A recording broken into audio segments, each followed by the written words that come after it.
manufacturer for the world to becoming a partner for the world. And this is what is driving the India growth. This is what is driving the story. And I think this transformation that I can visibly see has come across in the last decade or so, where we were always looked upon as low cost, low quality, low engineering skills, and therefore a very unreliable country where products were coming out from. And this has transformed into high trust, high quality, and a high reliability in terms both of product life as well as in terms of Indians are there, they won't run away from any problem that occurs. And this is what has transformed the outlook of the world. As far as the Indian electrical industry goes, I would say that we have seen that in the 90s, and I would say even early 2000s, we were like, especially in our industry, we were like dogs and Indians not allowed. And we struggled. We set up a manufacturing unit outside India, and we are the only Indian cable company to have a manufacturing unit outside the country. And it's been a very highly well respected, as well as I would say a very wise decision that we took at that time, though we were advised not to do so. Today when we see and when we go out, we are welcomed across the world, and people recognize that India is now trustworthy and it is not merely low cost. And especially how, Ravin Group's expansion into, more than 100 countries, has shown that how it becomes the first, global's first Indian cable manufacturer to set up a government-partnered facility abroad, sir. And how would you describe, if you could just elaborate on its journey in strengthening, this global factory floor that we are today envisioning? So yes, it's a matter of pride for us that we set up a unit outside the country 21 years ago. We started the work on it and we commissioned it about 20 odd years ago. The government and the ruler both are partners. We are a notified government company. More than that, we cater to different markets across the world, and today we are seeing there's a turmoil in terms of the relationship with the US, where the Indian companies are saddled with a huge amount of duties. Fortunately, UAE is out of that duty segment, and therefore we are today able to cater to more than 100 countries across the world, and almost all the continents of the world. And we are now today a 75-year-old group of companies, and we hold the proud distinction that in our entire journey, we do not have one single reported failure. And that's something which we pride ourselves on. So I say that our journey began with a lot of hard work. It was without recognition. It was, we were treated in a very diffident manner. And now today, when we go, we are welcomed. When we go to meet people across the world, they look forward to. They put us on their websites. When we go, the photographs are put up on the website. So I think all this is credit not just to our group and our ethics and integrity, but it is also a big credit to India and the way the Indian industry has grown, which is now benefiting both industry as well as the country. Right, sir. Let's talk about, sir, how technology is playing a key role in manufacturing, especially with the quality, with special focus on high quality, sir. Because India, we speak about digitization. We also talk about green tech as well. So automation, digitization, and green technology, sir. How is it really helping to, in fact, deliver globally, benchmarked manufacturing output from the country? So I would take it one step backward and say that we are seeing, and I say this repeatedly, that this Make in India and what Viksit Bharat we are talking about is not just a slogan, but it is something which is happening practically. Uh, we have the pride and the honor to have supplied almost the entire quantum of cables for the Mumbai Metro Underground Line 3. Which would not have been possible earlier because people used to ask for our credentials. Where have you supplied? What have you done? Now, any new product that comes in cannot have a past history. It is something new. It is something new that we've developed. And therefore, technology and something new with technology was something where the industry was scared and perhaps skeptical of bringing in because it would take a very long time to convince people. We can see here Delhi Metro in the first phase, almost 100% of the products were imported from outside the country.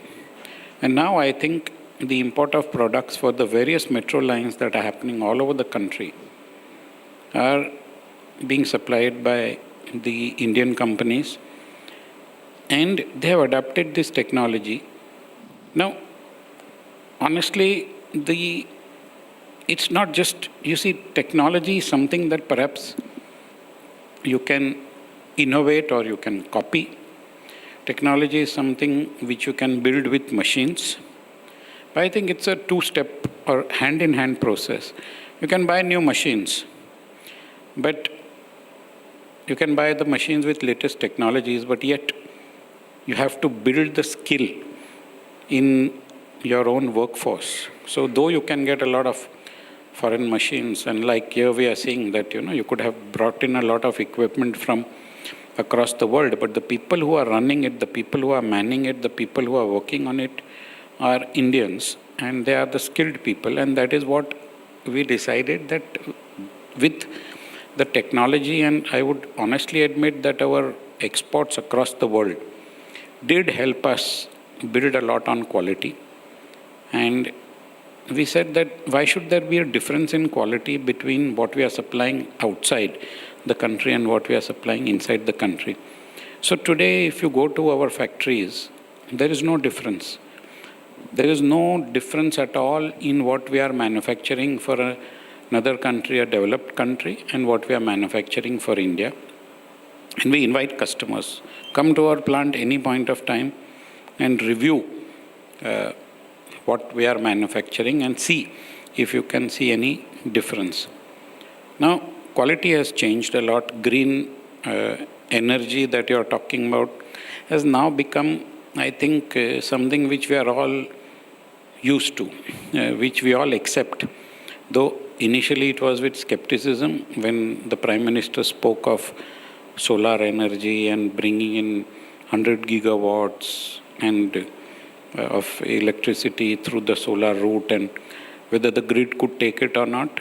We all have adapted to these new technologies, and I think today India, and I'm happy to say that the Indian electrical industry leads the world in terms of technologies, and we are adapting products to Indian conditions.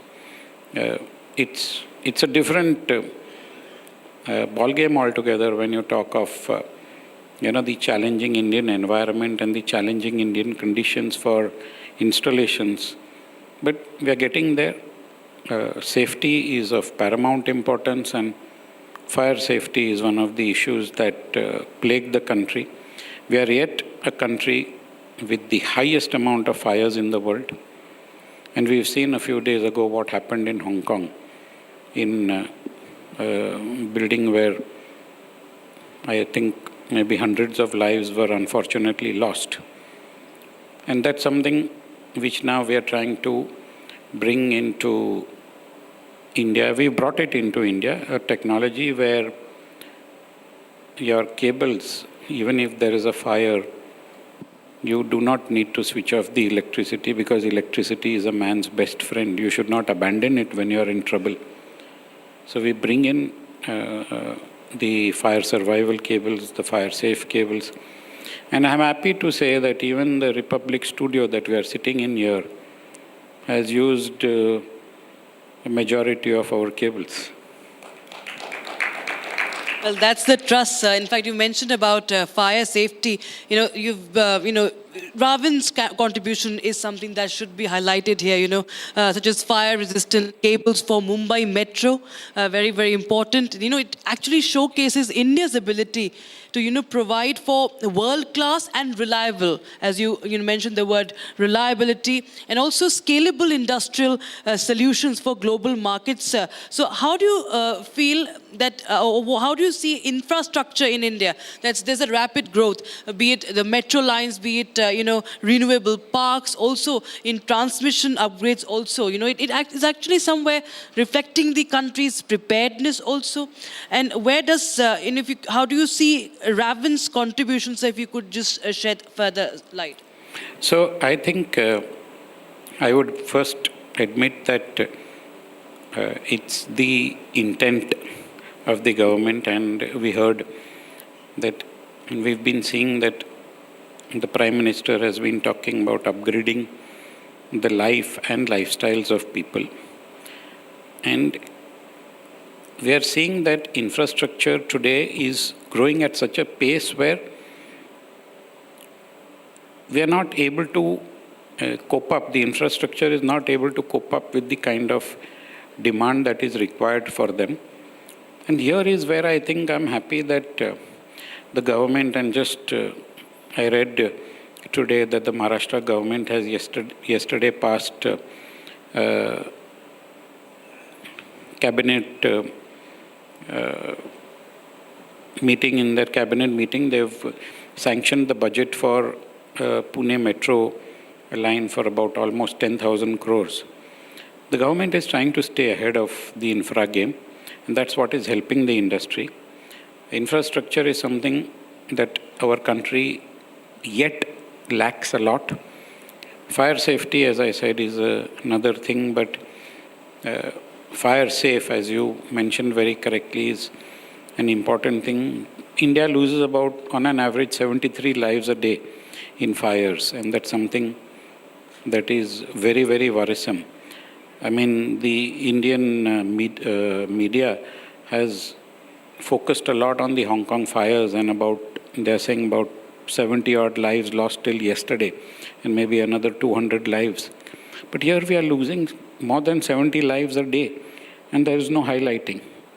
So I think this is something which government is now taking up. It is focused on building infrastructure, building railways, building airports, ports, roadways is one part, but building safe infrastructure is another part. And this is something that I'm very happy that the government is ahead of their game, and they're looking at how they can progress the infrastructure in a faster and more speedier manner.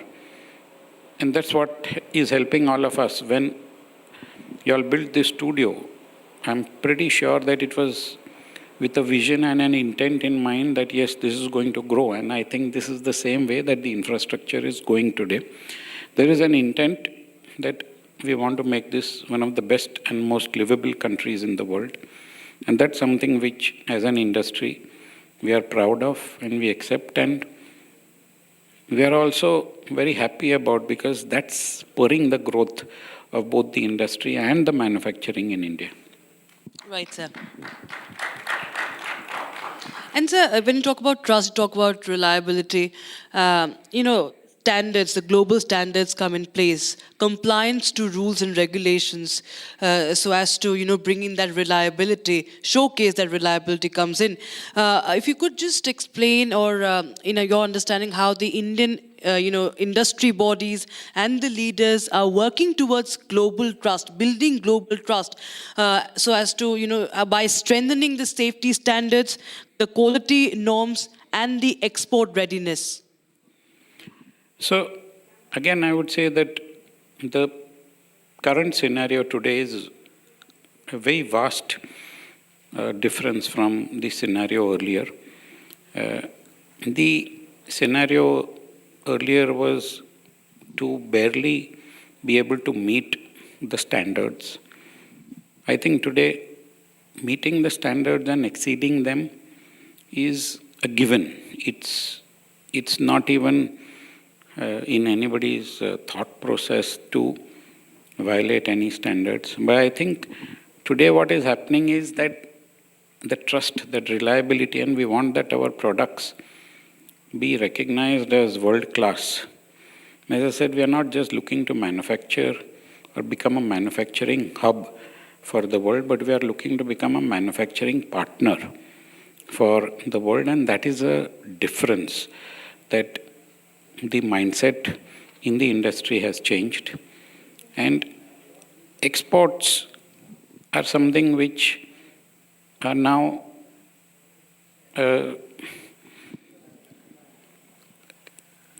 part of DNA of every industry, at least the forward-thinking ones. But I must confess that in 1999, when we started exports from India, we were laughed at. I was told by my industry friends that, are you crazy? Nobody buys Indian products, especially the electrical products, outside India. So don't waste your time. A lot of people have tried, they have failed. You will also fail.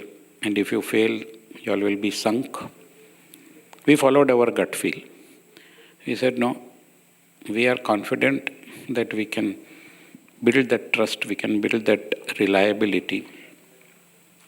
And I'm happy to say that from the very first year, from 1999 till about 2014, we were winning the highest exporter of power cables from India award, which helped us tremendously, because the Indian markets were going through turmoil. Sometimes it was a high, sometimes it was a low. We were grappling with a lot of issues, foreign exchange, the foreign exchange rates, as we've all heard, and it's been repeated, that the kind of policies that were there were very highly complex, and they were not very exporter-friendly. License Raj, you'll get a license for exact quantity, even in that there was corruption. Now it's all become online. The whole matter has become so transparent and so straight. And as a company, we follow one simple policy. And that's, I keep on saying, last 10 days ago I was at the House of Lords, and I spoke and I repeat what I said out there, which is a part of an old song, which is, है प्रीत जहाँ की रीत सदा, मैं गीत वहाँ के गाता हूँ, भारत का रहने वाला हूँ, भारत की बात सुनाता हूँ. That's very well said, sir. And, we spoke about, Bharat's power of manufacturing. We talked about reliability, standards, infrastructure, technology. Now, let's bring our focus to the workforce, sir. India has one of the largest workforce. It is, India has a young population as well. Now, how much of a focus you feel has been given and should be given, if at all now, if something is left, as to make it, give a push to the skilling of the workforce, the skill transformation, if I may call it, for the manufacturing industry? So, I'll give you a practical problem that we are facing today. People keep on saying that there is unemployment, and you you require to spur industry to hire more people, I make a categorical announcement. Get me the people. We are today in a situation where we don't have enough people. Leave aside skilling. Skilling comes second. First, you need to get a person to skill. And that's what is not happening today. So I as an industry, and a lot of my industry friends agree with me, it's a big problem to get workers. It is a big problem to get staff also.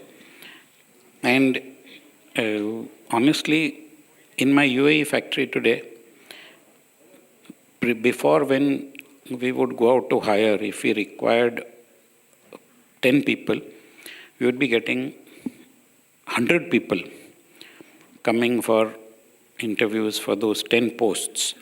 Today, when we require 100 people, we get 10 people.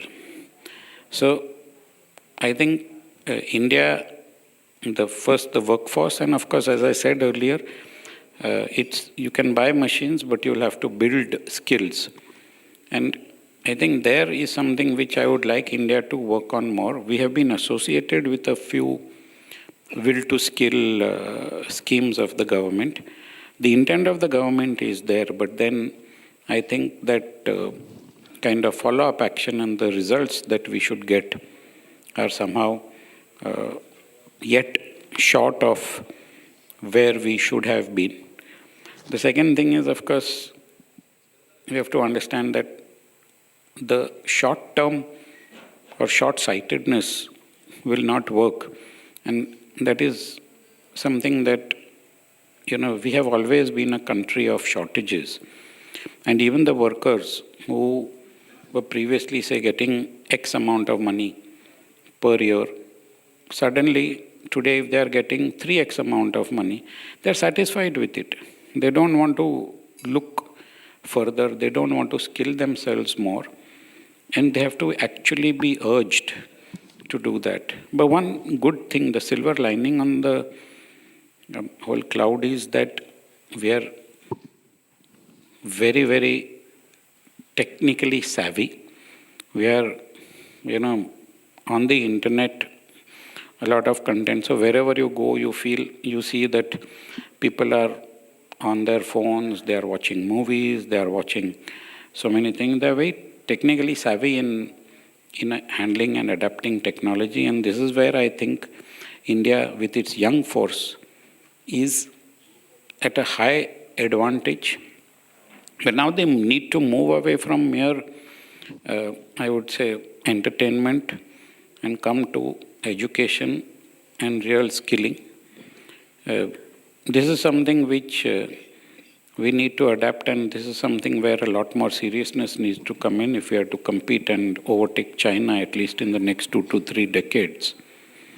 So this is going to be a big opportunity for us as well as a challenge for us, because the aspirations need to grow, the ambitions need to grow, and at the same time the skill sets need to grow.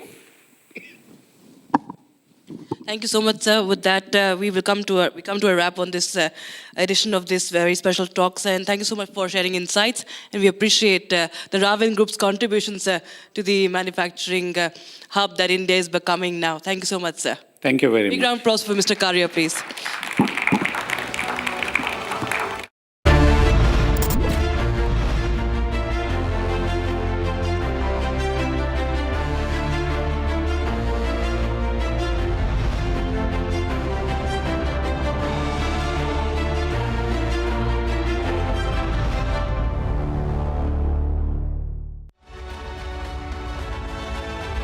थोड़े में ज्यादा स्वाद यही तो है इसकी खास बात। वाओ मामा, क्या स्वाद है? अरे मेरे राजा, मसाला।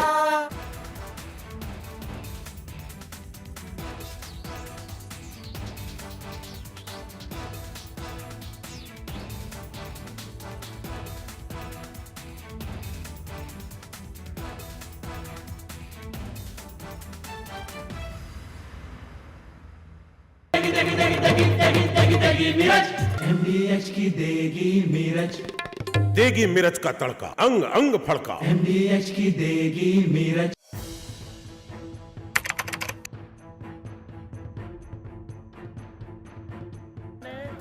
So in the past, we would see most of the terrorists who would get arrested, they would be like the people who would be working at a very low level. But today we have seen the white collar suspect.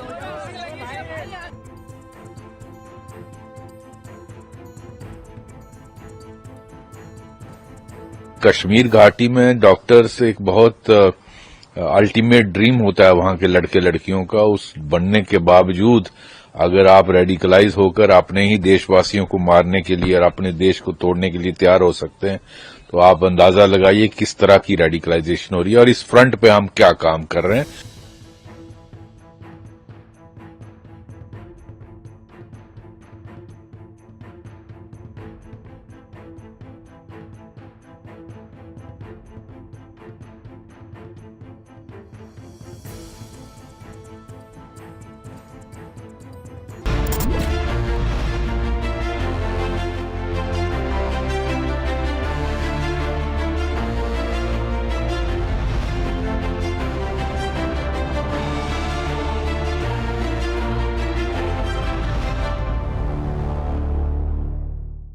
दादी के हाथों का जादू और खुशबू से महकता घर, माँ की मुस्कुराहट और खाने की सुगंध। MDH गरम मसाला, क्योंकि हर रिश्ता है स्वाद से जुड़ा।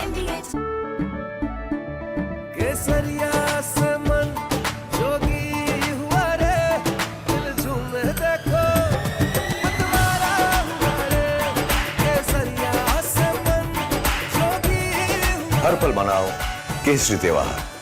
विमल, बोलो जुबान Kesari.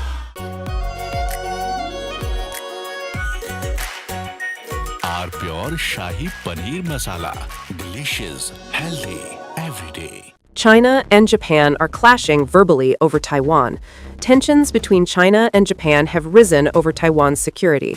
Japan has signaled it may intervene in a potential conflict, viewing it as a threat to its own stability. China condemned this as meddling, issuing strong warnings and summoning diplomats. This conflict started when Japan's newly appointed Prime Minister, Sanae Takaichi, issued a direct warning to China during a session of the country's parliament. She stated that a conflict in the Taiwan Strait could represent a survival-threatening situation for Japan, implying that Tokyo might need to intervene militarily to protect its interests. This marked a bold escalation in Japan's stance on the Taiwan issue, signaling readiness to support Taiwan against potential Chinese action. Takaichi's comments, delivered amid rising regional tensions, prompted an immediate and sharp rebuke from Beijing, highlighting the fragile balance in East Asia and the risk of broader confrontation. The remarks made by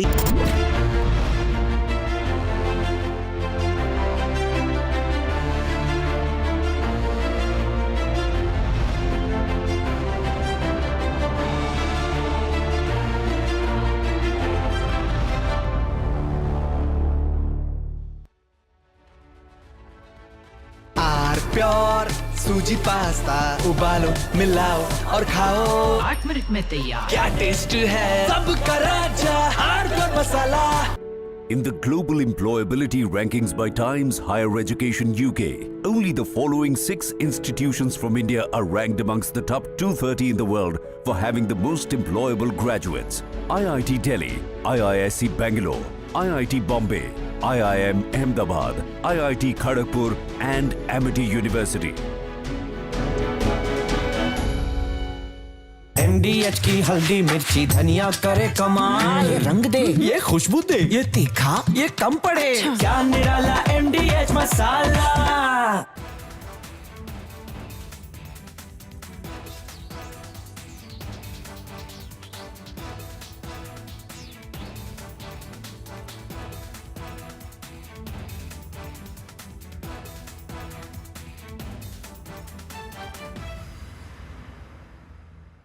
China and Japan are clashing verbally over Taiwan.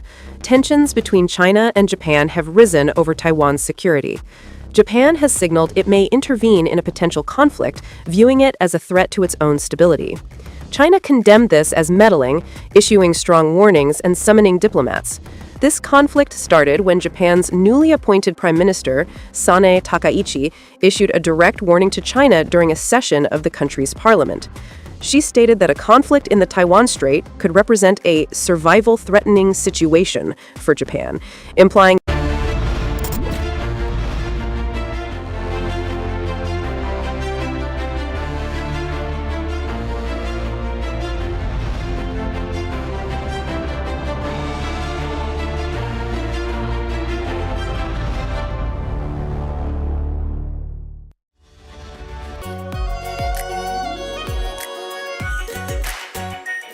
Are pure shahi paneer masala, delicious, healthy everyday. केसरिया से मन जोगी हुआ रे, दिल झूमे देखो मतवारा हुआ रे। केसरिया से मन जोगी हुआ। हर पल मनाओ केसरी त्योहार। विमल, बोलो जुबान Kesari.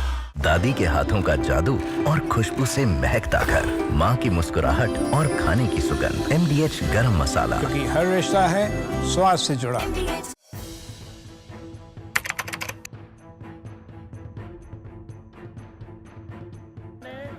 So in the past, we would see most of the terrorists who would get arrested, they would be like the people who would be working at a very low level. But today we have seen the white collar suspect.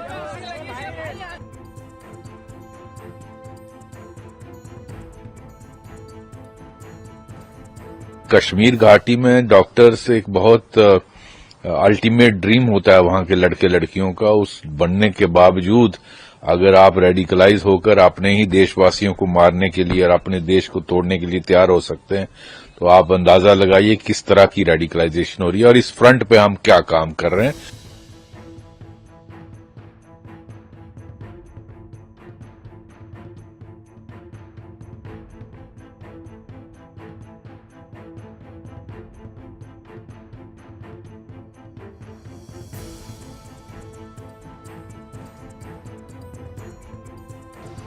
Investigators have identified Maulvi Irfan Wagha, also known as Imam Irfan, from Shopian in South Kashmir.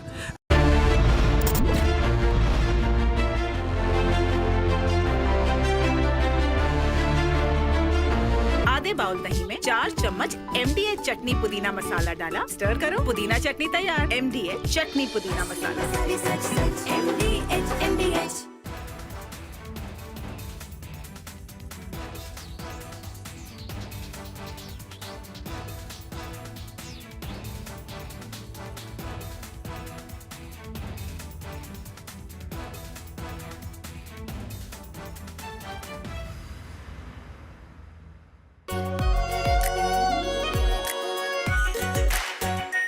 Are pure shahi paneer masala, delicious, healthy everyday. China and Japan are clashing verbally over Taiwan. Tensions between China and Japan have risen over Taiwan's security.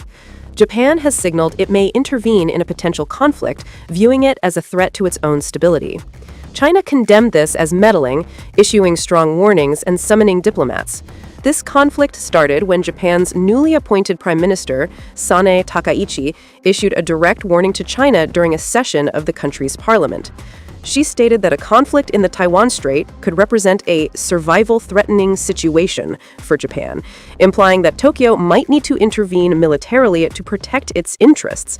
This marked a bold escalation in Japan's stance on the Taiwan issue, signaling readiness to support Taiwan against potential Chinese action.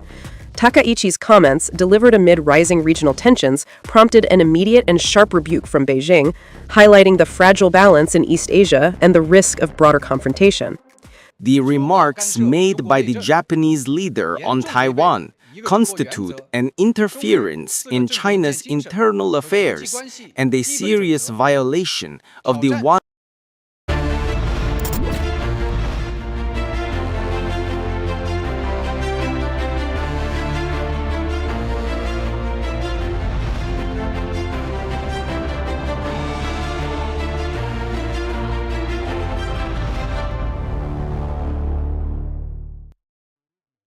थोड़े में ज्यादा स्वाद, यही तो है इसकी खास बात। वाओ मम्मा, क्या स्वाद है। अरे मेरी राजा, केसरिया से मन जोगी हुआ रे, दिल झूमे देखो मतवारा हुआ रे। केसरिया से मन जोगी हुआ। हर पल मनाओ केसरी त्योहार। विमल, बोलो जुबान केसरी। अब छोलिया हो या लोबिया, सफेद चने या काले चने, सब कुछ मजेदार बने।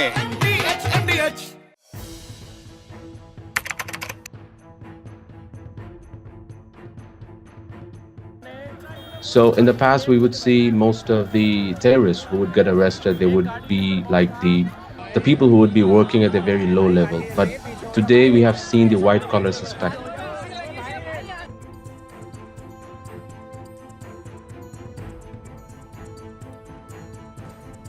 कश्मीर घाटी में डॉक्टर्स एक बहुत अल्टीमेट ड्रीम होता है वहां के लड़के लड़कियों का, उस बनने के बावजूद अगर आप रेडिकलाइज होकर अपने ही देशवासियों को मारने के लिए और अपने देश को तोड़ने के लिए तैयार हो सकते हैं, तो आप अंदाजा लगाइए किस तरह की रेडिकलाइजेशन हो रही है और इस फ्रंट पे हम क्या काम कर रहे हैं.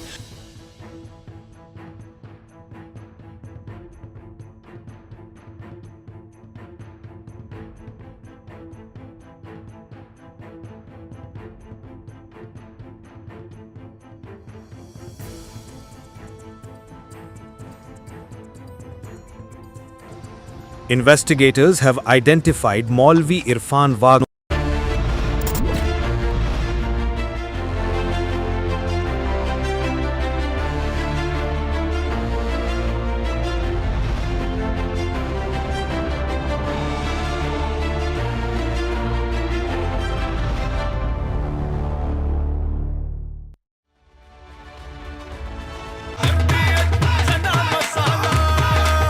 अब छोलिया हो या लोबिया, सफेद चने या काले चने, सब कुछ मजेदार बने. In the global employability rankings by Times Higher Education UK, only the following 6 institutions from India are ranked amongst the top 230 in the world for having the most employable graduates. IIT Delhi, IISc Bangalore, IIT Bombay, IIM Ahmedabad, IIT Kharagpur and Amity University. थोड़े में ज्यादा स्वाद, ये तो है इसकी खास बात. वाओ मामा, क्या स्वाद है? अरे मेरे राजा, मसाला.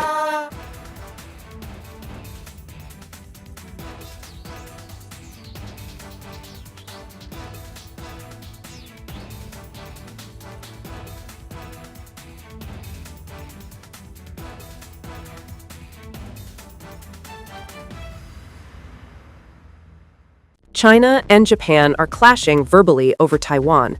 Tensions between China and Japan have risen over Taiwan's security. Japan has signaled it may intervene in a potential conflict, viewing it as a threat to its own stability. China condemned this as meddling, issuing strong warnings and summoning diplomats. This conflict started when Japan's newly appointed Prime Minister, Sanae Takaichi, issued a direct warning to China during a session of the country's parliament. She stated that a conflict in the Taiwan Strait could represent a survival-threatening situation for Japan, implying that Tokyo might need to intervene militarily to protect its interests. This marked a bold escalation in Japan's stance on the Taiwan issue, signaling readiness to support Taiwan against potential Chinese action. Takaichi's comments, delivered amid rising From Asia's largest news headquarters, setting the agenda for Bharat.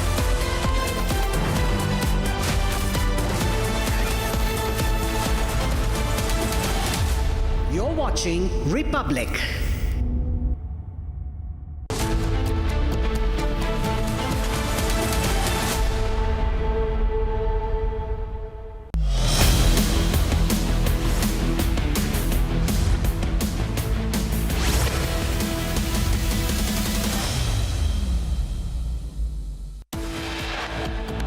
Republic Business India Economic Summit Live, now defining idea, shaping our future, India's global movement.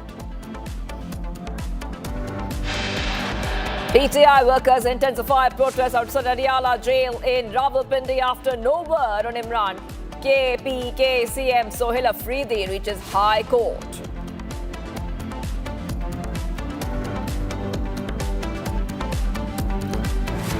Rift with views within the Mahayuti in Maharashtra. Shrikant Shinde says decision on continued alliance likely before December 2nd.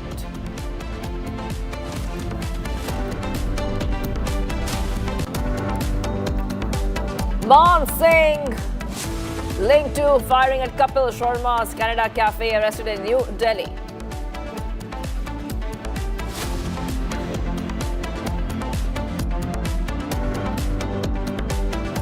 Major speculation over Karnataka CM position. Deputy CM DK Shivakumar rushes to Mumbai for an urgent meeting. Salman accused of raping a 6-year-old girl in Madhya Pradesh's Raisen shot her leg while trying to flee.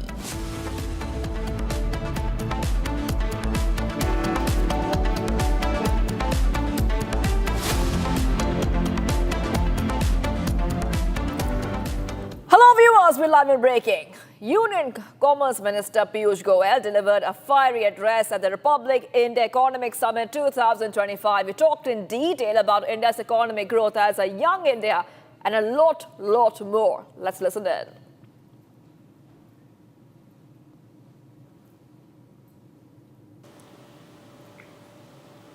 India has emerged victorious through many inflection points in our history.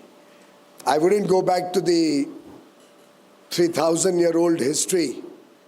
I wouldn't even go back to the 500-year-old history, where India was truly one of the principal players in the world economy. Years of subjugation, years of Mughal rule, years of colonial rule set back India many notches. We gained independence in 1947, but if you look back, the independence movement also rested on the pillar of Swadeshi. Mahatma Gandhi gave Swadeshi a lot of focus. He spoke about Atmanirbhar Bharat in terms of Swadeshi, promoting Swadeshi 100 years ago. And Mahatma Gandhiji's ideals, his teachings, if somebody was to study or if Republic was to do some research on all that Mahatma Gandhiji stood for, you will find Prime Minister Modi's programs, economic, social or political, reflecting Mahatma Gandhi's teachings at their very best. उन्होंने महात्मा गांधी जी के दिखाए हुए रास्ते को धरातल पर, जमीन पर उतारा, लोगों के बीच लेके गए, 140 करोड़ देशवासियों को उसके साथ जोड़ा और आज एक नेशनल मूवमेंट के रूप में गांधी जी के संस्कारों को हम जी रहे हैं, उनको आगे लेके जा रहे हैं और उसके आधार पर एक विकसित भारत की नींव रख रहे हैं. Friends, if you look at the adversities the nation has faced, India had a very weak economic situation in 1998 when Atal Bihari Vajpayee ji became Prime Minister. We were weak in terms of our national security. The economy was in a bad shape. Low growth, high interest rates, high inflation, low foreign exchange reserves, high interest rates which would lead to difficulty for small entrepreneurs to stand on their feet. Low recognition around the world. Prime Minister Vajpayee did the nuclear blasts at Pokhran to make India a nuclear power, not as an aggressor. India has never been an aggressor, but for self-defense, to protect and secure our borders. Many countries sanctioned us. We witnessed difficulties in our immediate economic situation. But the country stood as one. And in a short span of 5 years thereafter, by 2004, we had moved from a 4% growth to an 8.4% growth. Inflation had come down from 8% to 4%. Forex reserves had grown 3x. Banking interest rates were amongst the lowest India had ever seen. a strong economy, despite sanctions and despite all the difficulties. And viewers, amid fears of infiltration along the India-Pakistan international border, the Jammu and Kashmir police has launched a major search operation. During the operation, the police teams are thoroughly checking riverbeds, streams and forested areas. Take a look at this ground report for more.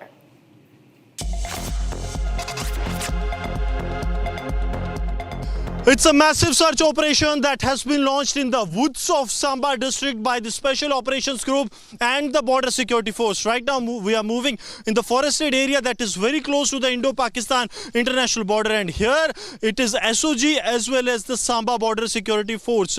And here you will see that once these troops of the SOG, they reach these areas, that could be possible hideouts. Because what happens that if this is the structure, here if someone takes the cover, then it becomes almost impossible during the even broad daylight like we are, that if someone hides here, it becomes next to impossible for anyone to actually locate them. So what these troops of the SOG and the BSF are doing, they are carrying out intensified combing and the search operations. They are moving tactically. You will see, I'll request Ashu to keep showing you the visuals, that how they are tactically moving from one location to the another. This is being done. So all the threats, how they can be neutralized, this is being neutralized in a phased manner, because we are days to the onset of winters.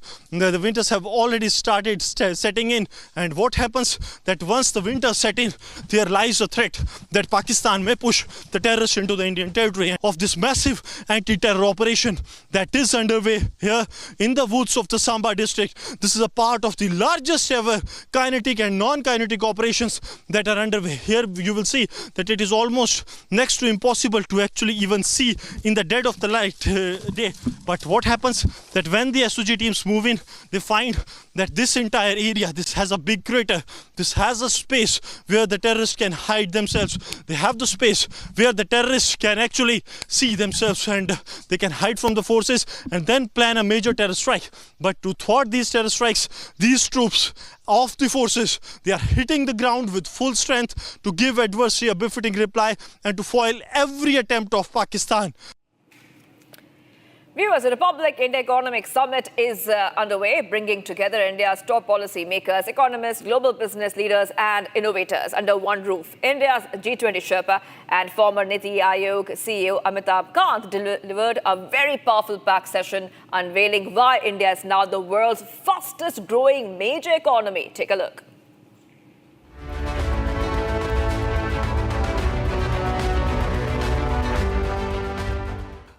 Ladies and gentlemen, I'll take you back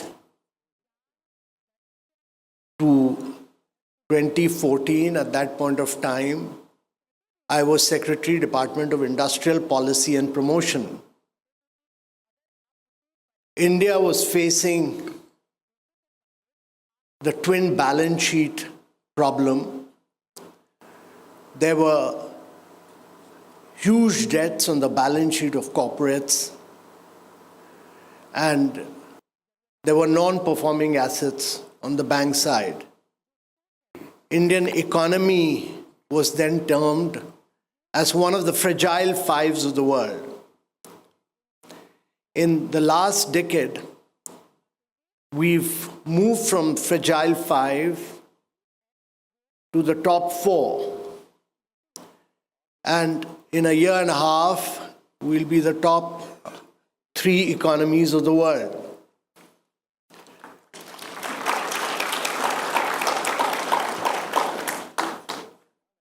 During this period, I've been associated personally with the Ease of Doing initiative.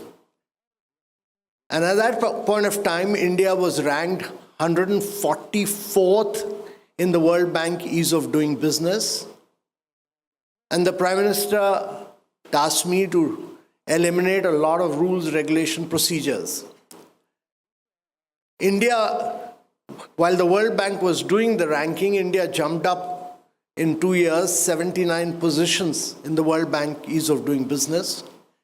But more than that, it's the only country in the world which has eliminated about close to 1,800 laws. it's fully digitized its economy. But this is a work in progress. Every day we do keep doing innovative things, and as the Prime Minister yesterday announced, that the nuclear sector, which has been a monopoly of the public sector, will be opened up for the private sector.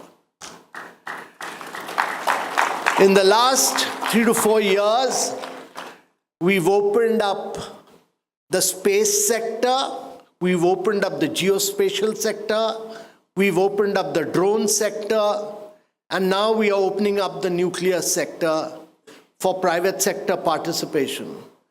The space sector, the geospatial sector, the drone sector have led to almost over 3,500 new startups emerging in these areas and accelerating the pace of growth of Indian economy. And with nuclear sector opening up, you will see the emergence of India as a champion of small modular reactors.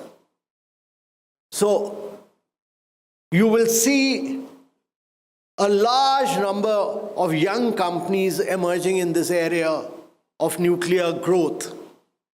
And to my mind, one of the greatest hallmark of the Indian economy in the last decade is that it's built the spirit of free enterprise. That is not the government. The government will act as a catalyst, as a facilitator, but the private sector will be the driver of growth. And the Indian private sector and the Indian startup movement will really be the key torch bearer of this growth. And in the long run, if India is to grow on a sustained basis from a 4 trillion to a 30+ trillion dollar economy, the private sector of India and the young startups of India and our ability to create young entrepreneurs will be the key to India's growth story. Viewers, a major breakthrough. Delhi police has now arrested Bandhu Man Singh, the alleged gunman who opened fire outside the comedian Kapil Sharma's Caps Cafe in Surrey, Canada. Officials say that he is linked to the Goldie Brar gang, a key name in the Lawrence Bishnoi network. Take a look.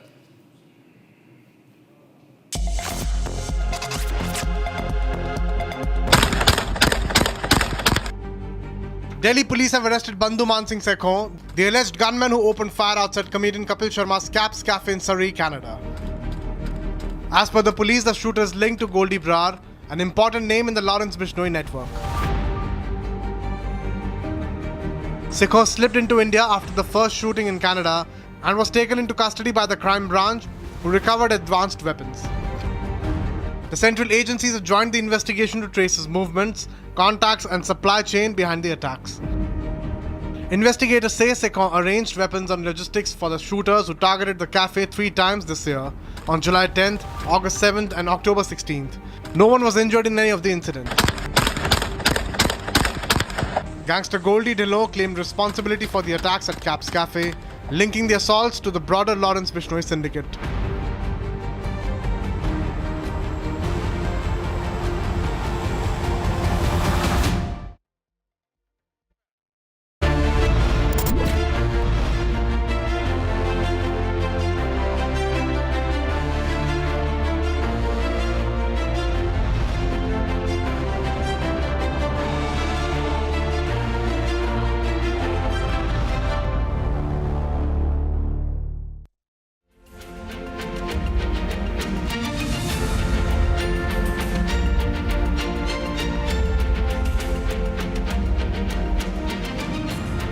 We are currently living through a time in history which, when we look back, is going to be looked at as a very, very transformational moment, right? And a decade ago, this was very different.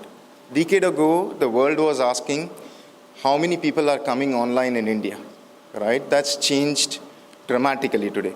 Today, the world is asking, given the wealth of infrastructure, the digital infrastructure that we've created, the wealth of technical talent that we have in India, the world is asking, what are we going to build next? And, you know, I represent Google, and our belief is the answer to that comes from AI or artificial intelligence. And that's going to shape the future. And this is not something we are talking about, the AI of the future, of sci-fi movies. This is now and here solving real problems for over 1.4 billion people of the country. 3 years back, even in mainstream commercial businesses, we were not talking about generative AI, right? Today, it is a piece of technology that has taken over the world and has demonstrated unprecedented growth.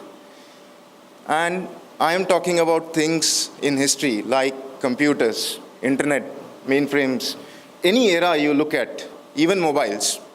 Nothing matches the growth that we're witnessing with AI.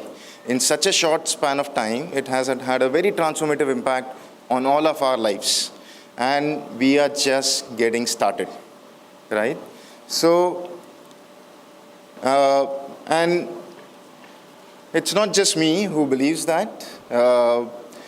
This was a statement recently made by Mr. Sundar Pichai, who's the CEO of our organization, and he believes that this has a very fundamental, profound impact on society at large across the globe.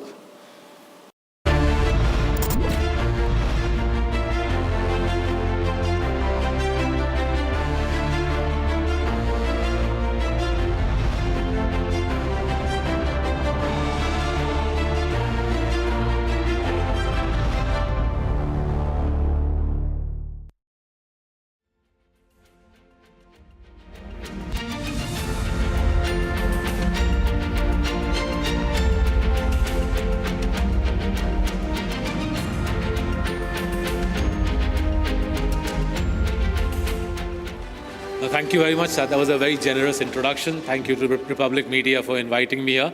I have to confess, I'm blown away by the campus, and having seen the grandeur of the campus and the caliber of other speakers in the lineup, I'll try my best to live up to the billing. So we'll discuss coffee can investing, folks, but we'll discuss coffee can investing with a thoda sa flavor, different flavor.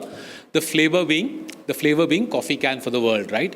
Increasingly, as our country becomes richer, wealthier, and as our government liberalizes investing, it's actually very affordable for Indians to go global with coffee can investing. So I'll discuss the whole concept that I created 10 years ago, and then we'll discuss how to do global coffee can, right? India mein baith ke invest in the world at large and make money from the world in its entirety. So let's start by looking at the world, right?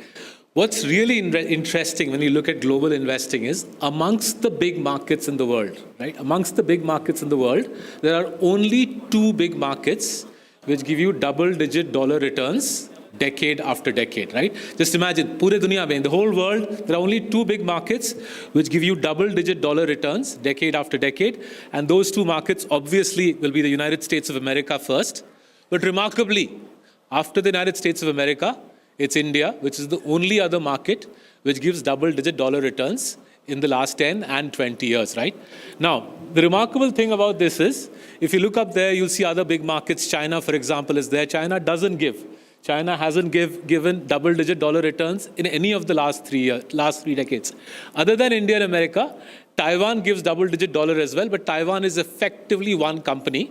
It's a famous company called TSMC, which makes lots of money. Basically, every phone in this room, folks, every phone in this room, the chip inside the phone comes from TSMC, right? So TSMC effectively, I hope the folks in Taiwan don't mind my saying this, TSMC effectively is part of America. Although geographically it's part of Asia, effectively TSMC is a part of America. And therefore, I go back to my original theme. The world's 2 largest free market democracies, right? Those are special words, free market democracies. The world's 2 largest free market democracies are the only markets which give you double-digit dollar return, right? So we'll focus in this presentation on these 2 markets, right? So since our hosts have been so kind to invite me to discuss coffee can investing, let me do a quick flashback. 10 years ago on the Bombay-Pune highway, I was thinking of a way to simplify investing. And after a few discussions with my colleagues, I realized sitting at Lonavala, that simplest way to think about investing is just 2 metrics. First metric is return on capital, right? How much money does a business make captured in one metric, return on capital? Kam se kam, minimum 15%, And second metric is revenue growth. How fast does a business grow, captured in revenue growth? Minimum double digits, right? So think of it like this. You want to invest, you want to get the measure of a king, a Raja, right? The height of his palace, the height of his fort is revenue growth, and the depth of the moat, the depth of the protection around the fort is ROC. So if we created these two simple metrics, 15% return on capital, 20% revenue growth, and for 10 years, we back tested it, so all the way back to 2000, we realized it makes a lot of money. So 2016 is when the first time I published this. 2018 I wrote this book. This book got translated into Gujarati, Marathi, Hindi, and most interestingly, it got published in Thailand and Thai as well, right? And that was a little difficult to persuade my wife that I have to go to Thailand on a book tour, right? She didn't give me permission for that. But anyway, it's published across the world now in many different languages. So all the way till 2020, this strategy made money hand over fist. Those bars on the screen that you see is outperformance to the Sensex. Remember, we're not hiring a fund manager for this. This is a simple strategy saying, look at the last 10 years, identify companies with minimum 15% ROCE, minimum 10% revenue growth, load up on those companies, stay invested, and get rich. It's as simple as that, right? So the strategy worked beautifully all the way till COVID. Unfortunately, the onset of COVID broke the strategy. Why did the onset of COVID break the strategy? Because that 1.5 years when COVID happened, very few companies in India grew at 10%, and very few companies in India were able to make money. So COVID broke the strategy, and then I'm going to show you the returns from the strategy year upon year. You can see all the way up to 2021, right? The strategy is making money hand over fist. So between 2017 and 2021, we compounded folks at 25%, right? 25%. That means we tripled our clients' money in 5 years. Then, as I was saying, Diwali 21, I realized this is not going to work because courtesy COVID, revenue growth and return on capital got hit. And as we recovered out of COVID, as India recovered from COVID, the strategy didn't work. So for 22, 23, 24, it didn't work. But the good news, and I suspect the reason why I'm standing in front of you is this year, it's back in business, right? Coffee Can is back. Now, part of what I'm going to talk to you about is why is Coffee Can back?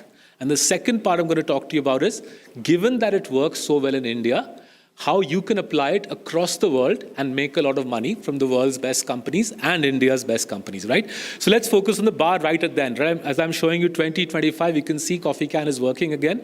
It's beating the market again this year.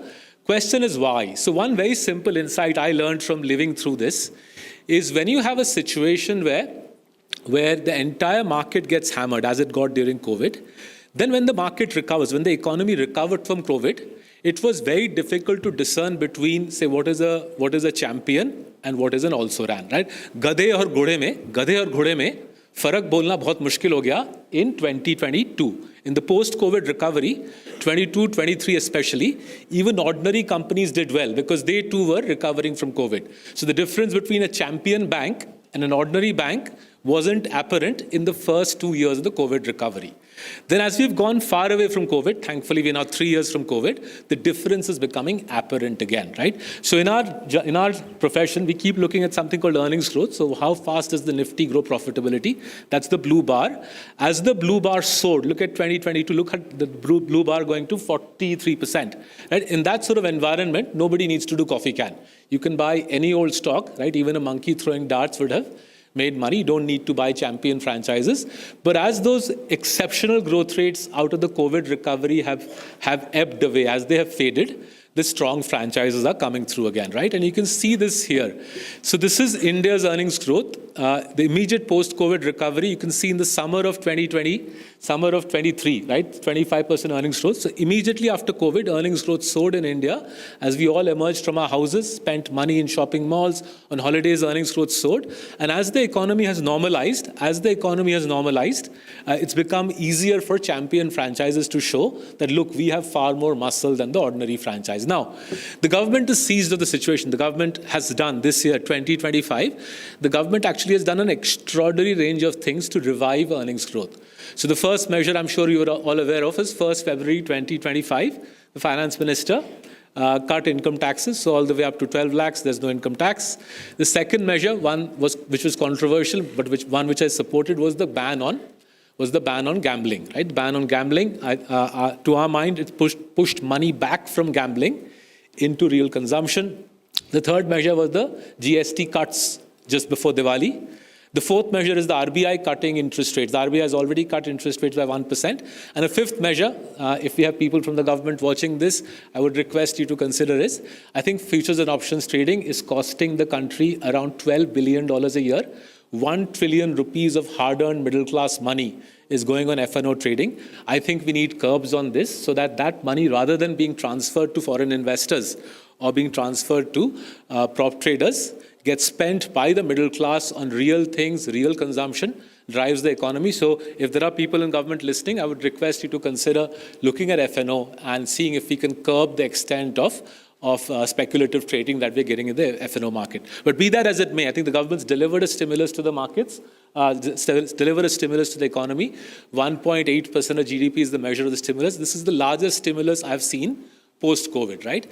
And as this comes through, as the government again revives the economy, we are seeing the CCP companies. The CCP companies are once again pulling ahead of the market. Right now, the insight I have on this is, my reckoning is the next couple of years, what India will now grapple with is the AI transition, right? In a range of professions, including mine, AI is making itself felt.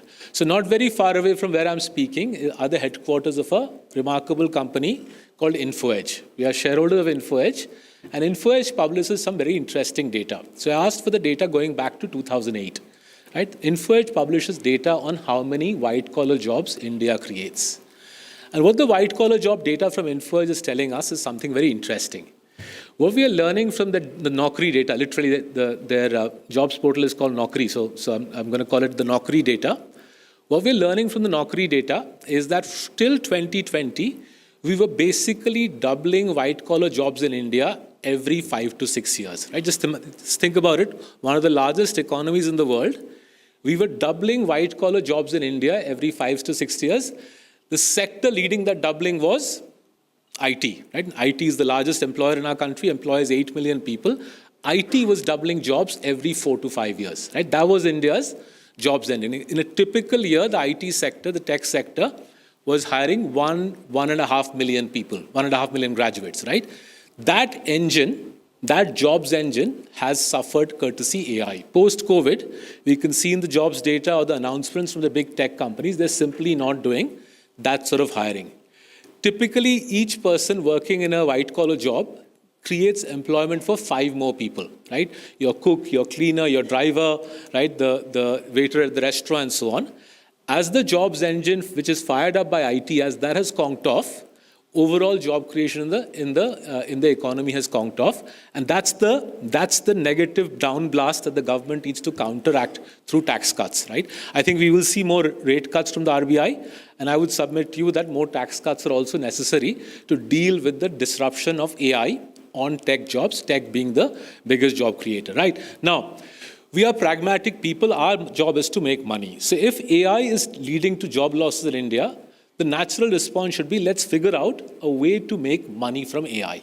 Right? How do we make money from AI? Right? We go to the country where AI originates from, and that is America.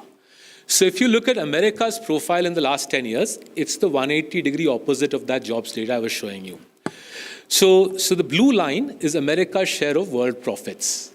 Till 2018, till 2017, America accounted for 1/3 of the world's profits, right? For many decades up to 2017, America accounted for 1/3 of the world's profits. And then as all of you in this room started watching YouTube videos and started using Insta and started watching Netflix and started using AI, what happened to that number? America's share of the world's profits went from 1/3 to 43% in the space of a decade, right?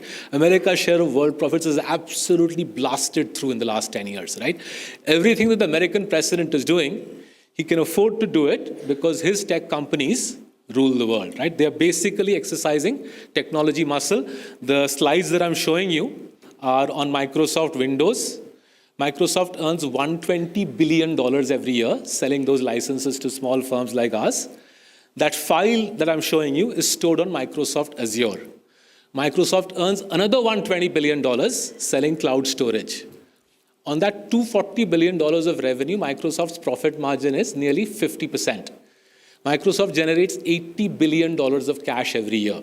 What do they do with that? They reinvest that. What do they reinvest it in? In AI, in virtual reality, in gaming, in stuff that you and I will need over the next 10 years. Microsoft earnings compound. Microsoft's profits grow not at 5 or 10%. They grow in rupee terms close to 20%. Microsoft alone ends up being bigger than the Indian stock market, and Microsoft compounds twice as fast as the Indian stock market, right? So what I tried to figure out 3 years ago was, how do we in India profit from this, right? How do we profit from the world's greatest compounders? And how do we combine this, the world's greatest compounders, with India's greatest compounders, right? I discussed Microsoft with you, but let's discuss a less well-known company, because the perception in India is there's the Mag 7, Amazon, Microsoft, Nvidia, but even routine American and European companies are now part of our day-to-day life, right? Every single phone in this room is powered by the company on the top left. The company on the top left, its headcount will be roughly 1/10 of Reliance Industries. Its market cap will be roughly 1/3 more than Reliance Industries. Every single phone in this room, the circuit in your phone, the muscle in your phone comes from ASML. Notionally, it's headquartered in Holland, but effectively it's a company controlled by the American government. If a country stops getting ASML's extreme ultraviolet lithography machines, that's the end of the tech industry in that country. So 2 years ago, in the Biden administration, the American government ordered ASML. ASML is headquartered in Holland, but notionally headquartered in Holland. The American State Department decides who gets ASML's machines. ASML controls the world's tech engine, right? Similarly, the flight that I took, an Indigo A321 to get here, 12,000 parts on that plane, and anybody who takes flights in India, 12,000 parts on every flight that you take will come from HEICO, right? HEICO is a small cap company in America. Almost all the replacement parts of most Indian planes come from HEICO, right? So what America has done, what Europe has done, but especially America, they have got a complete hammer lock on not just the mobile phones that we use, they've got a hammer lock on the entire tech ecosystem in our world, and our job is to capitalize on that and make money from it, right? Now, this aspect of making money from American companies, the coffee can global, becomes even more compelling because the correlation between our market and their market is amongst the lowest in the world, right? This is a God-given gift to us. So in simple terms, if two markets make a lot of money, and I showed you at the outset, India and America make a lot of money. Both markets make 10-11% dollar returns. But the beautiful thing is, the two markets have very little to do with each other. In the last 30 years, only twice have India and America corrected in unison. Those two occasions were COVID and Lehman Brothers. If you leave aside COVID, Lehman Brothers, the two markets have never fallen together. In simple Hindi or simple English, if you diversify 50-50, your portfolio is more stable, your compounding doesn't suffer. So in cricket jargon, you'll have a Virender Sehwag batting for you and a Rahul Dravid batting for you. Regardless of how the pitch is, your score will be a decent outcome, right? Now, the government has done something very helpful for us. The government has created Gift City in Gujarat, right? I submit to you, you guys will hear Gift City more and more every passing week over the next few years. This city, this small venue in Gujarat, Gift City in Gujarat, for those who haven't been, would be roughly the size of one sector in Noida. Noida has, I think, 160 sectors. The size of one sector in Noida, all of India's important financial transactions to do with the world are gradually going to move to Gift City in Gujarat. Why is that? Because Gift City in Gujarat is giving Indians like us a chance to invest into the rest of the world at low cost and at low tax, right? If you haven't visited Gift City, I would say take a flight to Ahmedabad, go and visit Gift City. The future of a lot of Indian investing will be through Gift City in Gujarat, because what's been built there is remarkable. At record speed, the International Financial Services Authority is building a global financial center. The world's best investors, the world's best reinsurers, the world's best treasury departments are coming there. Already, the 5 of the world's biggest treasuries are doing global treasury investments from GIFT City. We have a small office there, but I'm sure you'll hear more about GIFT City. Become familiar with that name. It's your route to global investing at low cost and at low tax, right? But coming back to the global coffee can. So what's the global coffee can? The global coffee can is taking companies which are the best in our country, combining them with the best in the world, right? So the flight that I took, the Airbus flight that I took, the phone that I'm using, the phone that you're using, every single chip in this room we've already discussed, ASML, the reinsurer, the world's largest, most powerful reinsurer, Berkshire Hathaway, and then on and on into companies that are an essential part of our lives in India and abroad. And if we are able to do that, if we are able to combine the best that the world has with the best that India has, then the coffee can become stronger. And in doing so, in combining the world with India, we effectively pay tribute to a man who 110 years ago thought of this idea. So in 1916, in Bangla we call him Rabi Thakur, in I think Hindi we'll call him Rabindranath Tagore. In 1916, Rabindranath Tagore wrote this book called Ghare Baire. Ghare Baire, I don't think I have to translate for you what that means. He said, combine the best in your house with the best in the world. If you combine the best, you get a powerful combination. It was turned into a super hit movie in the 80s, which is where I took the poster from.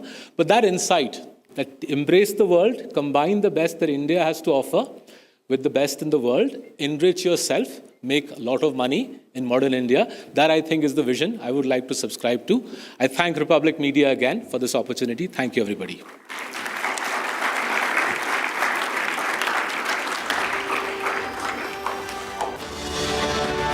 Thank you so much, Mr. Saurabh Mukherjee, for joining us here onto the stage for this insightful conversation.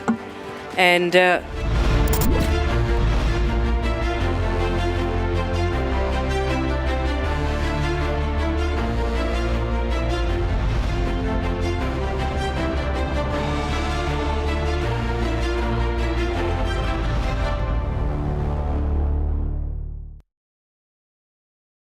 Secret recipe MDH का jeera SIP जल जीरा मसाला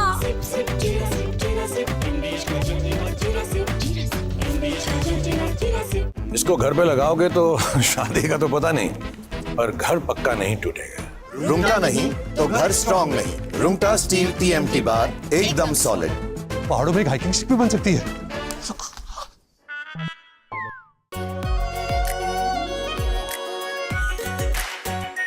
are pure shahi paneer masala, delicious, healthy every day.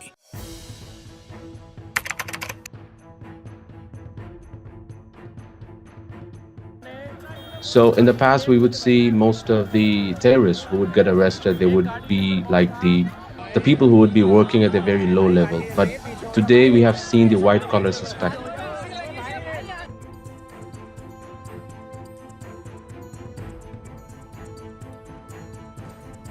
Kashmir घाटी में doctors एक बहुत ultimate dream होता है वहां के लड़के लड़कियों का। उस बनने के बावजूद अगर आप रेडिकलाइज होकर अपने ही देशवासियों को मारने के लिए और अपने देश को तोड़ने के लिए तैयार हो सकते हैं, तो आप अंदाजा लगाइए किस तरह की रेडिकलाइजेशन हो रही है और इस फ्रंट पे हम क्या काम कर रहे हैं।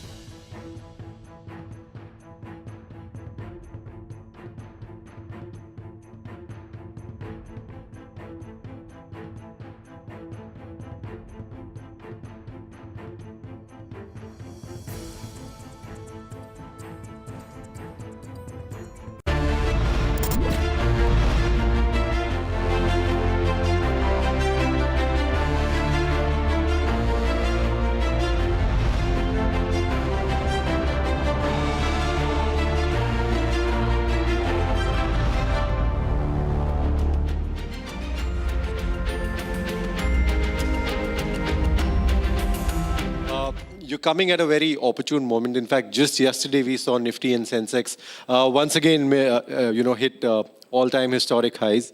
But much before that, you've actually already said that by 2026 end, Sensex will be at 107,000. Now, that's just one case scenario.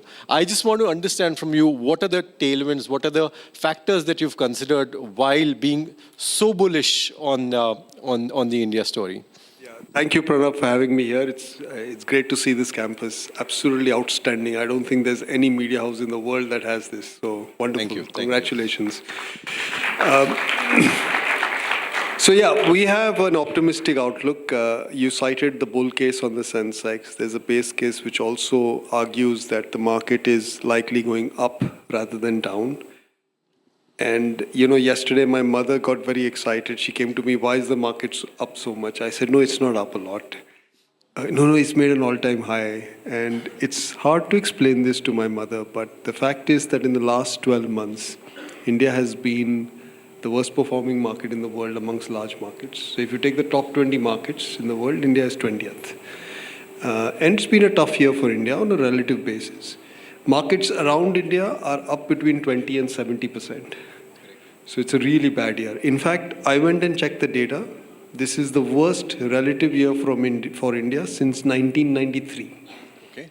So 32 years, we've not had such a bad relative year. There are three reasons for that, and that dovetails into this conversation about what could happen in the next 12 months. So first is India's growth slowed down. Purely for idiosyncratic reasons. Like we were discussing over lunch, India is a quintessential self-help story. So it's probably the only real self-help story in the world which is investable. And India went through some of its own problems last year. Because of elections, government spending slowed down. We had a very heavy rainfall in August. The RBI was keeping policy tight. And we arrived in the September quarter with much slower GDP growth than what we had anticipated. And the effect of that was felt on earnings in the next 2 or 3 quarters, which then, of course, comes through in share prices. So that was one. Second is that India's relative valuations, and this is less important for us sitting here at home, but a lot more important for investors abroad. And it explains why foreign investors have been selling to some extent.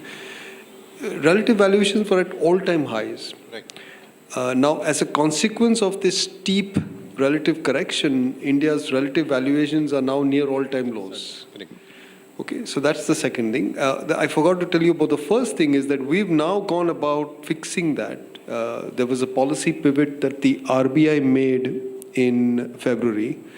In fact, in April, the RBI cut CRR and interest rates. And in the last 25 years, since we moved to the repo rate, that's only happened twice. Once during the global financial crisis and once during COVID. Right. And frankly, April did not resemble any crisis. True. So it was unprecedented policy response, and it has been then backed by the government on multiple fronts.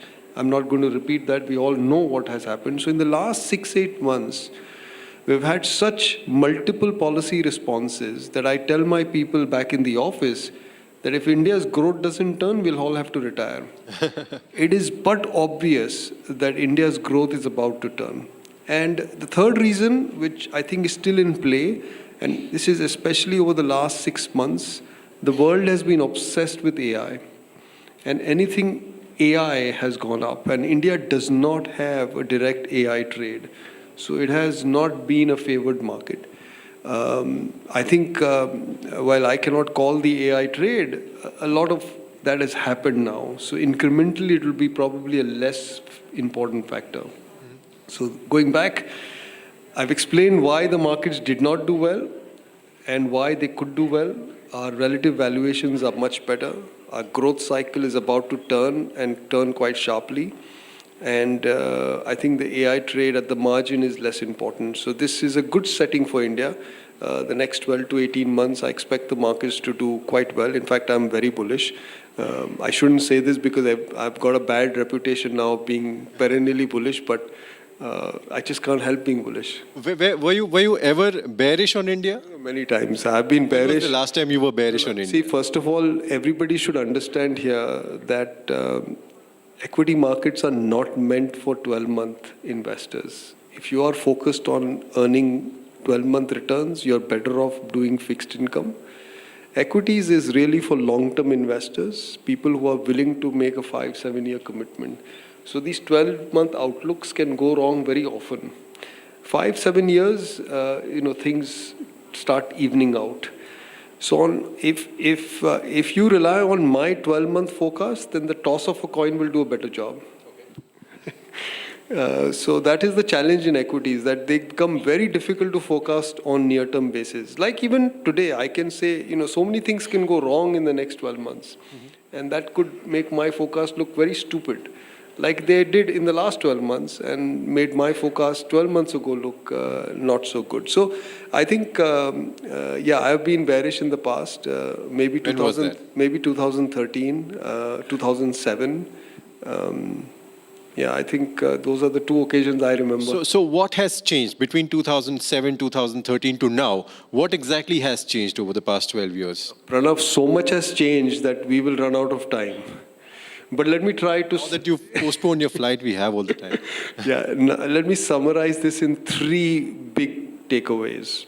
So I think our previous speakers have alluded to this, so there may be some repetition here, so bear with me. But I think the first thing that has changed is macro stability. So in very simple terms, it's how much India depends on the world for its growth. So if you look at, and I was discussing here with a couple of you, that equity returns is not about growth.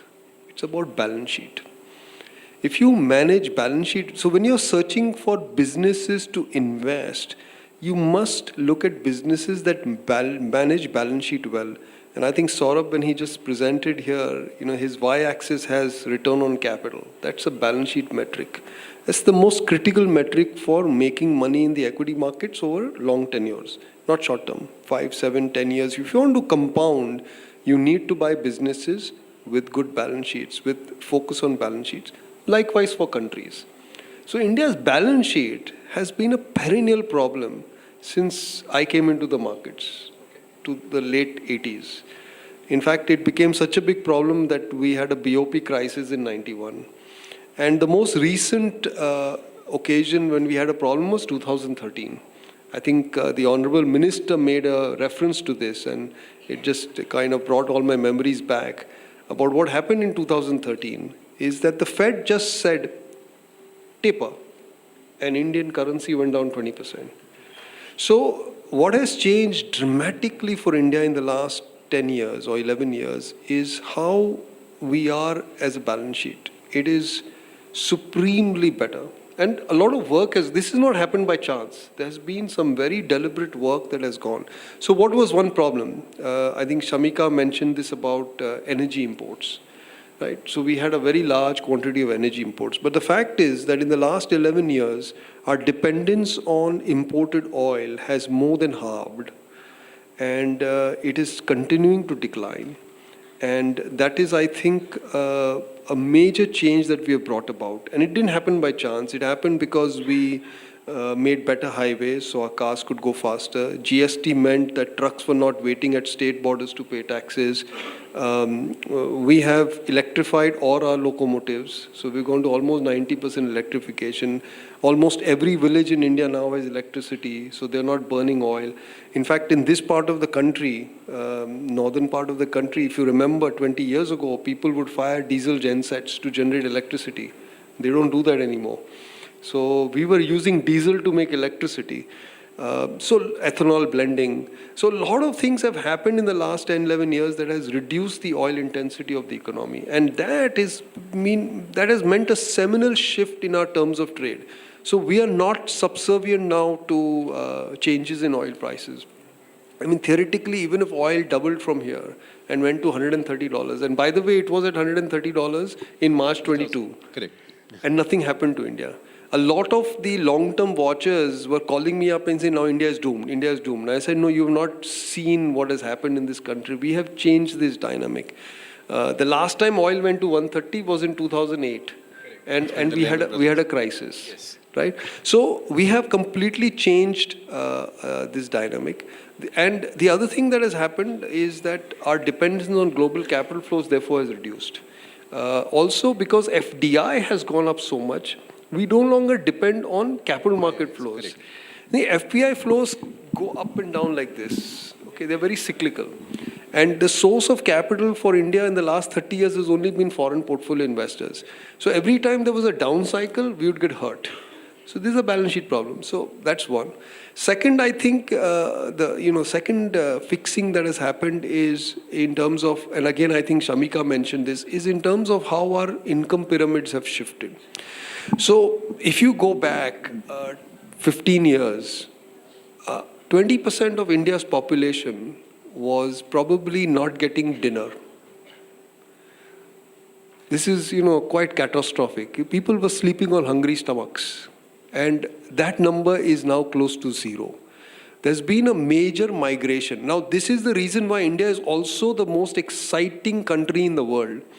There is no business on the planet that can afford to not do business in India. Because at the top, we have 5 million households that can buy anything, a Louis Vuitton purse, to a BMW, to a Mercedes, to an Apple phone, to a jet, anything. They are as rich as the richest on the planet. And then we have income cohorts which run into millions of people, right? Which can buy any amount of stuff. Why is this GST change so critical? Because in one night, we just transitioned a group of millions of people from here to here. And suddenly now that those few millions can afford a new car, they can afford a new AC, they can afford, just by reducing the price. That's the layering of the Indian economy. 1.5 billion people spread across 15, 20 layers means that we have the type of consumption potential that the world doesn't have right now. So India, our estimate is it accounts for about 20% of global growth. And one of the reasons why we are not seeing a recession in the world is because of India. And this 20% number is only going to rise. So depending on what product or service you're selling to the planet, it could be between 10 to 100% of your growth. Now, if you don't know business in this country, then you are not going to get that growth. So I think that's the second thing. So how we have altered the pyramid because of how we have addressed poverty, I think has changed the dynamics for the country. And I would say the third thing is is all the reform that is happening, which is, I think, now going to allow our manufacturing sector to grow. We have been in a perennial decline in manufacturing. India simply escaped industrial progress. We went straight from an agricultural economy to a services economy, and we never got industry going for many reasons. The IDR, which is the famous license Raj, to how our factors of production are organized, to our taxation rates, to the fact that land, labor were very difficult subjects in India, or infrastructure. I mean, I remember this joke in the 90s. We used to say that it was cheaper to import steel from Russia than bring it from Jamshedpur. Because the cost for bringing 1,500 kilometers from Jamshedpur to Mumbai was multiple times more than the cost of transport from Russia. So I think all that has changed. So that, I think, is the third reason. So, I mean, there are many more reasons to be bullish, but we'll stop here. Sure. But then in this, I mean, India has forever been a low beta market, they say. But with these reforms, do you really think that India is kind of decoupled from the ups and downs or the volatilities of international markets? India was never always a low beta market. In 2013, India's beta was 1.3. So that your viewers understand, it means that if the world was up 10%, India would be up 13. If the world was down 10, India would be down 13. So it would move much more than the world. Today, India's beta, my estimate, is 0.4. Correct. So the downside protection on India, it's much better. And this has happened because we have curbed inflation volatility. See, one of the first few things that the Prime Minister did when he assumed office in his first term was to address inflation. So the Commerce Minister spoke about this, that inflation had become double digit. And given his upbringing at grassroots level, he understood one thing very simply, that inflation hurts poor people the most. It doesn't hurt people in this room. It hurts the people who cannot afford to be in this room, and those are bulk of India's population.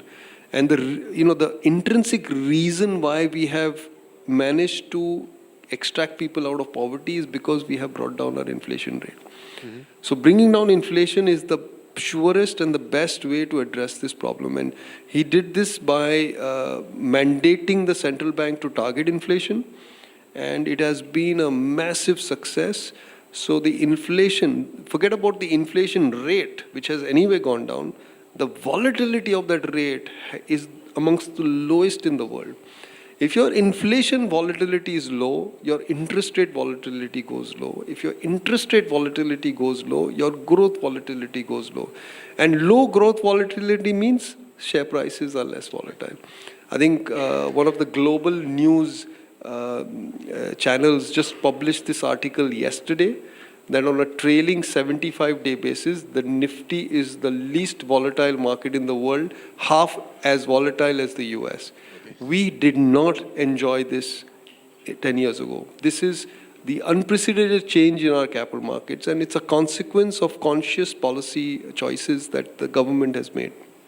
You once mentioned that the levels to which inflation has now dropped, now there's a reverse challenge to probably push it up further. Is that one? And if that's the case, you also, there was a mention that it's good for equities in that case. Yeah, that is a challenge that has emerged in the last few months, and it has got accentuated by the GST rate cuts. So yes, CPI has gone well below the RBI's target, and the RBI is reflating. So it is now targeting a higher inflation, and that is great for nominal earnings. And it is the primary reason why I'm so bullish on the stock market for the next 12 to 18 months, because I think the RBI will succeed in reflation and earnings will be up and will surprise everyone. Rhythm, we as common investors are forever scared that is there going to be a crash? The likes of Rich Dads, Poor Dads or Robert Kiyosaki's of the world are forever telling us, okay, there is a big crash coming now. Are we really looking at any kind of a crash? What could be the reasons behind, if at all that happens? I have to say that equity investing is not for the weak-hearted. It takes a bit of stomach, because by their very nature, equities can be quite volatile, and if it is not in your character to bear that volatility, you're better off buying fixed income. So that's the first caveat. A crash will come, because that's the nature of markets. Markets go up a lot and then markets crash, and then they go up a lot and they crash. My humble suggestion here is that I don't think we have gone up a lot, so I don't think a crash is imminent. But you can't rule out one in the next 5 years, for example, because again, I don't know exactly when it happens, but it will happen when everybody is buying stocks. When your taxi driver tells you, "Sir, ye share le lo, bahut paisa aayega." We have not got there as yet. I think neither India nor I think the rest of the planet. I don't think equity prices are exhibiting exuberance that unnerves me. At least it doesn't unnerve me. So we have not gotten ahead of the game. We will at some point in time, and then a crash will become imminent. For people who do long-term investing, let me just bring to your attention that I've been in the markets now for 35 years, and I've seen many crashes. So let's count them. I saw a crash in 92, 60%. Okay. Right? That was the Harshad Mehta scam. I saw a crash in 2000. That was also about 50%. I saw a crash in 2008. That was near about 60%. There were mini crashes like 2013 when the market went down 20% in a month. There was another one in COVID when the markets went down 40%.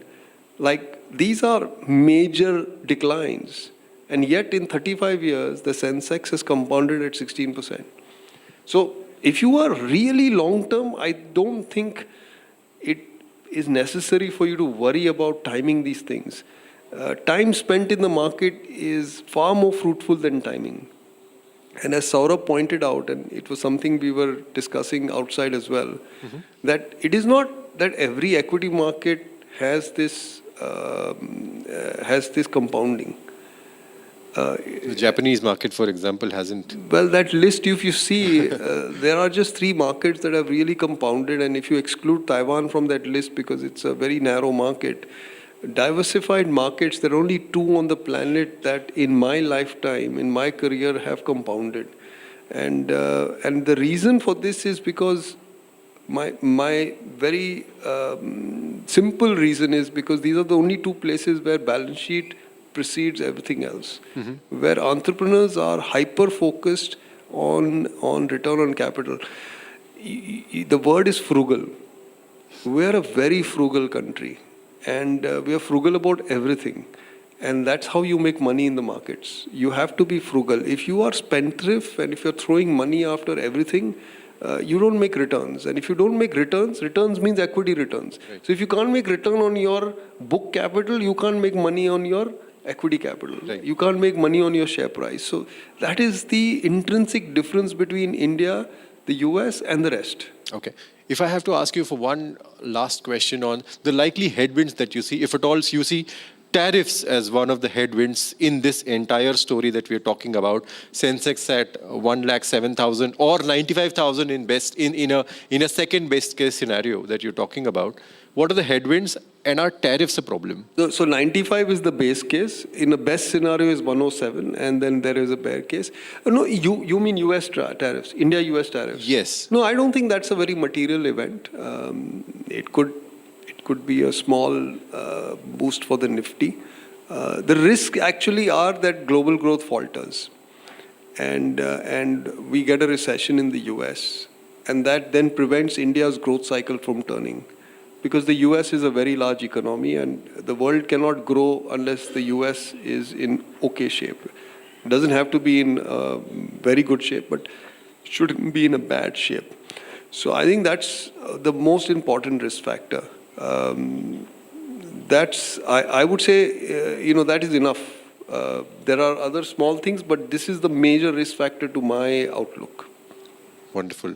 Rhythm, thank you very much for talking to us, coming all the way. Thank you very much. Looking forward to meeting you once again.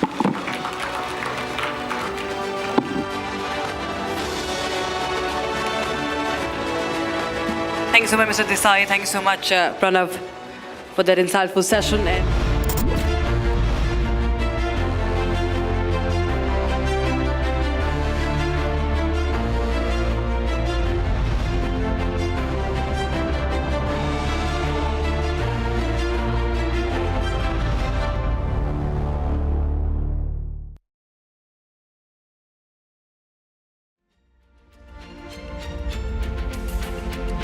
थोड़े में ज्यादा स्वाद, यही तो है इसकी खास बात। वाओ मम्मा, क्या स्वाद है? अरे मेरे राजा, राजा और pure masala.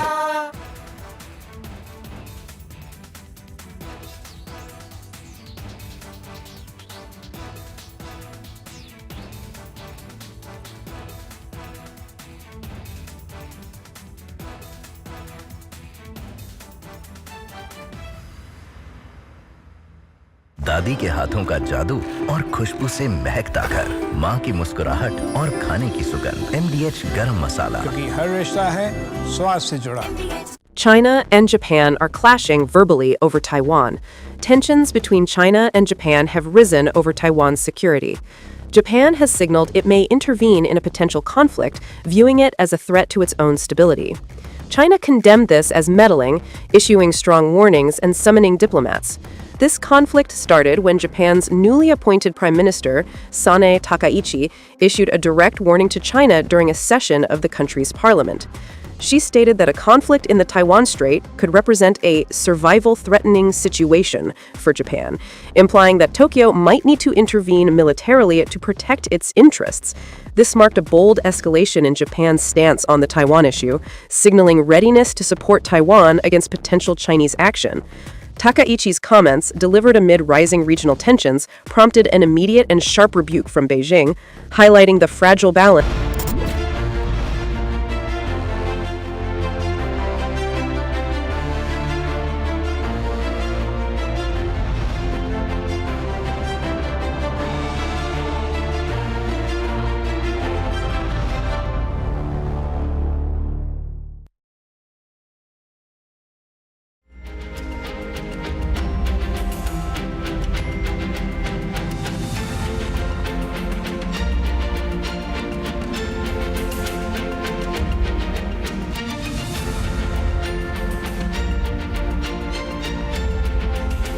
And you were on stage at the India Economic Summit. If I'm not wrong, it was the year 2022. It was 3 years ago in Delhi. Things were much different then. We weren't talking about AI then. And 3 years from when we last met, so much has changed, Mr. Gurnani. But one thing that I was inspired after meeting you for the last few minutes, and I had the chance to just meet him and take him around our studios. Mr. Gurnani has just started his own venture. He's one of India's best-known names in technology, has been at the helm of Tech Mahindra for many, many decades. And he's now, can I call you an entrepreneur now?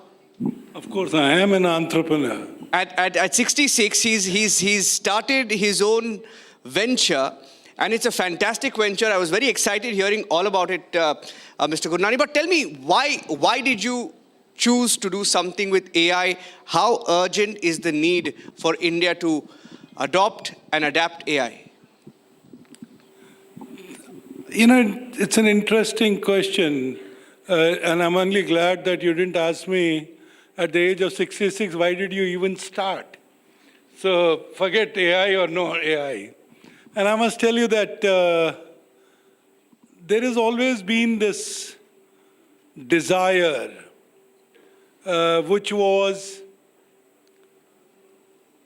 how do you create institutions? How do you create, and that's what I felt when I came here at your beautiful campus here. Because to me, this forward-looking campus was also a demonstration of your commitment to the future of media industry. Similarly, for me, when EY gave me Entrepreneur of the Year award, and I felt this is not fair. I was an entrepreneur manager. And I think at some stage of my life, I should be an entrepreneur. And when my American friends, when I announced my retirement, started asking me what's a bucket list, my first two answers used to be always that if I had a bucket list, I would handle it. Why would I wait for any retirement? But then I said, no, I have an unfinished desire that I want to write a check. I want to be able to create an institution which remains relevant for the future. And obviously coming in at a time, it was exactly 21 months ago, 4th of April 2024, I wanted to also highlight the role AI would play in our lives, personally, professionally, and also in building India. And that was my driver to create IONOS or create an institution. And I see that you have some fantastic collaborations, by the way. How critical is AI to India as we see it today, and what are your immediate challenges? Where are you trying to bridge the gap in the AI industry? You know, it's always, so one is, let's talk about the collaboration. Collaboration is with Interglobe. Interglobe, for many of you who are aware, know that they own majority share in Indigo, number one. Number two, they own 60% of Accor in India.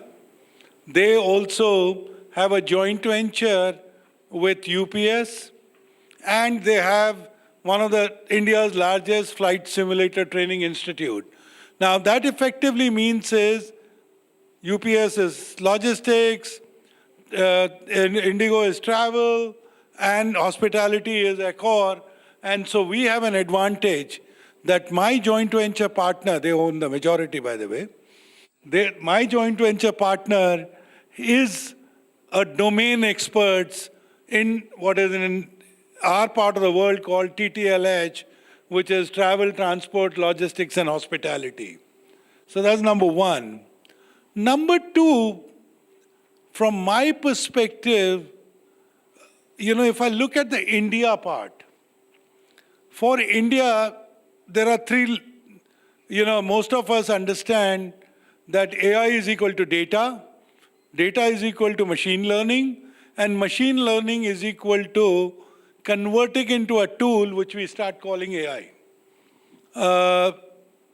most of us also understand that now saying happy birthday has become a lot easier because somebody else writes a language for you. You know, doing a simple research has become a lot easier because somebody else does the research for you. And the reality is, every time we think we have achieved, somebody else is doing a trillion more transactions to give us even better answer. Now I want to not wait for India to say whether we will win the war in infrastructure, whether we will win the war in data centers. To me, those are given. Ultimately, whether we go and take it from outside or whether we build it ourselves, we will get the infrastructure right. The real challenge is in applications. Now think about it. One of my closest friends is a professor in Stanford University called Vivek Wadhwa. Now Vivek Wadhwa and I were discussing the data in the AI part of it. And he had lost his wife to cancer. And same age as me. And Vivek decided to do all his R&D in India. And many of you who read his articles, and he has also come on your forum, Niranjan, the point was very simple, that a guy who was in Stanford, who was in Silicon Valley, realizes the real India power is data generated by 1.4 billion people. What do you think was, when the COVID war happened, the largest manufacturing in the world was in India. That's how we did, the vaccine export. Yeah. But more important is, India developed its own vaccine. That Krishna Ila gave us the vaccine in a very short time because of the usage of AI, and we, in a way, not only addressed our health issues, but also helped many countries.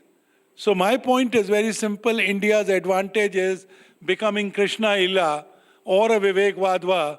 As long as we remember that, the applications are thousands.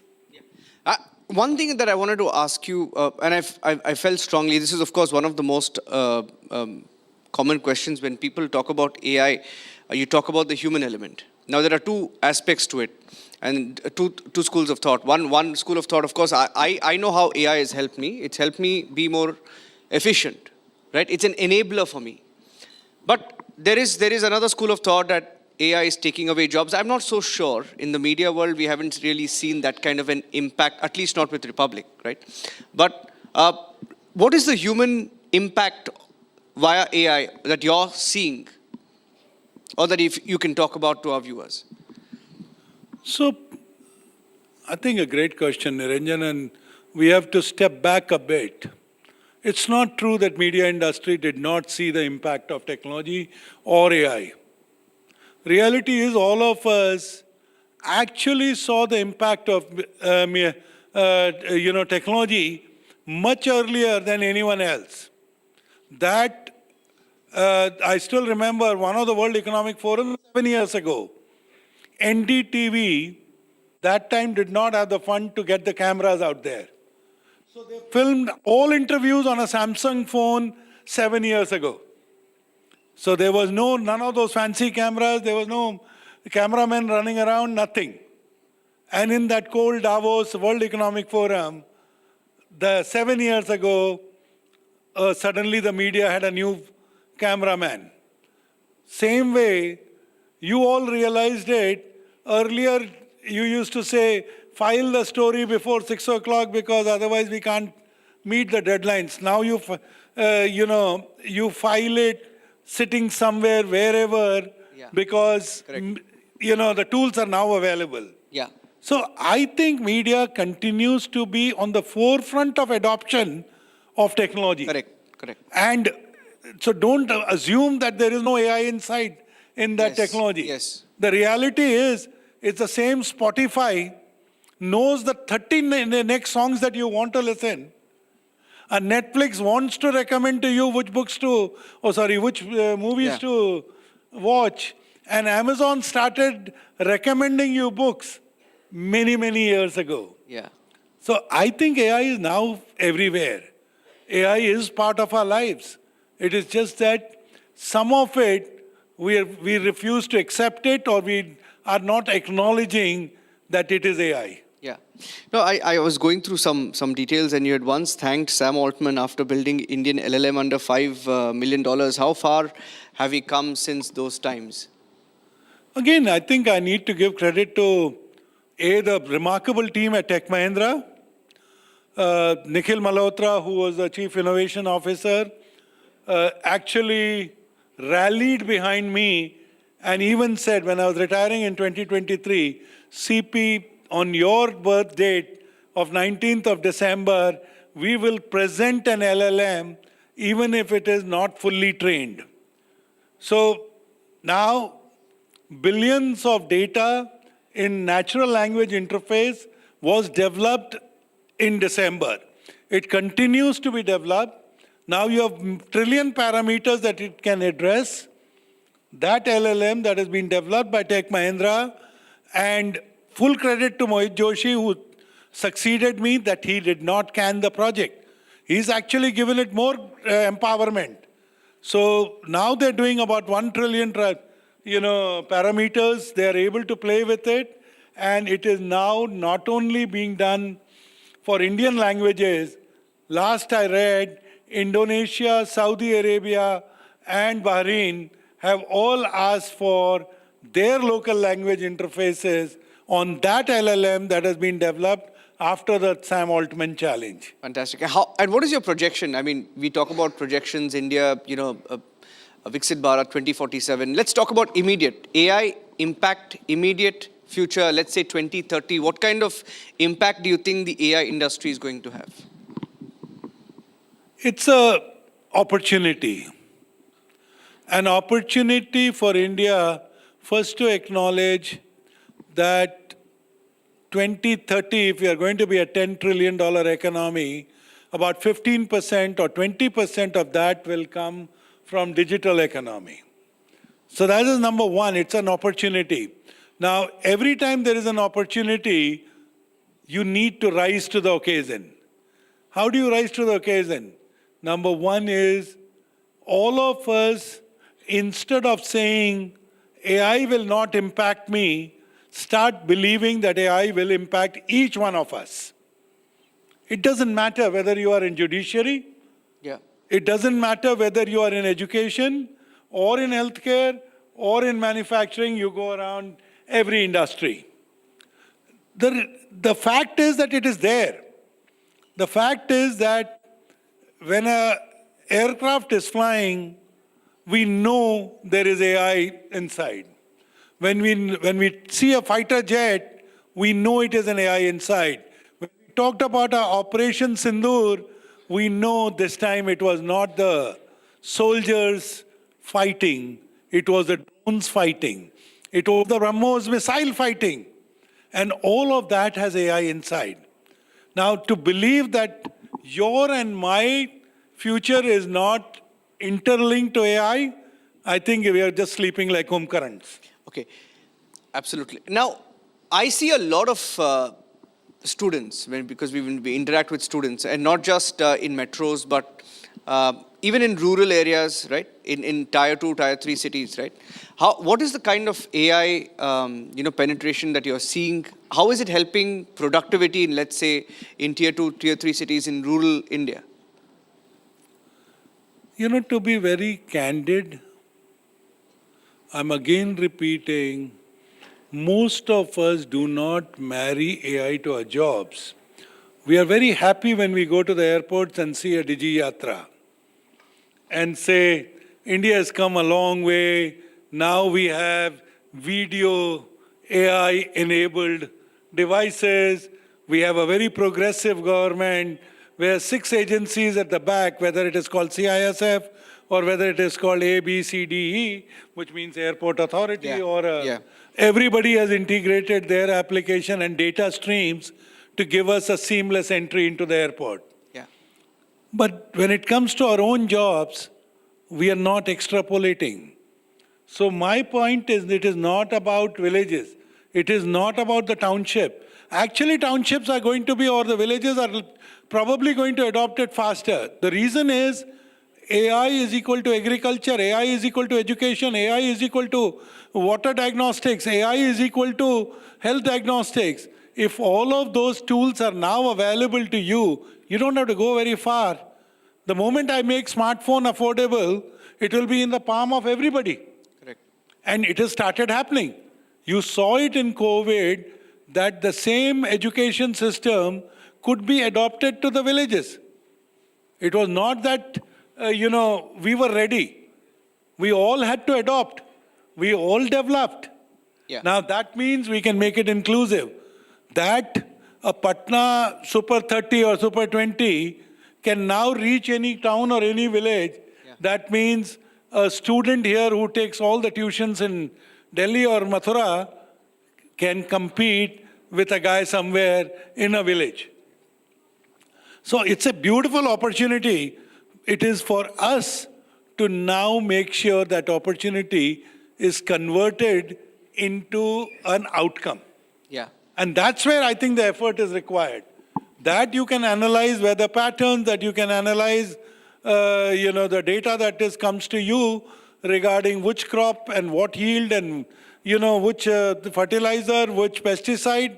All that data is now available to you again on your screen. Yeah. Now, in fact, to take that thought forward, because you mentioned another channel and the fact that they were using phones, right, back then, 7-8 years back. It's a technology called Live View, which Republic was using back then. What it meant was a huge truck would be crunched into a phone. These are apps that came out 8-9 years ago, and they became a success, and they helped how we, became leaner because of great bandwidth. Great bandwidth, okay? Now, my question to you is, great bandwidth is what I wanted to talk to you about, because I asked you a question about rural India. Today, you have cheap internet across India. Today, you have India, which is the most populated country in the world. You have numbers, and you have low-cost internet, and you have fantastic AI, penetration, right? Now, in the larger scheme of things, in the India growth story, how do you see this, propelling us to another level? Great observation. Just to give you the facts, 5G adoption in India is far superior than any other country in the world. Number one. Number two, now 5G technology, thanks to Tejas and Tatas, is now developed in India. Number three, that this bandwidth and expansion is equal to 6G. Now, maybe it is next year. Number fourth, when you talk about space research, chances are that these low orbit satellites, today which were doing one-way communication, media is using it. That's how it comes into your room.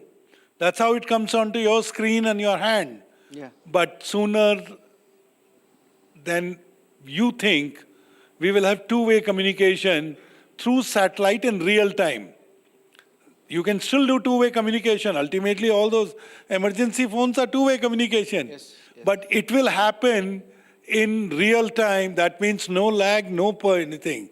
So I think the technology, India is in certain areas underplayed what they have achieved. And I think on the communication network and its effectiveness to reach majority of the India's population has actually been underplayed. Yeah. Which are the sectors you see adopt AI and make the best use of AI in India? I don't think anybody has a choice. Very simple. So I'll give you the examples. In businesses, you always have, supply chain as one of the most critical departments, because people like Maruti Udyog, when they came in, they taught you the advantages of running a low inventory. Now think about it. Now, if that supply chain today becomes more efficient, if it is more value engineering based, if it is more AI driven, if it is more based on predictive analytics, it's more integrating the whole supply system, then I can today run and program and be 3 to 4% more efficient on my bottom line. That means I don't have a choice. I will have to run an AI-based supply chain. Same thing when I start applying it to the normal ecosystem. We have all seen healthcare. Now, healthcare is a perfect example of machine. I mean, every hospital has got somebody says 64-bit, somebody says 256-bit. I mean, ultimately, we are all looking at diagnostics by the machines. We are looking at doctors relying on their human knowledge, and if we can combine it with the AI knowledge, all we are saying is that our medical systems will become more efficient. Education, personalized education, and more importantly, I think, Niranjan, you talked about equalization. You talked about the vectors where every population or every individual has a right to the same information or the same data or to the same analysis, because that means he can do better decision making. I think it just needs to be applied. The potential is from railways to predict whenever the next Prayagraj happens, to whatever we do in our today's life. I think the potential is very, very high. On a lighter note, machine learning will keep happening, but we tell journalists in the newsroom not to use ChatGPT while writing scripts. They get caught. You know how they get caught? Because when they put the script into ChatGPT, right, when it comes up as former US President Donald Trump, that bias is still there, it's stuck. And when they write Arvind Kejriwal, it comes as Delhi Chief Minister Arvind Kejriwal. That's how they get stuck. So we encourage all our journalists not to use ChatGPT in the newsroom. That was on a lighter note. But my last question to you is, Mr. Gurnani, I know India set some money aside. I was going through some numbers of what the government is doing. Of course, the Prime Minister kept a large amount of money aside for AI. He talks about AI. He knows the importance of AI. He's talking about data centers. Now, from a policy reform front, what do you think we need to do more as a country to not just, promote AI, not just make it, a necessity, but make it a revolution and stay ahead of the curve? I do want to compliment the current administration led by Prime Minister Modi, because they definitely see the role AI will play in their vision for 2047, the Viksit Bharat, or the immediate goal of 2030. And, we can always keep looking at a glass half empty and saying, ye bhi karo, wo bhi karo. My belief is, I think government is giving us the roads. Road here I mean by digital path. I think a lot has to be done by the corporate sector. A lot has to be done by the academic sector. A lot has to be done by the individual. I again want to re-emphasize, today's AI is more personal than any other tool or technology that has ever been developed. Yeah. And if it is personal, that means you need to be personally proficient. You need to bring it into your day-to-day usage. You need to make sure that the processes which are unnecessarily being done are replaced by more automation and better processes. And if that is true, I personally believe instead of expecting anything from the government, it's very easy. Give more money, give more startup fund, give more product fund, give more all of this. But if we need to step up, ultimately, India has proven there are two things that India has always done well. A, respond to the challenge. Yes. The challenge is 100 million jobs. I think they will come by creating 100 million entrepreneurs. Number two is, India has always responded, when one job will be lost, how do we create the next new jobs? And I personally believe it is for us to rise to the occasion instead of waiting for government to do anything. Yeah. My last point to you is your personal venture, now you're an entrepreneur. At IONOS, what is your goal? What is your vision with the AI industry in India? Thank you for allowing this commercial. So, IONOS is all about AI plus human experiences. For me, it is not about serving a customer, it is serving customer's customer. When I serve a customer's customer, I have to make sure while I'm using agentic AIs, I use the best automation platform which I develop. I also need to take into account is human beings cannot be replaced. If you are going to ask for, a booking on a, airline, I mean, there are times when you want to discuss options. There are times when you want to know what will happen to your luggage. There are times when you want to discuss what will happen to the food and whether you will get your preferred food. There are times when you want to understand whether the wheelchair would be available or not. And that customer experience, as long as I can combine it with data and make the person who is answering you even more human, I think that's really what IONOS stands for.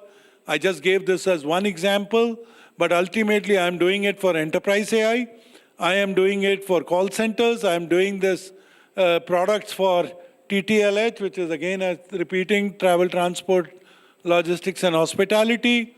And the reality is, if next time when you check in, if they're using my solution, I promise you, you don't have to wait for 5 minutes to check in because you would be able to check in without going to the counter. Fantastic. Oh, thank you very much for being with us, Mr. Gurnani, and pleasure talking to you. I see that that aggressive Mr. Gurnani is still there. Tiger zinda hai, like they say. Thank you for joining us. Thank you.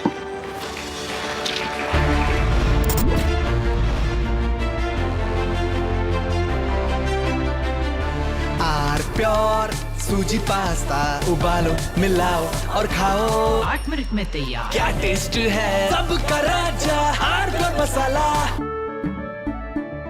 केसरिया से मन जोगी हुआ रे दिल झूमे देखो मतवारा हुआ रे केसरिया से मन जोगी हर पल मनाओ केसरी त्योहार विमल बोलो जुबान केसरी MDH की हल्दी मिर्ची धनिया करे कमाल ये रंग दे ये खुशबू दे ये तीखा ये कम पड़े क्या निराला MDH मसाला।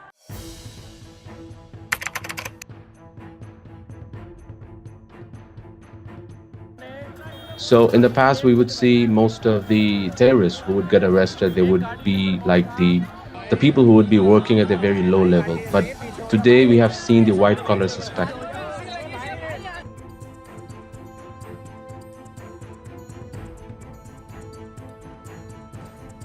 कश्मीर घाटी में डॉक्टर्स एक बहुत अल्टीमेट ड्रीम होता है वहां के लड़के लड़कियों का। उस बनने के बावजूद अगर आप रेडिकलाइज होकर अपने ही देशवासियों को मारने के लिए और अपने देश को तोड़ने के लिए तैयार हो सकते हैं, तो आप अंदाजा लगाइए किस तरह की रेडिकलाइजेशन हो रही है और इस फ्रंट पे हम क्या काम कर रहे हैं।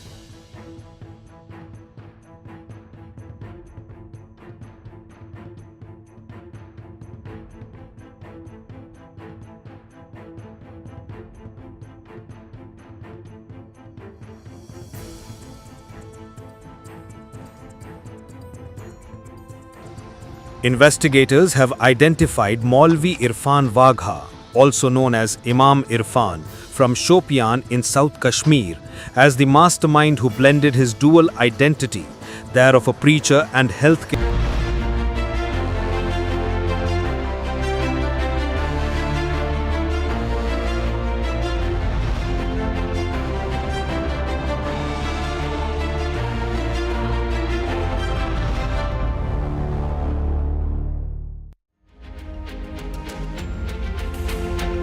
Area that is not much spoken about. There is always an element of fear when it comes to healthcare. So I want to directly start by asking you, in building a healthcare for 1.4 billion, how does Apollo really come into the picture? What exactly is the roadmap for building healthcare for 1.4 billion? So thank you. First of all, I'm extremely happy that healthcare has become so much center stage and these kind of questions are being asked.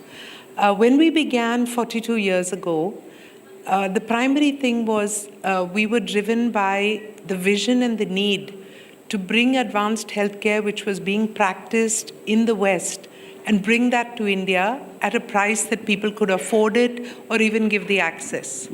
So in 1983, we started our first hospital. Dr. Reddy, our chairman, was a practicing cardiologist, came back to India, and he used to practice cardiology, but he sent his heart surgery patients to the US because the cost of care was unacceptably high.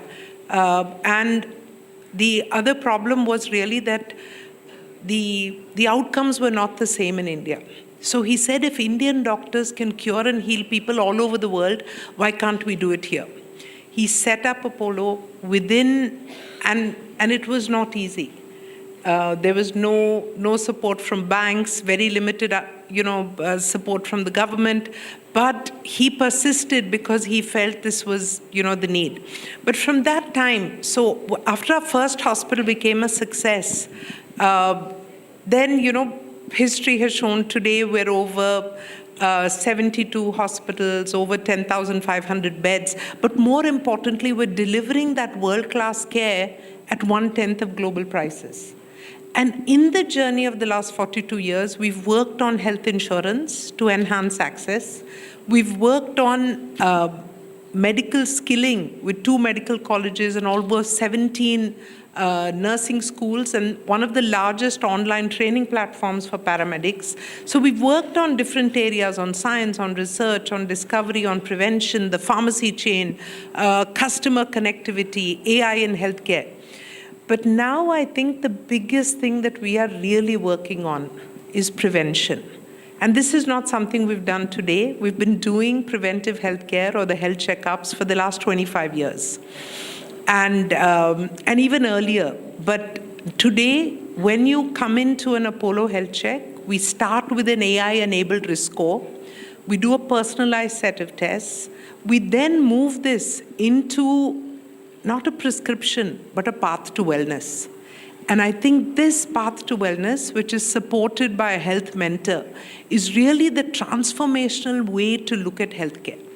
And so, coming back to at a national level, I believe that Apollo has validated models that I hope can get scaled by everyone.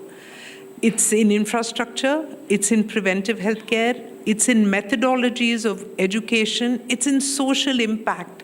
We've worked with governments in primary healthcare.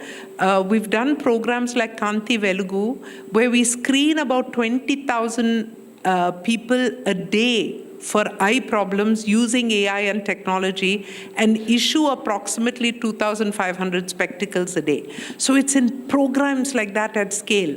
So in joint ideation of mission mode interventions to create true transformation in the healthcare of our country, accelerating known good models and bringing this forward and creating this positive flywheel.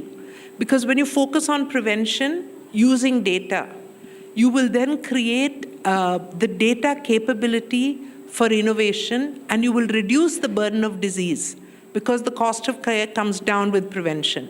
Once you've done the innovation piece, you will come up with new methodologies, new cures, like new vaccines, new biomarkers. And this will become a positive flywheel which can transform the healthcare ecosystem of our country. So while we're working every day, we see about 300,000 patients a day, either physically or digitally. We're working at a practical level every day. We're visioning for a much healthier, happier country. Well, I think so many in this particular auditorium would have also witnessed it. You speak about preventive medicine, and the fact of the matter is that when we have actually gone into a hospital in today's time, and especially in a market which is profit-driven, we're largely told that, okay, why not go in for a surgery? And that's not much of a, not much of a focus or an impetus that is given on prevention. Do you think that is going to change given the fact that there is a lot of competition in the health industry too? So I don't, I'm not putting it in the context of competition. I'm sure it's going to change, but I think the driver for change is going to be people like all of you, that you understand healthcare. You begin to realize that the heart attack that people are getting, and many young people are getting heart attacks, but the heart attack that you're getting at 50 began by the arteries getting clogged at 25 and 30. And that's when the negative began. The fact that you have a stroke when you're 70 is because of something that you didn't do when you were 50 or 60. And definitely the disability at 80 happens because of the muscle wasting which began in your 60s. So this appreciation that so much of staying healthy is in your own hands, and so much of monitoring that health is in proactive preventive healthcare in a good scientific environment. That, I think, is the basis for the transformation which is going to happen. And that's what we are working on public awareness, on proactive, preventive, predictive healthcare using all the diagnostic tools and AI, and definitely on a deeper connect, creating digital twins, creating solutions where we can monitor people's health and help them be proactive and healthier. Our chairman's vision now is very clear. I want health and happiness at home. Dr. Reddy, I want to share this with you because we've had this personal experience many a times. For example, from a place where I come from, access to healthcare was extremely difficult, even till date. I think so Napola has just come up a few months or a year back, that is in Shillong. Where do you come from? Shillong. Okay. And for the longest time, we had to travel far away to even reach. And Apollo at that point in time was like, if I have to go to Chennai, all the way. So you would have a lot of people from the Northeast actually going there. Accessibility is still a problem. Till date, this conversation happens in remote areas that we do not have access to the kind of healthcare, say, many of us really enjoy in urban cities. Is there a possibility when we really talk about Viksit Bharat, can a Viksit Bharat actually happen when access to healthcare is such a big problem even till date? So a Viksit Bharat can happen, should happen, and will happen. The accessibility to healthcare is a problem that must be solved. First, I must thank the people of Shillong in the Northeast. They have put so much faith in Apollo and come and travel to us, so we're now trying to get closer to them. But let me just say that today, healthcare is accessible via telemedicine at the first stage. So one of the things I'm seeing as a global trend is that healthcare is moving from the hospital into the clinics, from the clinics into the home, and from home into a 24/7 ubiquitous access to care. You can pick up your phone, download, whether it's Apollo 24/7, you will see a doctor in 15 minutes. These are the kind of things where technology is being used. The government telemedicine portal, extremely powerful platform with many, many doctors connected. So number one, for teleconsults and initial understanding of health problem, people do not have to travel. We must educate public to use technology to at least understand their problems first. The second step then is, how far do we need to go for diagnostics? And diagnostics, again, are moving to small village headquarters. In fact, we've done many partnerships with primary healthcare centers, to put it there. And then there's the proliferation, hopefully, of more private hospitals and the upgradation of general hospitals and the government hospitals. So my belief is that healthcare is getting closer.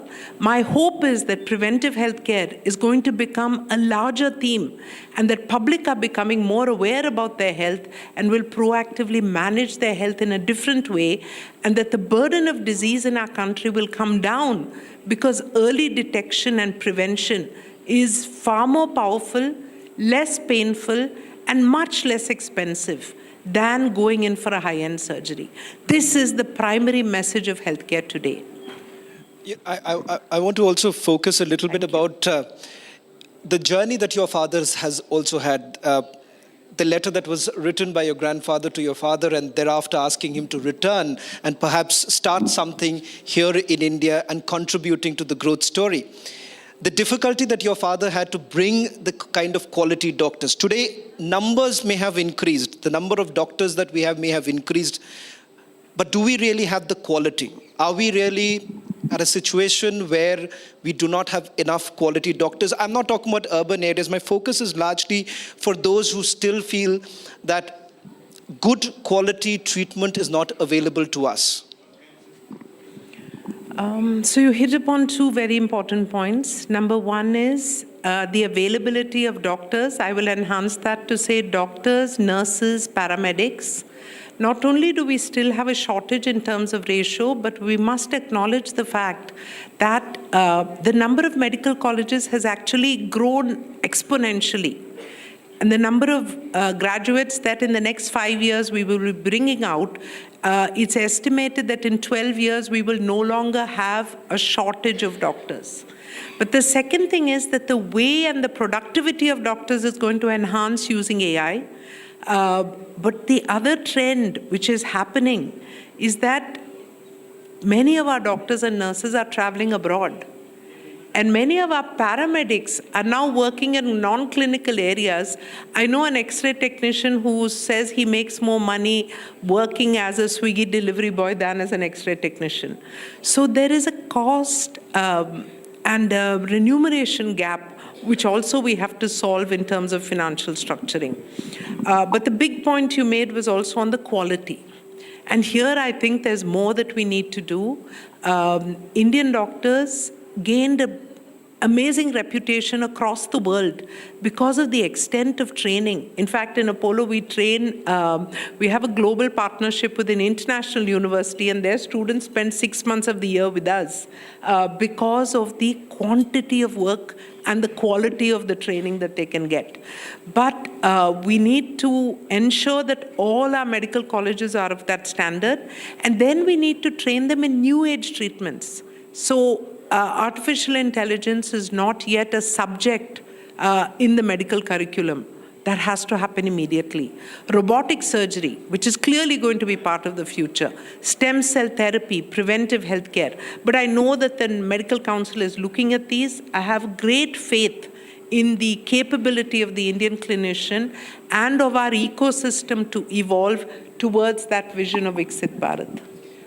Dr. Reddy, pardon me by saying this, but I think so many would, at home would have spoken about this, that most of these hospitals today have these preventive healthcare facilities, checkups that are being done. And when you have a conversation back home, they'll say that, okay, look here, this is more that the hospital is trying to extract more money out of us. So preventive healthcare also has this notion that this is, again, some sort of an activity or carried out by the hospital, which is, again, PR-driven, does not have much of a benefit, and it does not really work. So what would you essentially tell those that, does this really help? Does this kind of express checkups that we have, hospitals have put up, does that really help anyone?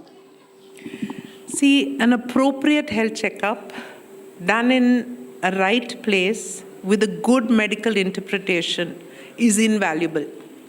Let me reiterate this point, that if you find that your cardiac vessels are beginning to have a block, if you change lifestyle, if you change diet, if you control the identifiable risk factors, and if you prevent your heart attack, isn't that extremely valuable? Because when you have a heart attack, that vessel gets blocked, your heart muscle gets damaged. This is irreparable damage. So because of a few things which have happened in a certain center or a certain commercial practice happening in one center, don't deny yourself the power of a good health checkup. That's the only thing I would really say, because your future depends on staying healthy today and doing the right things to keep your body working tomorrow. Today we're talking about longevity. I will say that our effort is not just towards longevity. It is towards creating health span versus lifespan. So in your 80s and 90s, can you walk? Can you do things yourself? Do you need major treatments? These can be prevented by having a health checkup today. And then, like I said, it's not about a prescription. It is about a lifestyle which becomes part of you, or a journey to wellness. Bring yourself to the optimal level of wellness. That's what Apollo Pro Health does. And I really hope wherever you're getting your checkups, that you are looking for a proactive, preventive health initiative in your lives. Are we as a society much more afraid of getting a diagnostic done because we would be essentially told that we have a trust deficit here, because no matter what we do, we would be told that there is something wrong whenever we go to the hospitals. Can that trust deficit be, can we bridge that gap? I think I need the help of media to bridge that gap, because I truly believe that if you walk into, we do approximately 2.5 million health checkups every year within our ecosystem. And I know that out of every 1,000 checkups that we do, we find 11 people with major problems. Cancer at the early stage, heart disease at their early stage, preventable stroke, liver, that you could find. And when you treat them at an early stage, I reiterate, it is less painful for them and their family. It is more cost effective, but more importantly, the outcomes are better. So why in India do we have 65% of our cardiac diagnostic treatments resulting in interventions? Because they're coming so late. Where was that patient when his first vessel was getting blocked? They're coming with 3-vessel and 5-vessel disease. And 72% of our cancers are over stage 2. Where was that person in stage 1? This is the question we have to ask ourselves. So please find the right place that you trust, but don't deny yourself the power of a health checkup. That is really the important message. Dr. Reddy, there is always a dichotomy here because... Thank you. I really think that it's important for all of you. Thank you. So I think so when they go back home today, everyone can actually feel rest assured that once you go to the hospital, need not be that you'll have to be told that there will be a surgery. Yeah, it's not. Sometimes, your repeated headache is because you didn't get your eyes checked and you need to change your glasses or you need glasses. Sometimes it's an ulcer because you haven't had food on time. And that ulcer could have become something much bigger if you don't prevent it now. So this early warning symptoms that the human body is an amazing mechanism. It's telling you things every day. And medical science is an amazing science which is also picking up these signals. So allow these two to work together for you, to keep you healthier, to keep you at optimal health. There's a dichotomy here because many would say that if I go to the hospital, I spend much more. Many of it like an outpatient duty that is not covered by the insurance, which essentially means any test that you and I are doing, they're quite expensive. An MRI today would have been costing us a lot, which is not covered. What really happens then? This comes at a time when we are basically projecting ourselves as India as the global medical hub. But the reality is also this, that many of us still cannot afford because our insurance does not allow that. Today, here in the national capital, when you have respiratory illness, you have insurance companies speaking about 10 to 15% of a hike in the premium. What do we really do? How do we exactly perhaps turn this over? So number one, I think you raised a very beautiful point, which is I firmly believe that health insurance should cover outpatient as well as inpatient. Very few people know this, but in India, insurance is sitting in 3 verticals. It's in health insurance, it's in general insurance, and it's in life insurance. I had the privilege of deposing in front of the parliament when the insurance bill was being discussed. The power of having it in life insurance is that the life insurance people will spend the money on preventive health care to keep you healthier longer. We should not think about health the way it happens in some Western countries as per member per month.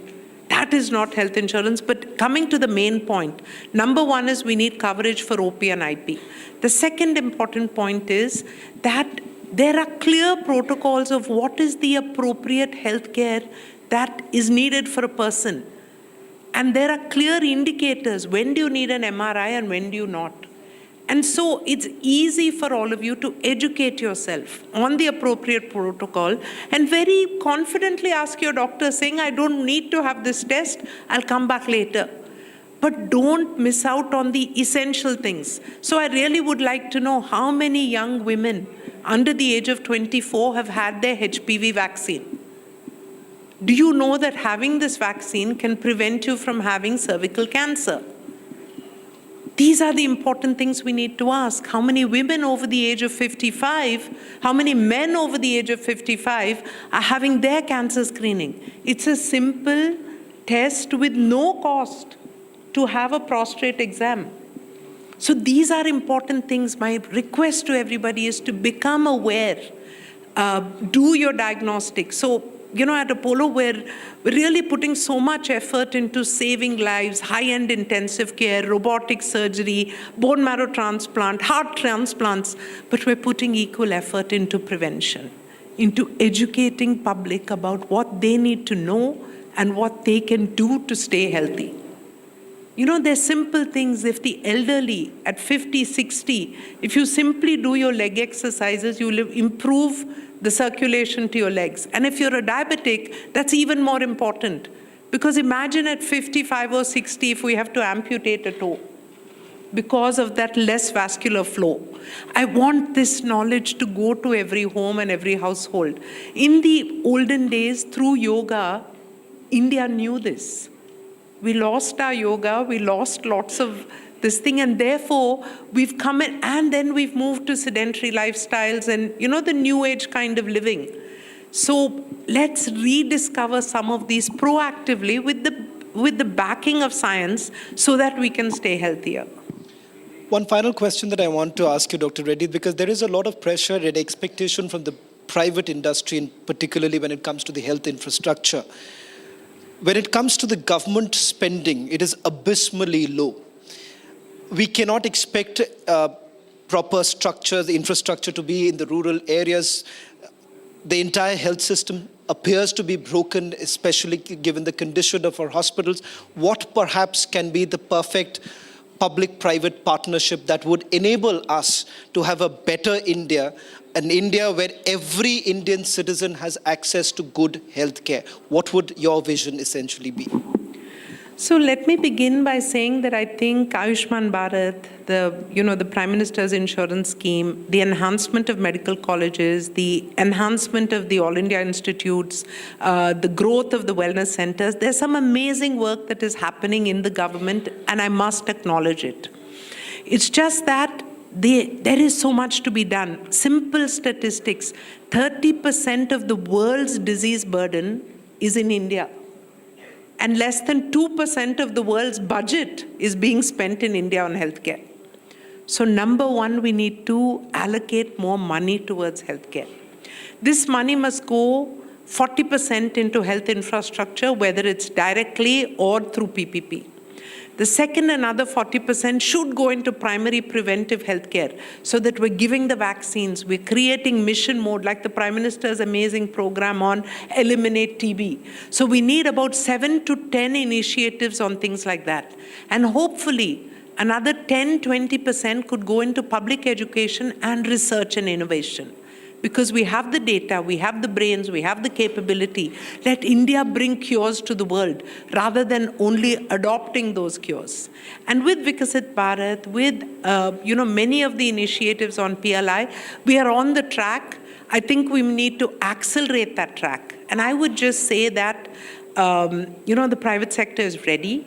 The government is also working hard. If public also come into this equation, together we can create a healthier and a happier India. But it is important for this to be high up on the national agenda. Because as we're becoming an economic superpower, as we move to, fourth place to third place, can we enjoy that wealth if we don't have the health? So please, let's put health high up on the agenda for every home, for every individual. Thank you very much. Thank you very much, Dr. Reddy. It was a pleasure speaking to you. I'm hoping that the awareness that you essentially want, it reaches to every home, every household, and hopefully we are a healthier India. Absolutely. Look forward to it, and thank you very much. I want to end by saying that our vision is really that we can heal in India because people from all over the world, from 140 countries, they come to us for care. So have that trust factor. If the rest of the world is coming here, there must be something good happening in Indian hospitals. The second is heal from India. We can create remote care. We have the doctors and the nurses. And the third is Heal by India. Our young people with our positive demographic, there's a 17 million shortage of healthcare professionals across the world. India can train and help to fill that gap. So there's a tremendous future in the health sector. Let's get together and make it happen. Thank you.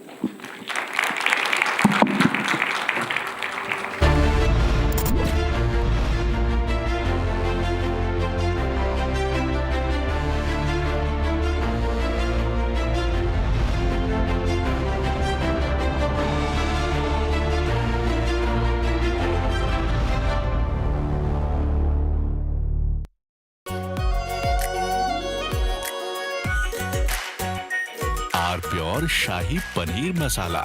Delicious, healthy, every day.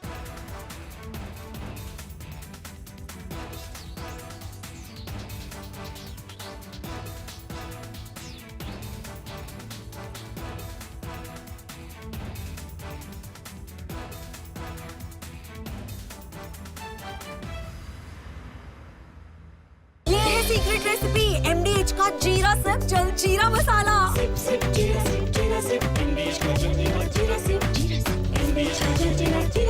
China and Japan are clashing verbally over Taiwan. Tensions between China and Japan have risen over Taiwan's security. Japan has signaled it may intervene in a potential conflict, viewing it as a threat to its own stability. China condemned this as meddling, issuing strong warnings and summoning diplomats. This conflict started.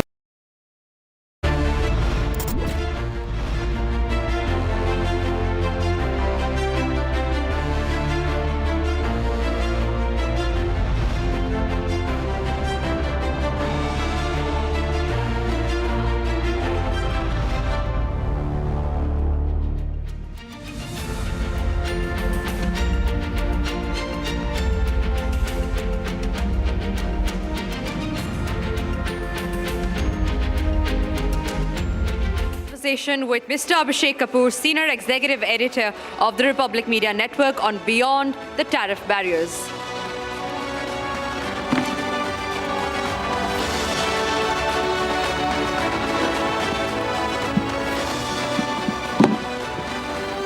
All right, we are continuing the conversation. You had a very engaging day understanding business, economics, Indian economy, India's march to progress, Atmanirbharta, India's 2047 vision of a Viksit Bharat. And of course, this conversation is going to continue into the evening.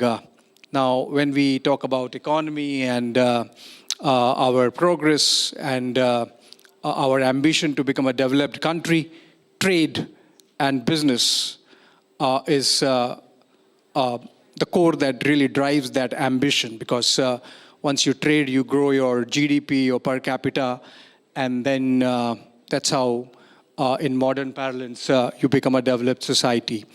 And when we talk about trade, we have to talk about our biggest or largest trade partnership, which is by and large with the United States. I think a couple of years back, China did sort of take a slander lead, but we're back to being the largest trade partners. With us, Rahul Sharma, Managing Director of US-India Business Council.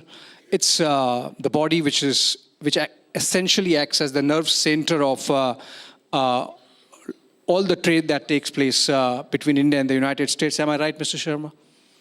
But I was just having a conversation with him, and I told him, in tune with my mood maybe, kya se kya ho gaya dekhte dekhte, something's gone amiss in the last few months, and let's try to understand where we stand and how do we go forward from here. So let's begin the conversation. Welcome, Mr. Sharma, again. And natural allies, natural partners, the partnership of the century, everything was going good. And then suddenly something happened this January, and things have been not good. Similar scene with the other relationships of the United States, but more so with India. Your assessment of where we stand, quickly, then we take this forward. Thank you. Thank you for having me here. And I'm looking forward to this conversation. I must commend Republic for a wonderful campus out there. I was quite amazed. It's my first time here, and thank you for having me here. I think we need to look at the India-US relationship in a long term.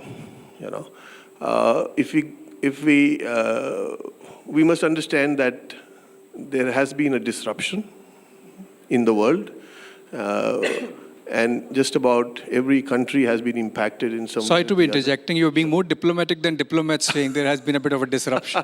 It's not just a bit of a disruption. Yeah. So, well, there is disruption, so let me put it that way. But I think we have to, where we are sitting at this point in time, we have to understand a couple of things. One is, eventually it boils down to national interest. And the way United States has changed in the last, during this year, is largely because of what happened in the elections there, and what were the key issues in the elections there. Let's cut the chase. It's Donald Trump. Yeah, it is Donald Trump. And thank you for your attention to the matter. But given what happened in the elections and the election of President Trump, and his worldview and the promises that he made to his constituents, we are looking at what the changes that have taken place. Within that, of course, India also is a player, largely because from India's point of view, it was always, a lot of investment was done in the relationship in the last 25 years. Successive US presidents and successive Indian governments have had fantastic relationships. And these relationships kind of was across the levels, It was business, it was defense, it was geopolitical.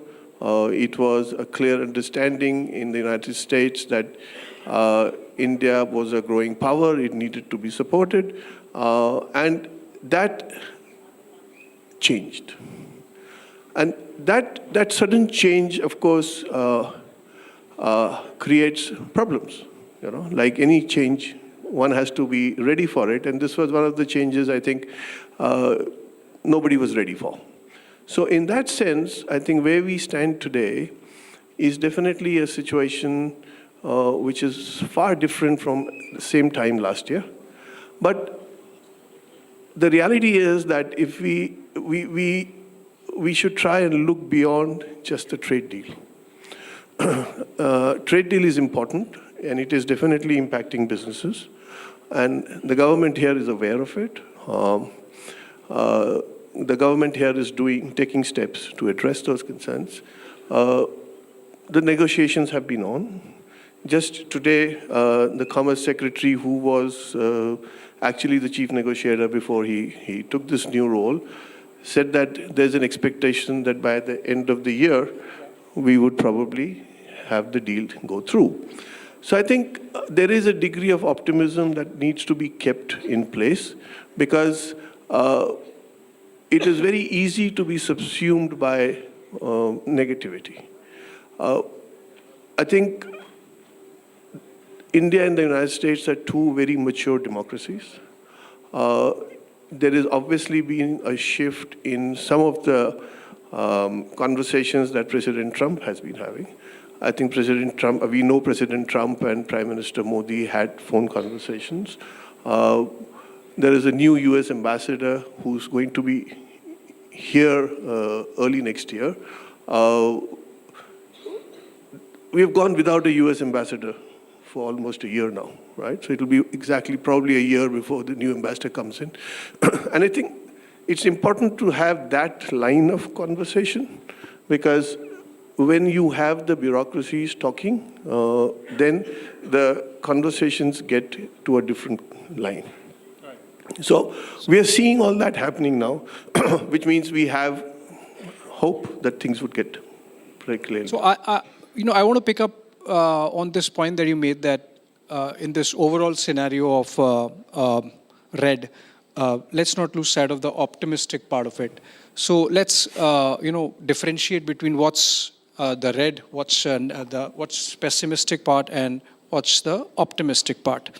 The pessimistic part is that the government relationship has taken a nosedive. The pessimistic part is the unpredictability. Somebody in the government told me that we are living from tweet to tweet, on the Truth Social post to Truth Social post. Then again, there is this larger aspect. The strong Indian diaspora, the fact that almost 80% of the top 20 American corporations have Indian origin CEOs. The fact that Fortune 500 companies essentially are run by Indian talent, based out of the United States. The fact that while there is this red hot spot at the White House, our equation with Foggy Bottom is fantastic. Our equation with Pentagon is fantastic. So there are obviously these threads of optimism which you would want to focus on. How do you make sure that the ship is kept steady by these non-White House elements of our relationship? So, if we look at the 10-year defense framework that's just been signed, I think that's an important signal. India and the United States are doing joint exercises, military exercises. The Indian naval chief was visiting the United States. And I think there are things that are happening in that sense where the conversations are on. And I think it's extremely important to understand that good conversations lead to good results. And that's exactly why there's hope that this trade deal, which is kind of taken, how do I put it, a precedence on over many things, has to be looked at positively. I think the view from the Indian government is that it should be done, it can be done, and it will be done. And that's the positive part. Right? I think I also want to, the other piece you mentioned is the diaspora. I think people-to-people relationship between the two countries is very strong, right? And that adds to whatever is happening. In the last several years, you had a lot of Indians going in the technology sector, working there. And the business is going just fine, actually. Are you sure business is fine? I mean, I'm talking tariff impact? I'm talking from that destination, from that point of view. From here, yes. I mean, there are certain sectors that have been impacted, but the India-US business ties, when you're talking about companies, I don't think there is a problem there. And you see many GCCs coming in. You're looking at it. US companies are not saying that we don't like India, we don't want to be here. They want to be here. And it's a good market for them to be here. So that's a great advantage. Yeah, actually, there are two ways of looking at this GCC's development. One is, of course, that the American corporations really want to have a finger in the pie insofar as India is concerned. They want to be here. They want to be physically present here. The other aspect is, of course, then they're eating into our software corporations and their businesses. But having said that, tell us, with your vantage, Mr. Sharma, how sustainable is this, or how lasting is this damage going to be insofar as the tariff war is concerned? It's not specific to India, obviously, but then there are some consequences which would be lasting and some consequences which would end with the present presidency. So how do you see that going forward? Like I said earlier, I think we are two mature democracies. And like two friendly nations, there are some disagreements. But in the long term, if you really look at it, the two governments will find ways to resolve the differences. Because it's in the interest of both countries. It's in the interest of both the businesses of both countries. Because interestingly, earlier there was a presentation that was going on which was talking about the technology piece. And the kind of technology that comes in from the United States. If Indian companies are looking for technology, then one has to figure out where do you get that technology from, whether you get it from the United States or the other potential is whether you get it from China. And that is where the whole piece falls into place.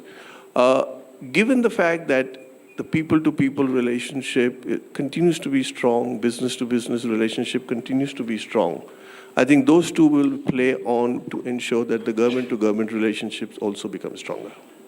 All right, you mentioned China. How much of it is China still a factor in determining the US-India, the trajectory of US-India relationship? There was this post-COVID situation where you were just talking China +1, and that +1 was India. You were talking about Indo-Pacific, and India was essentially the pivot. And the Americans would have been more than happy and willing to really let India have a go at China. Maybe they were disappointed that we did it on our own terms. We did not let the Americans decide when we are going to have a go at China and how much of a go we are going to have on China. So how critical a factor is the fact that irrespective of American calculations, China is no more a bugbear. It's a reality that the United States has to deal with. And it's breathing down their neck. So in that situation, do you get a sense when you talk to people in DC, in New York, in the Silicon Valley, that the Americans understand that they are on borrowed time in this Thucydides trap for power that they are with China, and in that they should keep India on their right side? So whether the piece on the borrowed time will tell, But I think the reality is that I will go back to what I said right at the start. Every country looks at its own national interests. And that is the critical part. When the world changes and there is some degree of geopolitical upheaval, every country has to sit back and see what is good for it, right? And I think India has to look at things from that prism. I think India has to look at what is of interest to it, just like the US will look at what's of interest to them, and China would look at what's interest to them. Things are at that stage where, at this point in time, they're still bubbling. So it's difficult for me to predict what's going to happen. But I think from a national point of view, any national point of view, that national interest is something which comes right up front. You think the government? The government of India is handling the situation well, or has handled the situation well till now? In what sense? The overall dynamics, the kind of nosedive the relationship took. You think we managed to, weather the turbulence well? So when or you think something more could have been done? So when I hear from our member companies, let me be more specific. Like when you deal with these, when you engage with the American corporations, the CEOs, do they say that, the Commerce Ministry here, the Ministry of External Affairs here, the Government of India here, the Prime Minister's office here could have done more? I think most of the people that I speak to talk about what is the impact on business, right? Geopolitics, of course, impacts business. Unpredictability, of course, impacts business. No business wants unpredictability of any kind. So there are concerns. But the unpredictability is on their side. When I say predictability, I'm not saying this side or that side. I'm just saying unpredictability. Because unpredictability can be from any side. Uncertainty can come from any side, any point, right? So it's not about this from India or from the United States. From a business point of view, when you're looking at it, you would always take a larger view and see what are the potential impediments, right? And continuity is something, business continuity is something which is of paramount importance. So that impacts every decision a business takes. So there are concerns over these uncertainties that exist at this point in time. There's also hope that these uncertainties would be addressed very quickly, and we can all get back to doing things the way we were. Because let's look at it. If there is a robust trade deal which helps both sides, it is good for business. Business can look at a 500 billion trade situation between the two countries. You think it's still possible? I think we put that figure out between the two leaderships just in the month of March or April. And now we are in November and December, and it already seems so distant, that sentiment that we could be touching $500 billion before the end of the decade. If you look at it from a geopolitical point of view, anything is possible. If you look at business point of view, anything is possible. As long as there is continuity and predictability of the ground situation, it's always going to be good. And that's what we are looking at. What we are saying is that if there is a robust trade deal which works well for both sides, then we have a great opportunity ahead. Because if you look at it, the defense piece is going well. India is now buying LPG from the United States. The energy piece is taking shape. The AI piece is beginning to take shape. The technology piece in terms of investments and what companies are looking at is already in good place, and will get better. So overall, if you look at the things, if you can remove certain uncertainties that are still around, it's going to be good. Again, I am getting a sense, Mr. Sharma, talking to you, that I'm talking to a secretary in the Ministry of External Affairs. Very difficult to get things out from you. But you see, the uncertainty again is on the other side of the Atlantic, not here. So, And I think that is understood. From India's point of view, that is understood well. And that's what I'm saying, that India is and has, like any other country, to look after its own national interest and do what is best for it. If you are going to be in a trade deal which is going to be not the right deal, then there is a problem. So the effort is on to have the right deal. So once that right deal is into place, then you will have a situation. What's that right deal? Right deal is a deal which, if you were sitting down to do a deal with somebody, what would be a right deal for you? Something that works for both of you, right? That's the right deal. Is 15% a right deal? I don't think I am the right person to comment on that, because it will depend on where... You have an understanding, like you speak to both the sides, you would know exactly what's the right deal. I think discussions are still on. And I think we hope that we would get somewhere which is acceptable to both countries. Right. And I want to get a sense from the audience also. When you talk about America and India, one issue which touches most families these days, and that's actually a measure of the kind of connect that is there between the two nations, is the issue of visas. Anyone here sitting who has waited for an appointment for visa, for an American visa, has not got one? How many months? It took a year. It took more than a year for an appointment. Anyone else? So that's the situation. The average visa time for getting an appointment here from US Embassy or any of their consulates is minimum 6-7 months. She says one year plus. So, this obviously is going to have consequences for trade also, as much as people-to-people relationship. So, are you sure that these things are being taken care of?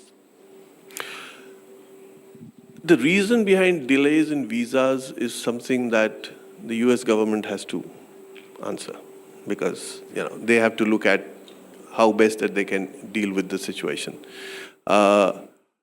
Whether it's going to have an impact, I think just to look at some data, I think there's definitely been a drop in the number of Indian students going to the United States. But there has been alternatively an increase in Indian students going to countries like UK, even Russia, and some other countries. Again, it boils down to one simple fact: where are the opportunities available? and what does it require to get to those opportunities. So I think we are, again, in a situation which is a disruption from a student's point of view, and when that will get fixed is something that I don't think I will be in a position to answer, because that's something that the USG has to work out. Yeah, so ultimately everything comes down to the USG. And as I said, we are living from tweet to tweet. You know, when I remember 2014, when President Obama had come, and among other things, we were at about $80 billion of trade, you know. And Obama, I remember, mentioned, does $100 billion look ambitious? No. But now we are at $200+ billion, talking about $500 billion. So despite all this turbulence, and you think, how do we take this forward in a manner that we shield the larger relationship and, of course, strengthen the trade even further? So I think, you have to understand, there was a massive disruption in terms of COVID, and the world took time to recover from that. But despite that, the bilateral ties between India and the United States and the trade between India and the United States bloomed. And we are still at a situation where we are seeing a drop in exports. There is a deficit which is in favor of India, which is what President Trump was talking about right at the start. How do you fill that up is the big question. And that is something that the two governments have to talk about, discuss the possibilities of bridging that gap, because once that gap is bridged, then there is a very good chance of things coming back to, the basic thing. But what I'm hearing from the Indian government, at least, is that, talks are going on well. There is a strong chance of some deal coming through very soon. And I think that's the positive. Whenever I hear somebody say, "Kuch acha news hai kya?" it's always in the context of deal hua ki nahi. So everyone is just, waiting with bated breath, as they say, for the deal to come through. Today only Commerce Secretary you mentioned has announced, I also heard that it could be as soon as December. And then you think it's going to be uphill? I think that will be a good start to put things back into motion. Okay, and tell me two good bright spots, if that be the case, if it's going to be uphill. One bright spot, for example, I can give an example of is Apple, right? Despite all this turbulence, the Apple exports have continued to grow $10 billion, or almost $1 billion a month now. What, according to you, are two good bright spots that both the USG and the GOI should be focusing on? Or rather just not look at that side and let them do? What are the two good bright spots? So I think we forget one very important fact here. You see, one of the things I would say this disruption has triggered is really a hard push by India to bring about reforms. So you saw the labor laws being reformed. You saw the QCOs, some of them being put aside. And I think those are the kind of things that are really important to business. Right? Apple is a good example, but what I'm saying is that if the environment is conducive for business to grow, you will see business grow. There is no reason business would not follow a path which allows it to grow. And that is where it becomes really important that all the uncertainties and unpredictabilities are removed. And if the trade deal is that, then the two countries need to find a good spot where they can agree to something, and then the business takes over. All right. While all through the conversation, I got the sense that I am actually talking to a diplomat and not a business honcho. But the fact is that this is also a measure of the kind of difficult phase India and the United States relationship is passing through. Hopefully, we would weather this storm. as soon as maybe this coming month. And then hopefully it would be uphill from there on. Thank you so much, Mr. Sharma. For Thank you. Thank you for your time. Pleasure.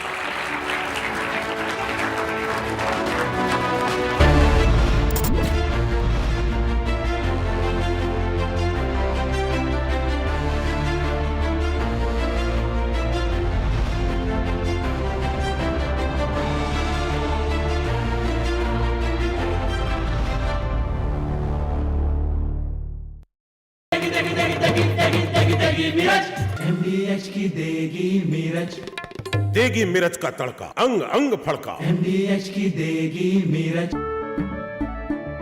केसरिया से मन जोगी हुआ रे, दिल झूमे देखो मतवारा हुआ रे।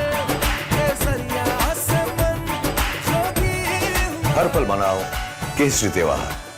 विमल, बोलो जुबान केसरी।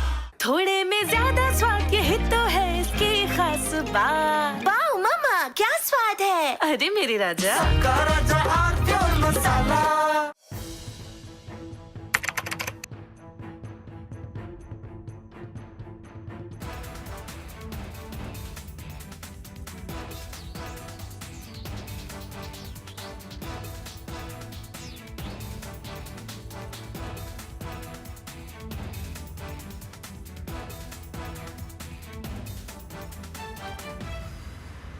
थोड़े में ज्यादा स्वाद, यही तो है इसकी खास बात। वाओ मामा, क्या स्वाद है। अरे मेरे राजा, राजा और प्योर मसाला। इसको घर पे लगाओगे तो शादी का तो पता नहीं, पर घर पक्का नहीं टूटेगा। रुंगटा नहीं तो घर स्ट्रॉन्ग नहीं। रुंगटा स्टील TMT बार एकदम सॉलिड। पहाड़ों में एक हाइकिंग स्टिक भी बन सकती है। ये है सीक्रेट रेसिपी MDH का जीरा सिप जल जीरा मसाला।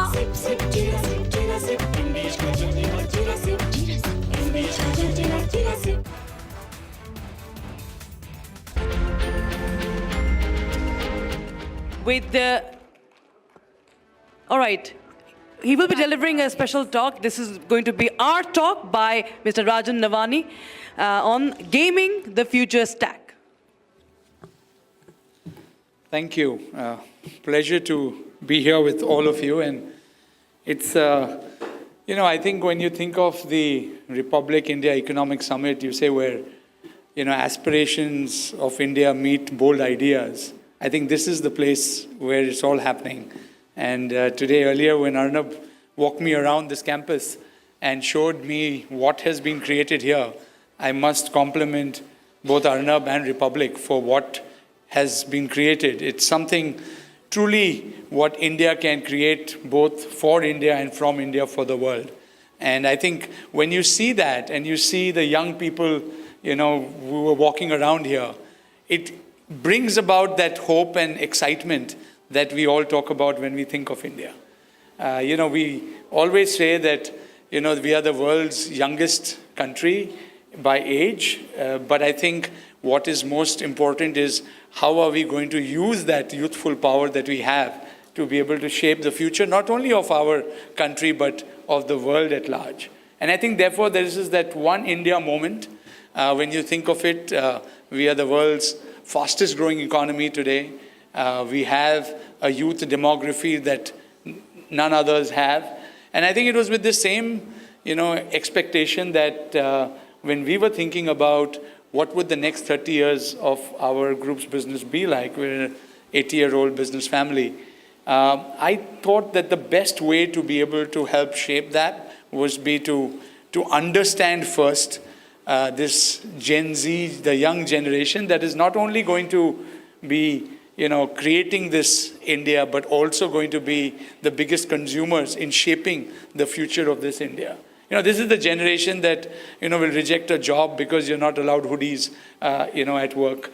This is the generation that when we try and understand them or they say, you don't get us. It's a digital always generation. It is an immersive generation. It is a generation, that is very hard for someone to be able to point a finger at and say, this is what defines it, right? Everyone's trying to figure that out. And so we set upon this journey to say, we are going to build trust with this generation.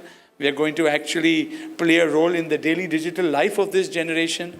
And through that platform and that trust, really be able to address both their concerns and their needs of the future. And it was, therefore by chance that the entire, media entertainment piece is what we hit upon, because strategically when we were figuring out, we said the first area that the opportunity we could see was one where, there was a particular way in which this generation was engaging both with content, not only as consumers of content, but also creators of content. And I think that's the big shift and the big opportunity that we saw, about a decade ago. And over these years, we have actually built this entire ecosystem, whether it comes to finding competitive gamers in esports, creating simulated experiences through video gaming, which is also extending to, education and a lot other areas of artificial kind of not only bringing artificial intelligence, but, using artificial intelligence to drive immersive experiences in augmented, mixed, and virtual reality. And I think that entire journey and experience is what shaped a large part of what we have been doing over the last decade. And then this entire aspect of the creator economy. And I think for India, if we really look at what's going to drive the future, to me, it sits in these three buckets, right? There is innovation, there is creativity, and then there is entrepreneurship. So if I look at the room here and I see a lot of young faces here, and I say, how many of you want to actually be job creators? And not just job seekers, I'm sure I'm going to see a lot of hands because everybody here wants to be able to create an opportunity for a livelihood that not only concerns themselves, but gives them the freedom, the flexibility, and today with technology, the ability to actually create very successful micro-entrepreneurship or careers that never existed before. So not only are you going to be able to, create enterprises of the future that are going to be in India, from India, for the world, but, actually ones that are going to be massively innovative. And in an era of technology, one very interesting facet that always comes out and everyone talks about it is what is it that's going to stay and what's it that's going to go away? So the creativity of a person, of a human being, is probably what's going to stay. So if you see all of human imagination, and I think Bharat and India has driven a large part of that, has come from some source of creativity that exists in one human being. And we see examples of that today. One maverick in the US has created not only satellite ecosystems, new cars, this. One human being can use and unleash creativity to such an extent that you can actually shape what the world will look like. And the ability to therefore be able to tap into that creative energy, that creative source, is something that I think is going to be a big shift that I believe we will have to see as individuals, as we look at the future, not only of India, but of the world. And I truly believe that India has the potential to bring that about. I see many examples. We work with the largest creator ecosystem in India, and whether it's in regional music, whether it is in many other areas. And what we find is the expertise of that creator that gets unlocked really results in the ability to influence others to make decisions. And I think brands and others who want to access that really have to tap into exactly that same source to be able to do it. So I think there's a huge shift that is happening when you look at what that creativity is unlocking, both for people, individuals, brands, the ecosystem, the country. And, with technology, we have been able to see the power of being able to take affordable solutions and many other things into the hands of people. And therein lies the entire aspect of innovation. So for a country like India, if we want to move from a developing country to the, developed and Viksit Bharat of 2047, and we want to do it through an innovation journey, there will be some non-negotiables of that journey, because never in the history of mankind has a democratically elected country of 1.4 billion people moved from being a developing to a developed country. And when we think of what are those non-negotiables, really we can tap into many aspects, but I think key things that will stand out is how do we include everybody into that process. Again, the role of technology and creativity to make that happen. How do we create solutions that are affordable and consumable by all? And the good part about the entire creator economy is that not only are the creators, the producers of whether it's content or solutions and actually deriving livelihoods from that, or employees of new age companies or even traditional companies, but they are also going to be the consumers. So it's a very strong 360-degree kind of engagement with them that will help shape enterprises, help shape countries, governments, and a collaborative approach to making that happen, to me, is what will help create that Viksit Bharat that we all talk about, the ones that we dream about, the ones that we imagine, and ones that we can continue to reimagine in the future. So to me, when I think of the future of India and I think of what is it that is going to be, taking India there, I think this entire generation of Gen Zs, the next generation of Gen Alphas, again, who have a very different behavioral pattern compared to Gen Zs, and the Gen Betas that are being born in 2025 are going to shape this India very differently.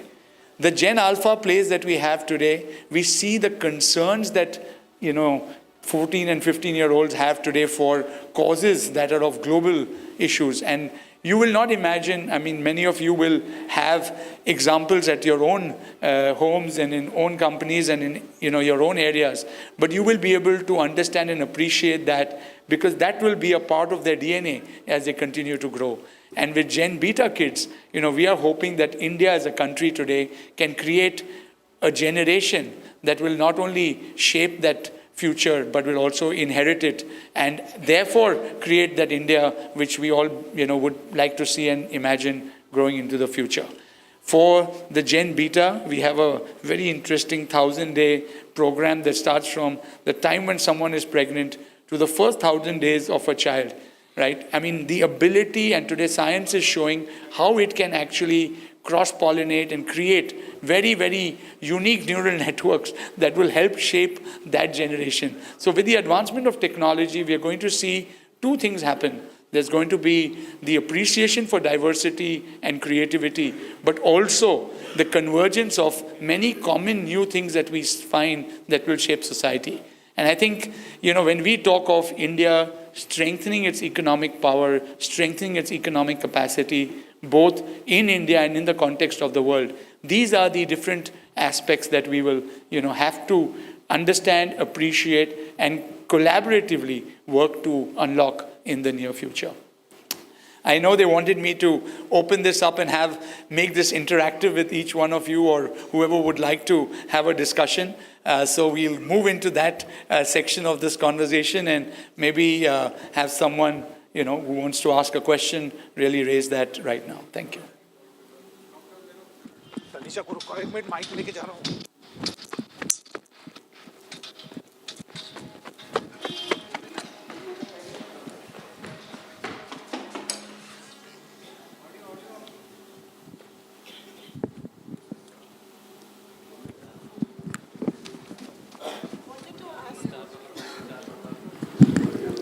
Hi. That was loud. Hello. Yeah. So you were talking about Gen Alpha, Gen Beta, Gen Z. We, as millennials, we are young managers. There is a Gen Z, which is so, after the advent of AI and technology, the Gen Z has changed completely. That's definitely a generation gap. But, how do you think, as you mentioned, for Gen Beta, you already have a program. And Gen Beta started in 2025, and you already have a program which you're saying which is 1,000 days.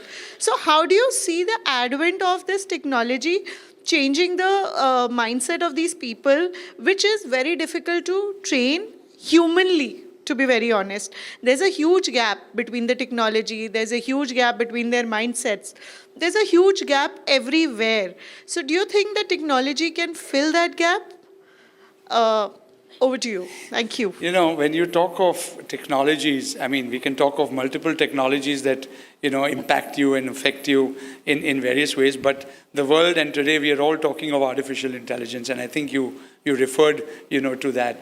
So today at least our strong belief is that each of these generations, right, whether it is the millennials or the Gen X, and the duration of that generation is not equidistant to 15 years as everyone is talking, because generations are now compressing a lot faster. But that also means that there is an evolutionary process of the human being that is happening at a much different pace, and we see that everywhere. Now that part is going to continue, right? I think what is in control, especially when it comes to India or enterprises that want to serve India, for the future, is the environment that you're able to create, for that generation. And I think when we look at ourselves as ecosystem creators for a particular generation. And what Gen Zs particularly we found different is that their interests are in communities, right? So there is a community that is interested, say, for example, in mindfulness, right? Or a community that is interested in a particular video game, or a community that is interested in following one particular young creator, right? And for us, each of those communities, if they're about 100 million people, right, or at least grow to that, is how we enter into those communities. And we either create the IPs or the reasons for which those communities exist, or then we address those communities and serve their needs, right? So it's not like one large 2 billion people community, which was, I think, of the internet generation. So the AI generation is probably going to reduce that even further, right? So today what you need and what someone sitting next to you needs are going to be two very different things. And how do you actually, manage those multiple interests through the day?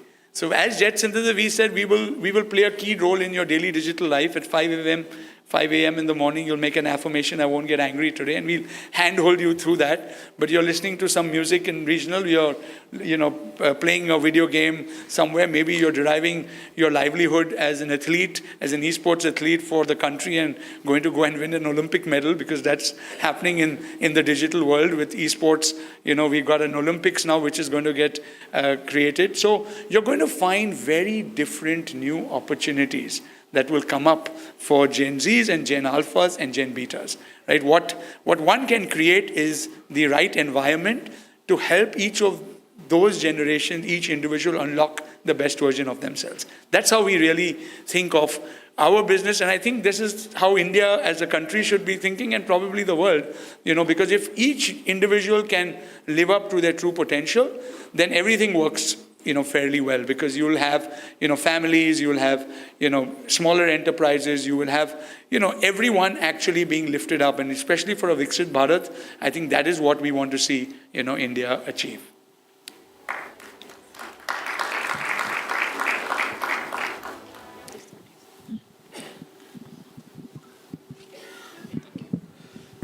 It was a great speech, sir. Pleasure to hear you first. And what came in mind, given that I fall in the Gen Z category, is that what's the biggest wow factor when it comes to our generation that you see?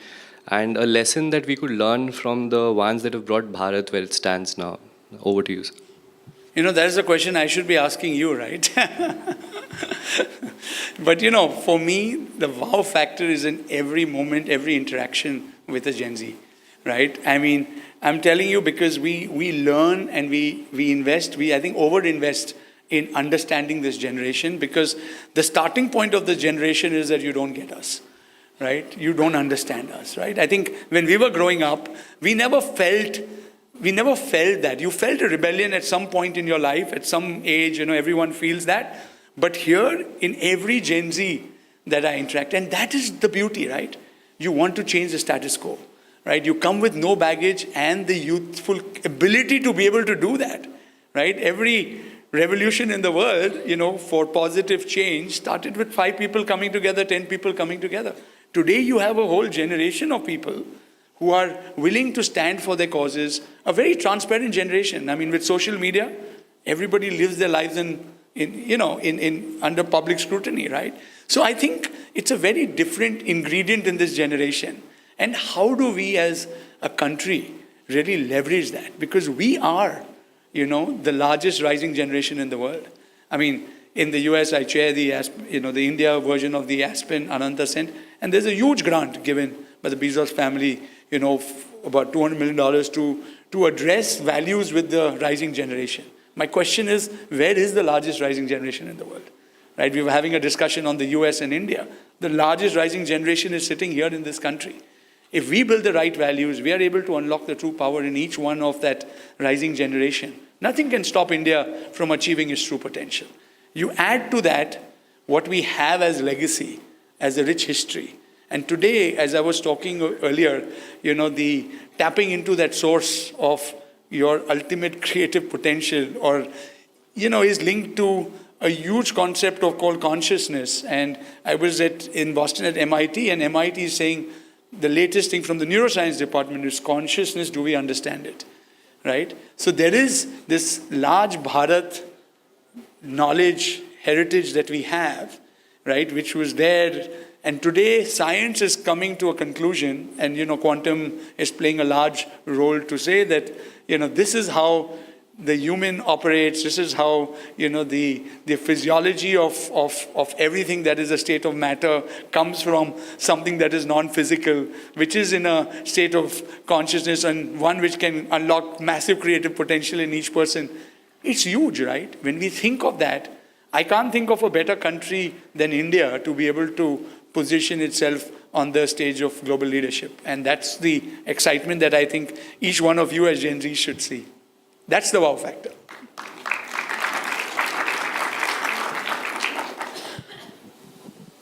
Actually, my question was, of course, based on what you spoke just now.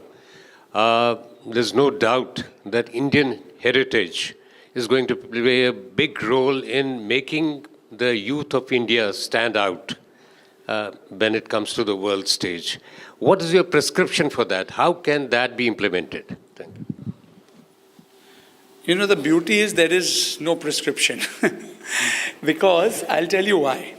If you look at artificial intelligence today, artificial intelligence, especially when you look at generative, right? There are two forms. We've dealt with machine learning, we've dealt with structured data, and we've been able to create very, predictable, good outcomes, and that has created brilliant efficiency, etc. But when you have, unstructured data, when you have variables that you have never understood, how they will affect and impact and make a change, right? It creates a very different level of personalization that can be done today than ever before, right? So the point is, what is right for you is not right for someone else, right? So the moment you get into one form of a, structured thing for all, and that's what I was mentioning. For a Gen Z, we brought it down to smaller communities and interests, which are still significant, right? But as we are going forward, if you ask me, to unlock that true potential, right, we have to be able to understand that person far better. And this applies not only for those who are delivering, some services to them, but to see how they can participate in a nation's development. Each person has a different capacity to do things for themselves, do things for your family, do things for your nation, do things with your friends, and do things for what you work. I mean, that is your life, right? If you are able to bring that about. So the prescription, if at all, is to be able to stir the imagination of young people, is to get people excited and create platforms that help them get and unlock their true potential better. To help that generation, work around, as I said, a set of non-negotiables which are true for India, that are true for the world today, right? Today, whether it is, it's very easy to say, we stand for peace and joy and love and prosperity, right? But each of those words mean a lot. And how do you actually live that to be able to create a world that is going to see that, right? So I think there are many aspects of that, and each platform can take up one of these areas and kind of, create an open platform for people to come and be able to, explore that. But a prescriptive form for this generation and for this India change would actually be, not the right thing to do. It's a framework that one can create within which we can see a lot of change happen.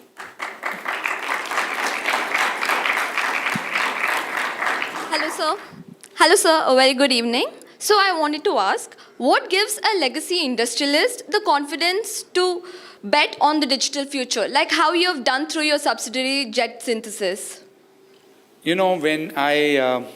When we were looking at our manufacturing businesses, and we were seeing that okay, we've allocated capital, we've put a lot of infrastructure to be able to create products, for our consumers.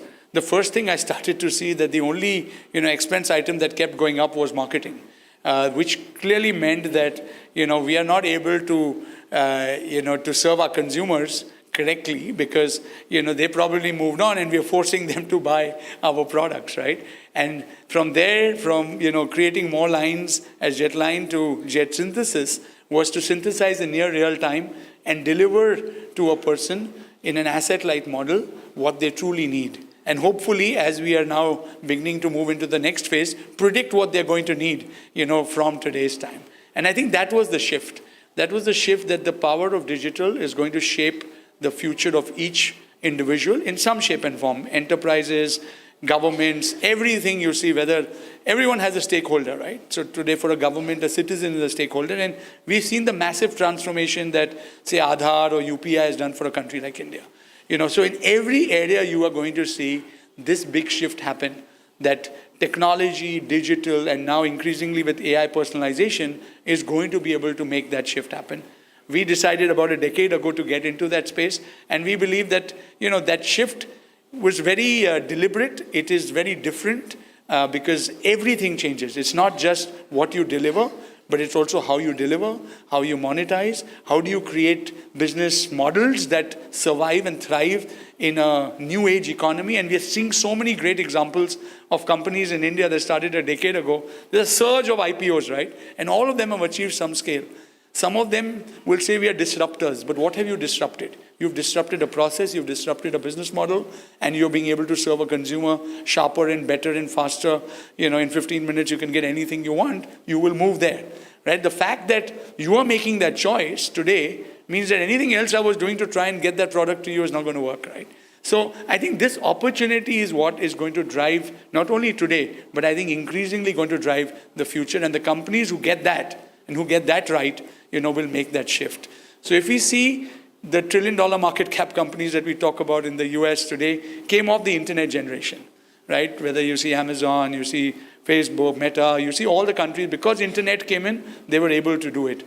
Now, with AI coming in, and if it is as big a revolution as the internet, what is going to drive the future companies in 10 years from today? That's what you should be asking yourselves, especially those who want to become entrepreneurs and really, go out there and build that with the right set of non-negotiables for a country like India. And the India playbook is going to play out for the world, if not today, in the future, definitely for you.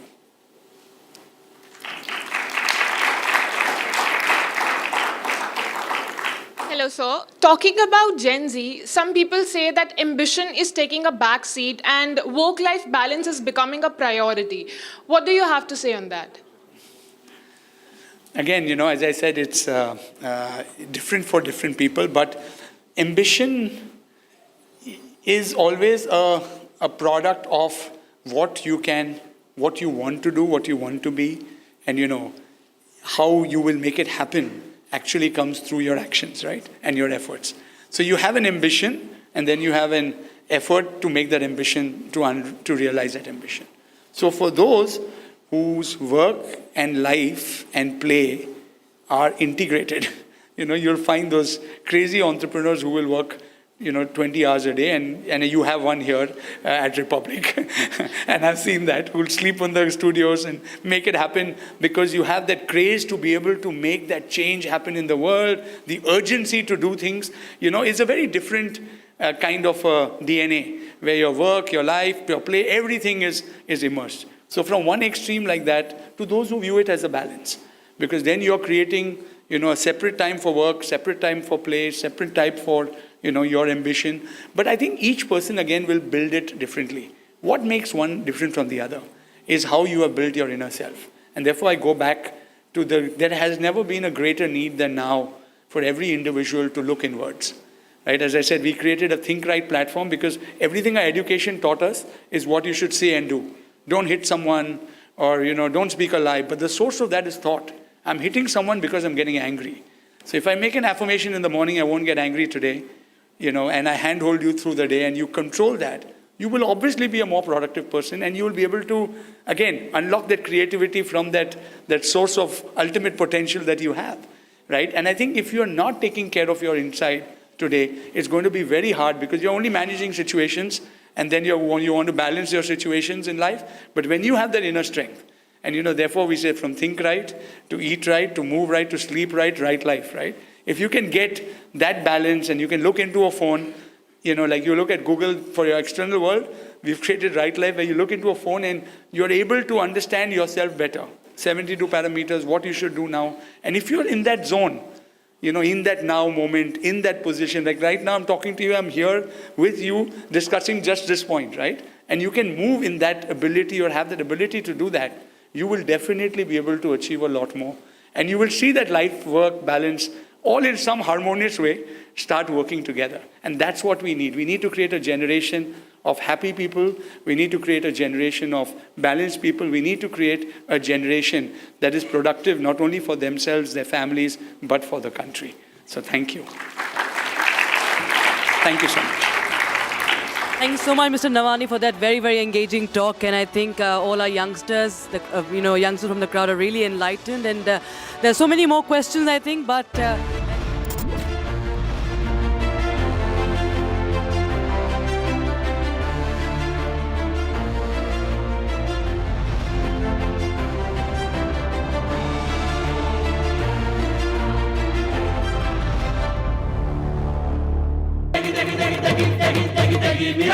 MDH की देगी मीरज, देगी मिरज का तड़का, अंग अंग फड़का। MDH की देगी मीरज।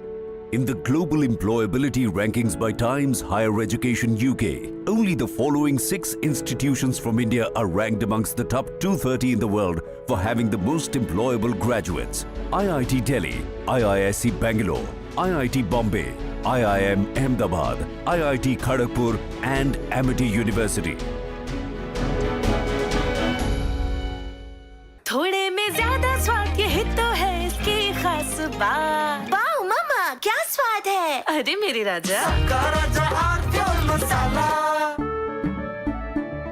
केसरिया से मन जोगी हुआ रे, दिल झूमे देखो मतवारा हुआ रे, केसरिया से मन जोगी हुआ। हर पल मनाओ केसरी त्योहार। विमल, बोलो जुबान Kesari.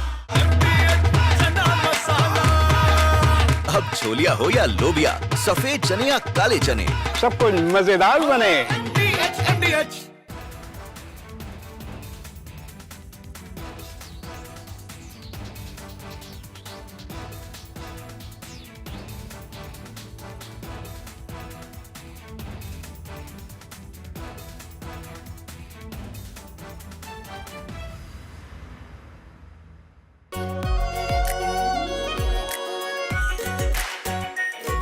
Pure shahi paneer masala, delicious, healthy everyday. केसरिया से मन जोगी हुआ रे, दिल झूमे देखो मतवारा हुआ रे, केसरिया से मन जोगी हुआ। हर पल मनाओ केसरी त्योहार। विमल, बोलो जुबान Kesari.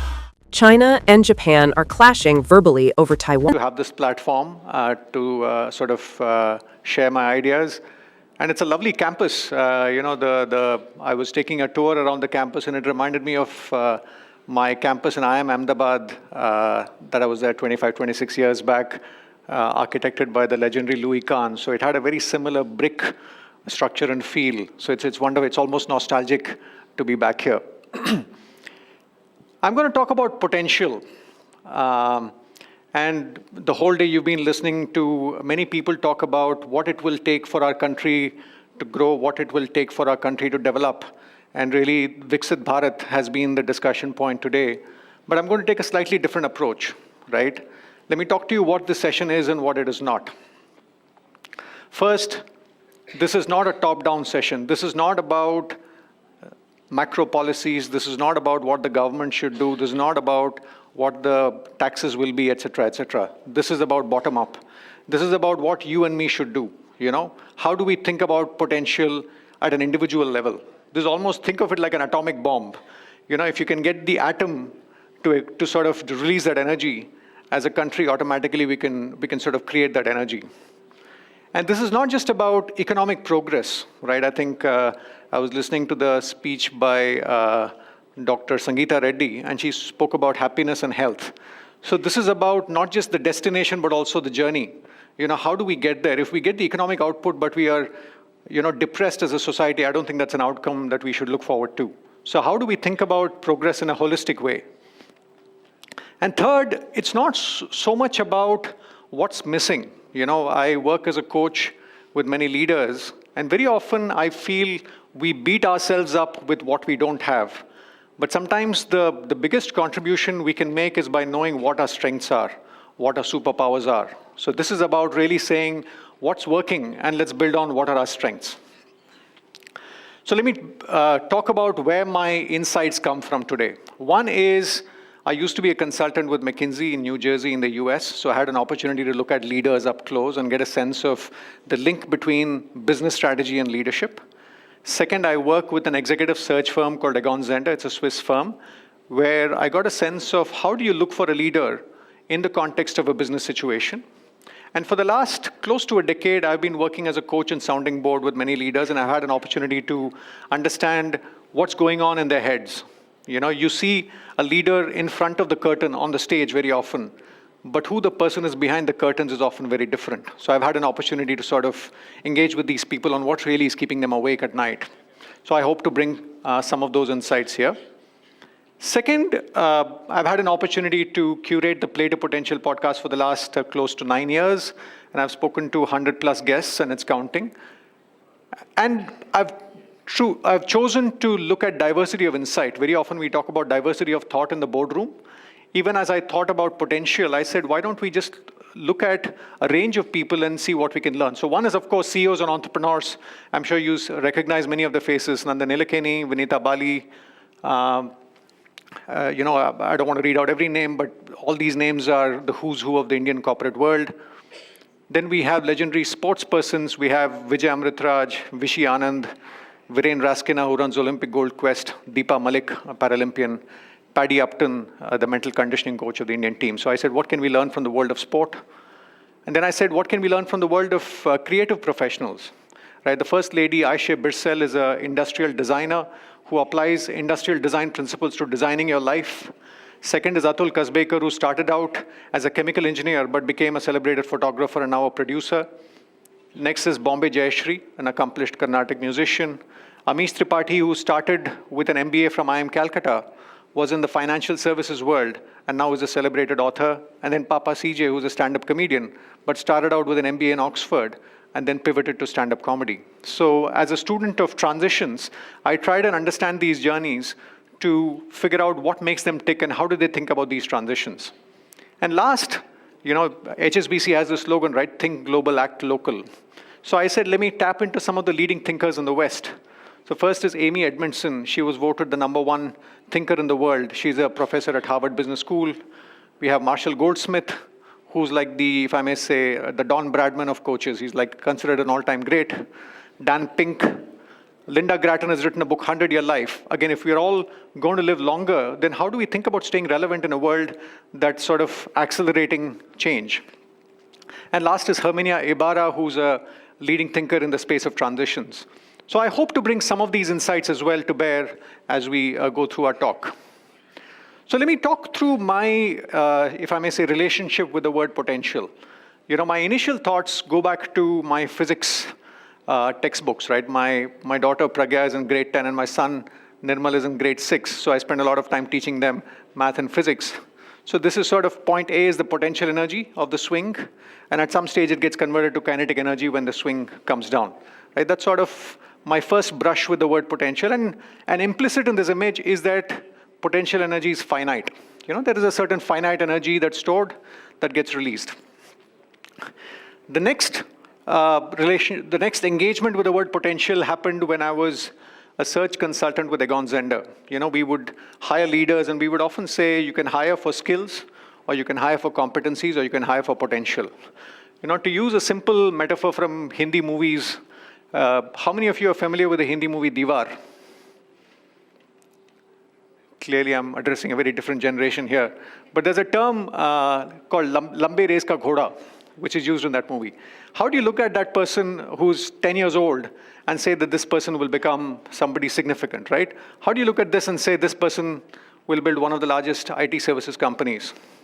How do you look at this person and say she will go on to lead one of the largest consumer goods companies in the world, right? So what are the markers of potential? What are the lead indicators? And let me share at least the headlines of what we would look for. First, we would look for judgment. And, it's interesting that the first sub-bullet under judgment is problem finding, not problem solving. In a world with ChatGPT and Gen AI, I think problem solving is getting commoditized. What's becoming premium is actually how do you frame a problem. Just to give you a very simple example, one of the people I spoke to at the podcast was somebody who was an expert at solving the right problem.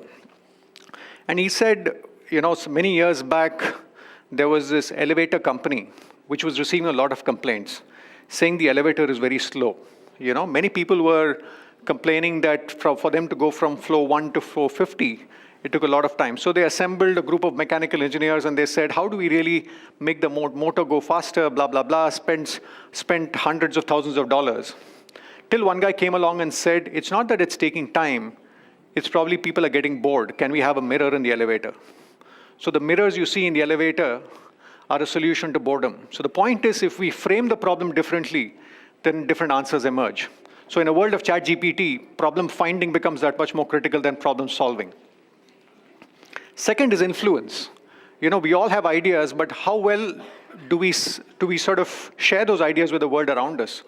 What are the people skills you have? How are you at building trust with the people around you? And the third is drive. I think there was a discussion about ambition. Right? Drive, in a way, is the propelling force which moves you forward. So judgment, influence, and drive would be the three variables we would look for as we look for, talent which can really play the long game, and that's lambi race ka ghoda. And to figure out judgment, influence, and drive, once again, we would look at three levels, right? One is sort of the LinkedIn level, what people have done. I'm sure many of you here have a LinkedIn profile. So this is literally the list of things you've done. And one level below is how people get things done. How do you drive results? How do you drive strategy? How do you connect with people? How do you build relationships, etc.?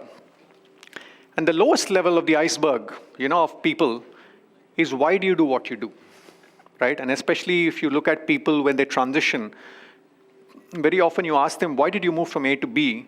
You often will get a real story of what matters to them. Are they after power? Are they after money? Are they after recognition? Or are they after something else?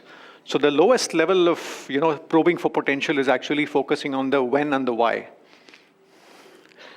The next brush with potential actually was the first conversation I had in my podcast. Any guesses to who this person is?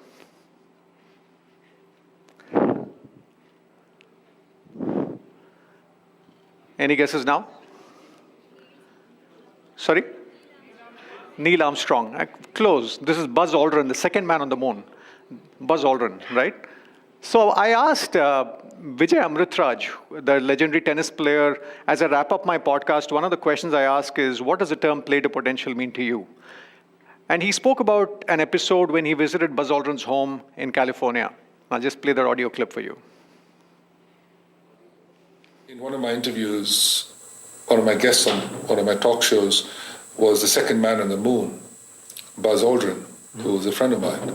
And when I went to interview him at his home in Westwood in California, you look at all the various accolades and so on and so forth, like we've seen in people's homes and trophies and plaques and so on and so forth. So very few things really catch your eye as you go through pictures and you go through this and that. But there was this one little plaque in the corner that absolutely caught my eye. And I've never forgotten it, and it always is very much in the back of my mind when I do things. And it was stuck in a corner in his living room, and it said, we always tell kids as you grow up, you better do this, where if you fulfill your potential, sky's the limit, everything's always sky's the limit, And so that little plaque said, who said sky is the limit when I left my footprints on the moon?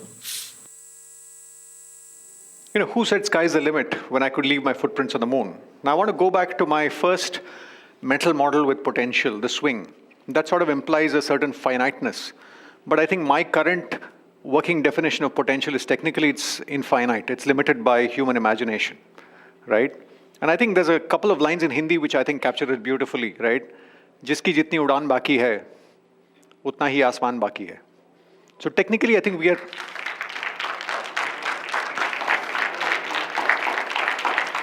Now this, I must say, this quote was brought to my attention by my friend Vineet Panchi, who uses it very often. But I think this captures, and I think the source is a gentleman called Anil Meeth, who's written this couplet. But I think this captures the idea of potential. In a way, we come in the way of our own potential.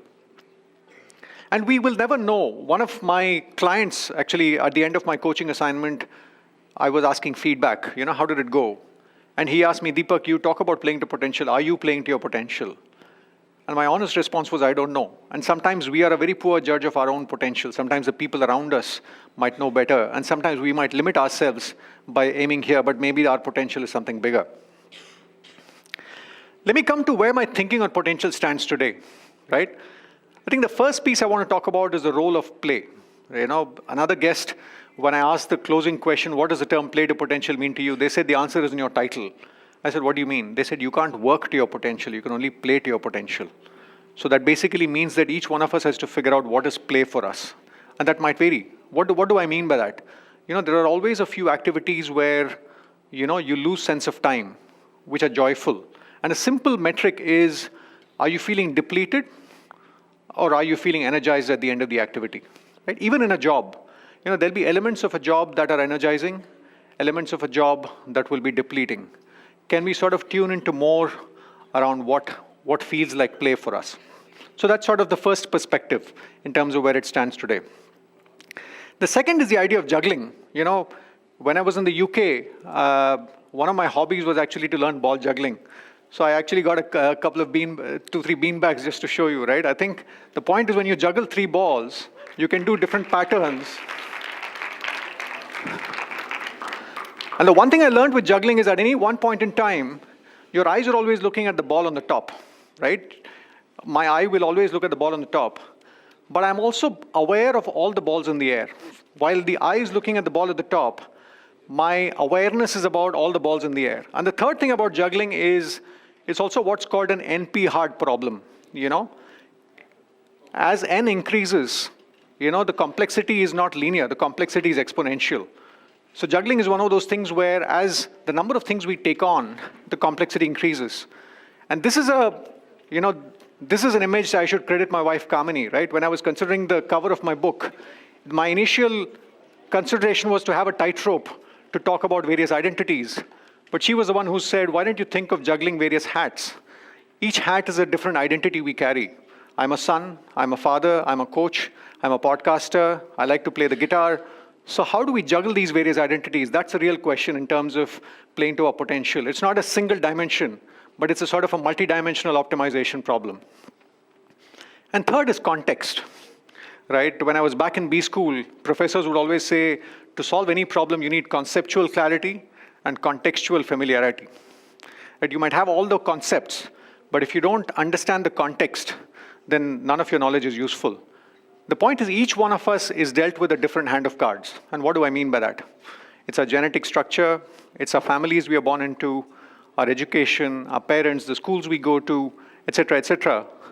Now, are we doing the best we can given the resources we have and given the constraints we have? That becomes a real question. There's no absolute answers. Each one has to find the answer to their own context. Let me give you a simple example with javelin. Right? If I told you there's one javelin thrower who throws 89 meters and the other one throws 47 meters, who's a better thrower? Most people would say, the one who threw 89 meters. But what if I said the first is Neeraj Chopra and second is Navdeep Singh? And what if I said Neeraj got a silver for his effort and Navdeep got a gold for his effort? Now the point is if you don't really take into account context, just looking at the surface level doesn't tell you anything.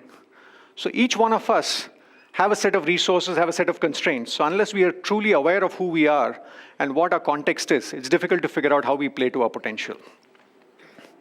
And very often when I think about potential in a holistic sense, a lot of people talk about Ikigai. I'm guessing many people in the room are familiar with Ikigai, right? It's sort of what you like, what you're good at, what the world needs, what the world will pay you for, and you operate at the bullseye.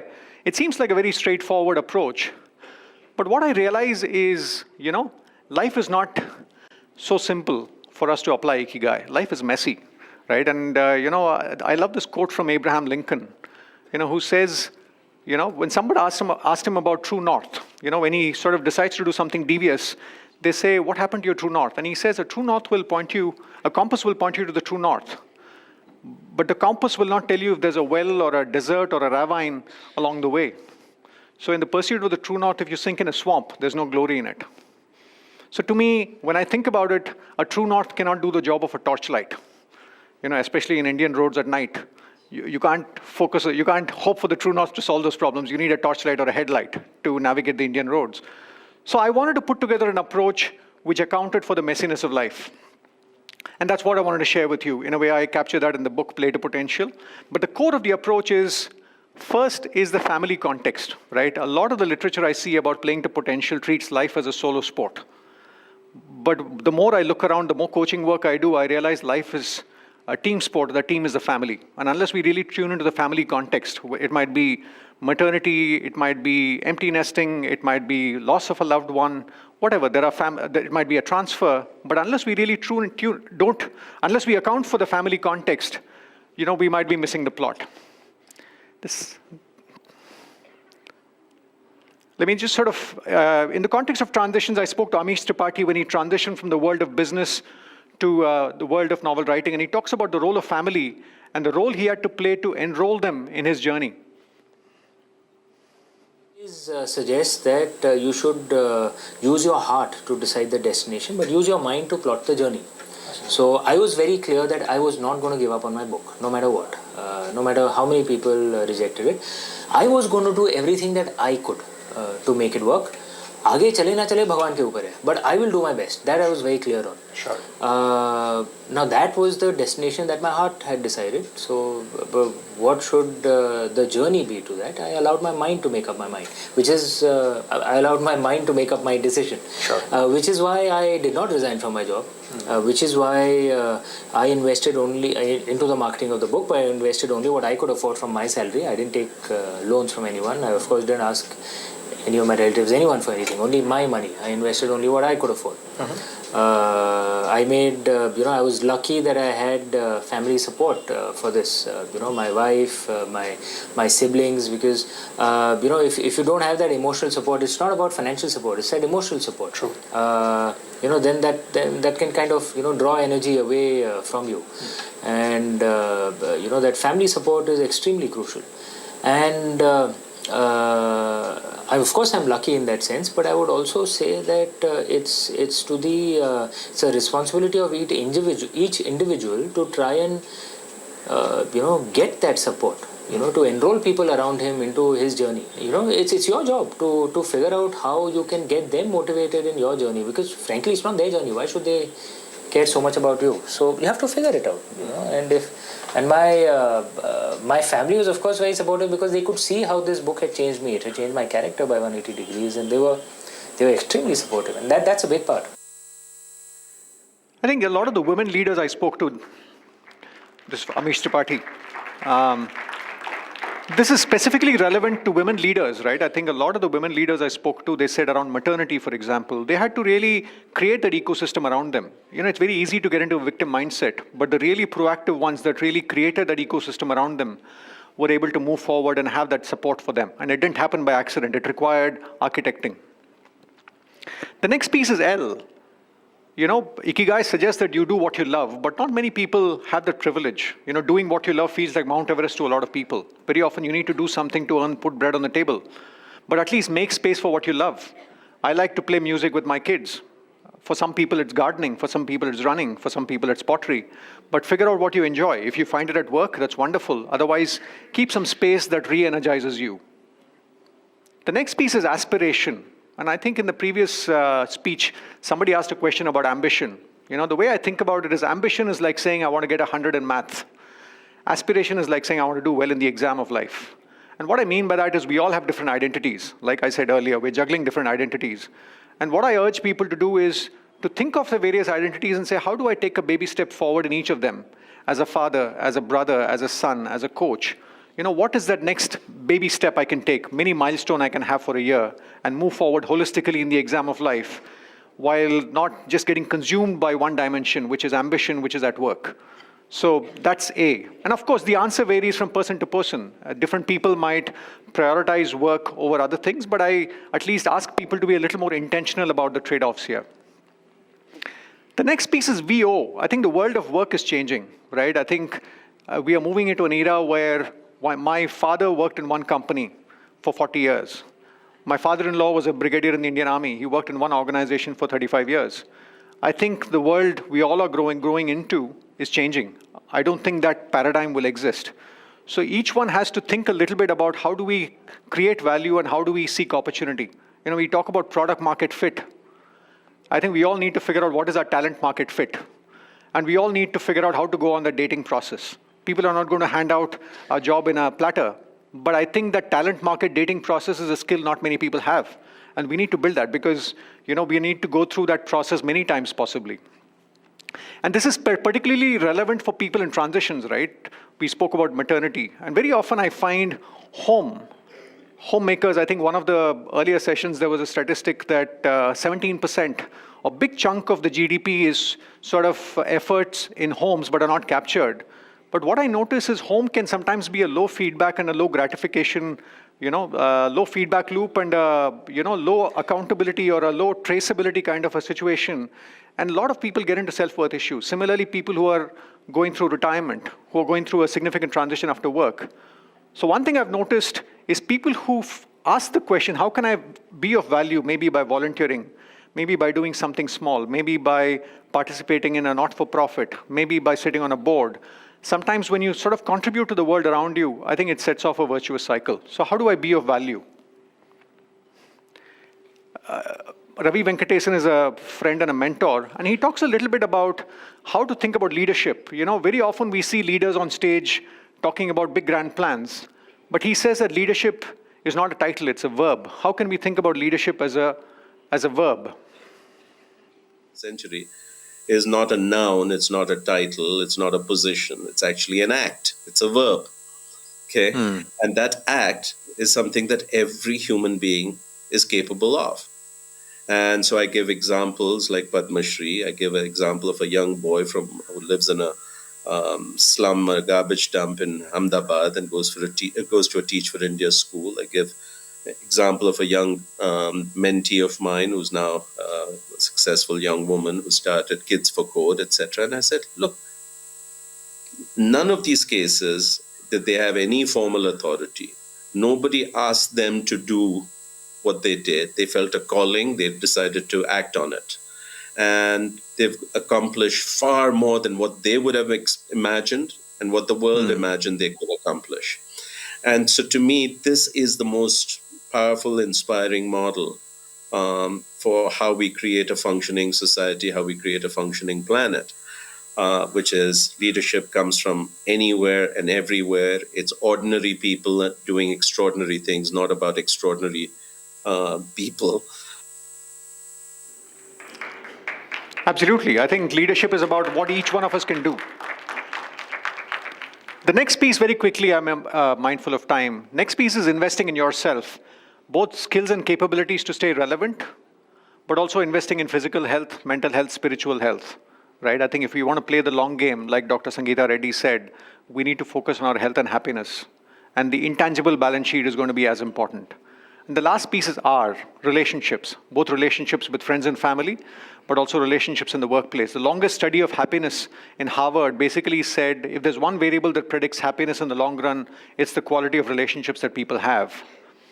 And every now and then, just like we talk about flavor in the context of ice creams, we talk about flavor of the season. I think we all go through different seasons in our life, and we need to rediscover the flavor of the season.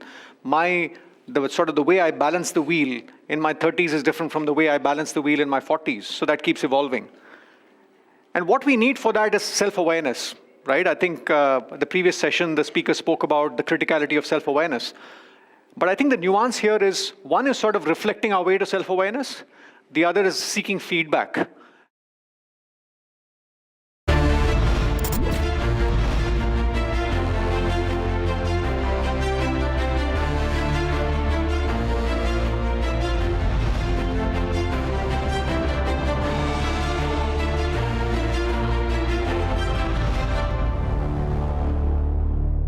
आधे bowl दही में 4 चम्मच MDH chutney पुदीना मसाला डाला, stir करो, पुदीना चटनी तैयार। MDH chutney पुदीना मसाला। इसको घर पे लगाओगे तो शादी का तो पता नहीं, पर घर पक्का नहीं टूटेगा। रूंगटा नहीं तो घर स्ट्रॉन्ग नहीं। रूंगटा स्टील TMT बार एकदम सॉलिड। पहाड़ों में एक हाइकिंग स्टिक भी बन सकती है। आर प्योर सूजी पास्ता उबालो, मिलाओ और खाओ। 8 मिनट में तैयार। क्या टेस्ट है सबका राजा आर प्योर मसाला। केसरिया से मन जोगी हुआ रे, दिल झूमे देखो मतवारा हुआ रे। केसरिया से मन जोगी हुआ। हर पल मनाओ केसरी त्योहार। विमल, बोलो जुबान केसरी। अब छोलिया हो या लोबिया, सफेद चने या काले चने, सब कुछ मजेदार बने।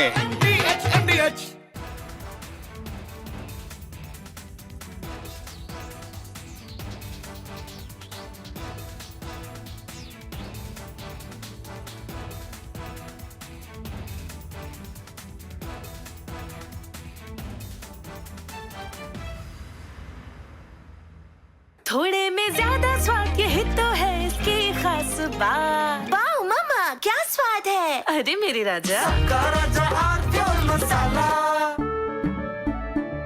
केसरिया से मन जोगी हुआ रे, दिल झूमे देखो मतवारा हुआ रे। केसरिया से मन जोगी हुआ। हर पल मनाओ केसरी त्योहार। विमल, बोलो जुबान Kesari.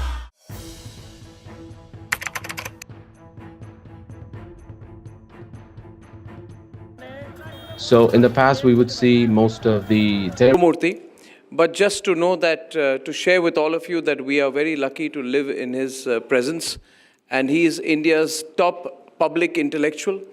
He is a lawyer, he is an activist. I describe him as a warrior.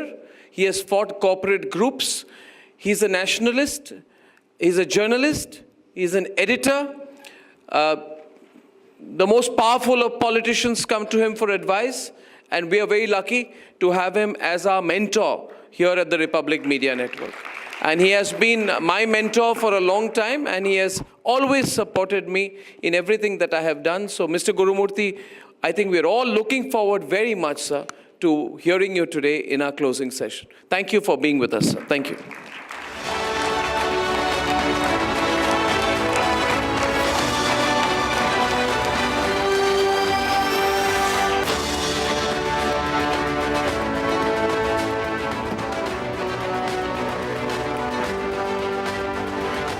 Namaskarams to all. Arnab introduced me, among other things, that I'm an economist. In fact, I learned my economics in the streets of India. The society was the open-air university for me to learn about economics.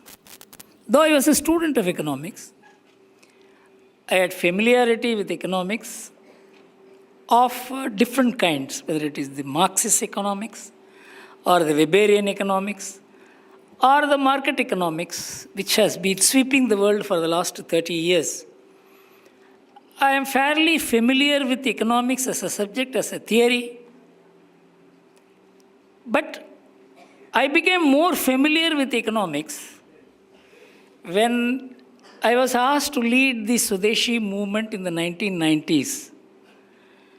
When I took up that responsibility, I was a corporate advisor and I had my own claims about understanding modern business, modern finance, law. But everybody asked, what has he to do with Swadeshi? To talk of Swadeshi those days, which is translated into Atmanirbharta today in India, and economic nationalism abroad, to talk about Swadeshi those days was a demeaning affair. In fact, when I addressed the administrative staff college in Hyderabad, a large crowd was there. In those days, I was the only person presenting the alternative viewpoint, so I used to get a lot of crowd, just as a curiosity as to what this man talks against globalization. Globalization was the mantra. It was a one-way traffic. If anybody talked against globalization, there is something wrong with this man. That was the kind of assumption. There was a wholesale defection of the whole world.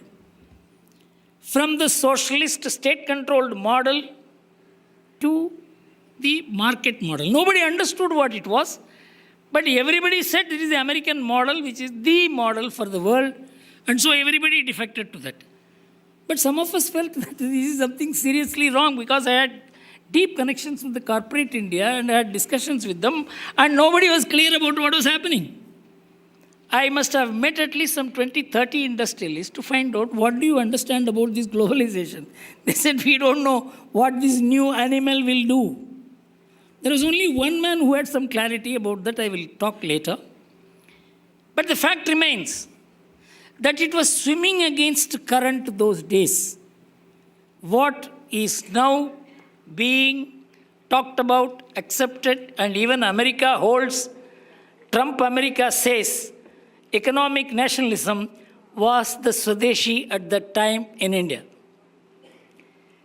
So in the Administrative Staff College of India, when I began addressing about Swadeshi, and I began explaining that this globalization is an unsustainable proposition. You cannot have global order without a global government, and you cannot create a global government means you cannot have a global order, economic order also. But at that time, everything was centered on one power, a single power, America. And so whatever they wanted the world to do, the world accepted to do. And it was founded on one ideological premise, which Francis Fukuyama wrote in his book, The End of History and the Lost Man, that the Western order has finally won against the rest, and it is best for the rest to follow the West, was the basis of globalization. So it may be the liberal democracy or free market, or the Western way of life. Everything became acceptable as the universally valid proposition world over. And so some of us who opposed it were regarded as, some people called us Neanderthal economists, that we are taking the country thousands of years back. So in the Administrative Staff College of India, when I was addressing, an official stood up, a former government official stood up and said, people like you must be shot dead because you are taking the country 500 years back. That was the discourse in India. It was against the discourse we were swimming. I had seen industrialists being advised by the government officials, you better sell your industry today to foreigners, otherwise you will sell them as scrap tomorrow. This was the national situation. So, if you have to understand what is happening today, you have to go 30 years back in 1991. As compared to that, today, 900 million Indians were born after 1991. And 360 million have died. And so 600 million Indians who are 18 and 35 were born after 1991. They may not even know what happened at that time. So there has been a massive shift in the country between 1994 and 2025. The world has turned upside down. From a conflict-free world, which was promised as the final victory of the West over all conflict, so that the West will ensure that there is no conflict in the world, we were all lured into that order, the order of peace, prosperity. And what was globalization?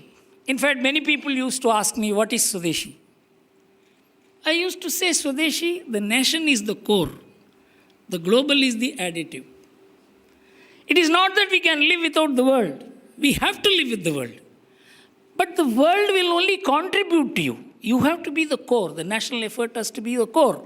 The national confidence, the national effort, the national policies, and the national industries, and the national parties, political parties. All of them had lost confidence at that time. We all used to say that we have to be a nation first because they said the world is one village. And the idea of nation itself is outdated. That was the discourse at that time. And globalization was defined. The world as the core and nation as the additive. This was the difference between globalization and national economics. But from that time today, if you look at where the world stands, there have been three distinct changes. One, a single one-pole power position, the world has shifted to multipolarity. Multipolar world is not a formal world. Informally, the power has diffused from one source to lot of middle countries rising to share the power. Under the Center for Foresight of the European Commission said, by 2030, there will be no hegemonic power in the world, and there will be multipolar power, each country exercising power in its own way, with its resources, with its influence and sphere, with its education, with its strength, with its demography. So it said that the world is moving towards what the world was in 1990s to a very different picture emerges. The next is, we were all told modernity means only what the West stands for, because the West drew its modernity from the days of enlightenment, the single source of modernity. But now it is accepted. There are multiple modernities in the world. In 2007, Sebastian Conrad, he was one of the greatest historians, and he came with his thesis that each civilization modernizes in its own way. Japan modernizes as Nihon Jinran. China modernizes as Neo-Confucian society. So nobody wants to adopt one way of modernity, one dress, one language, one way of life. And so India will also modernize in its own way. So this is not what the Indian discourse, Indian media, Indian academics, Indian political parties, or the Indian administrative service speak about. But the fact is, we are also modernizing in our own way. This is a new concept. It is not that the world is becoming multipolar without becoming multi-modern. Modernity has asserted itself in the last 25-30 years. I will give you examples. The post-World War II world order was anti-civilizational. In 1951, the United Nations Measures for the Development of Underdeveloped Nations, which was largely drafted by the United States of America, said that if you want to develop, you have to scrap your philosophy. You have to scrap your social relationship. You have to become part of what the West is for you to develop. And any society which is unable to accept this will have to accept low standard of life. This was an official advisory of the United Nations on the basis of which policies were being made by all the underdeveloped countries. And there was no difference between the free market society and communists because both of them hated civilization. And America, of course, had no civilization at all. And so all of them were anti-civilizational according to them. Unless you forget the past, disown the past, scrap the past, hate the past, you can never develop. This was the accepted position in the world, including in India. And China even went to the extent of waging a war against its civilization in the Cultural Revolution. For 9 years, they destroyed everything worth having regarding the past, whether it is Confucius' name, whether it is Buddhism, whether it is any statue or Buddha Vihara. They destroyed everything. But that Chinese Communist Party leader Xi Jinping in 2021, when he addressed the centenary of the Communist Party, he said, 10,000-year-old Chinese civilization will guide us today and forever in future, because they have no other identity than to go back to their past. Russia, which killed millions of people to destroy its past, in 2024, Putin declared Russia as a civilizational state. You know, every society is now coming into its own, and that is the beginning of what can be called civilizational nationalism, and which is spreading in India also. Now I will go into what is happening in the world in the sense of how nationalism is getting into economics. I'm just quoting, just you touch artificial intelligence about economic nationalism. This is what it says.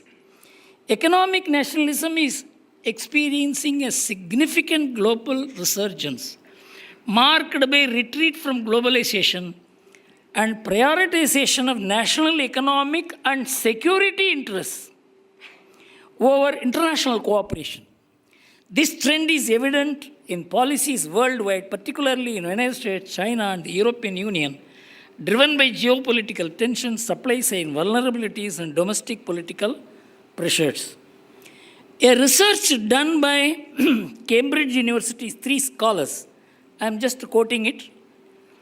The paper which they have produced examines the resurgence of industrial policy and national security across the United States, China, and the European Union. We analyze how these 3 major economic powers are implementing distinct approaches to industrial policy while pursuing similar objectives in technological leadership and also national economic prosperity.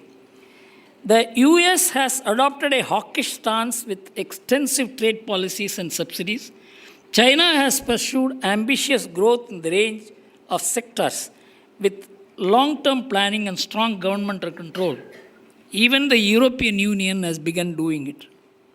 So what we fought for in India in 1990s is what the world is doing today. It is not because we were the forerunners, but the fact is the idea of globalization, the project of globalization founded on the supremacy of the West over the rest, forever has collapsed.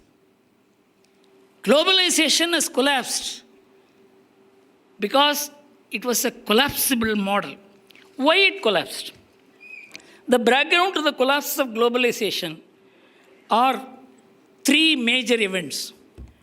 One was the 2008 financial crisis of America, which was founded on the basis that one superpower with its super currency, with its super efficient economic model, will be able to guide the whole world in that direction. That was the basis of globalization.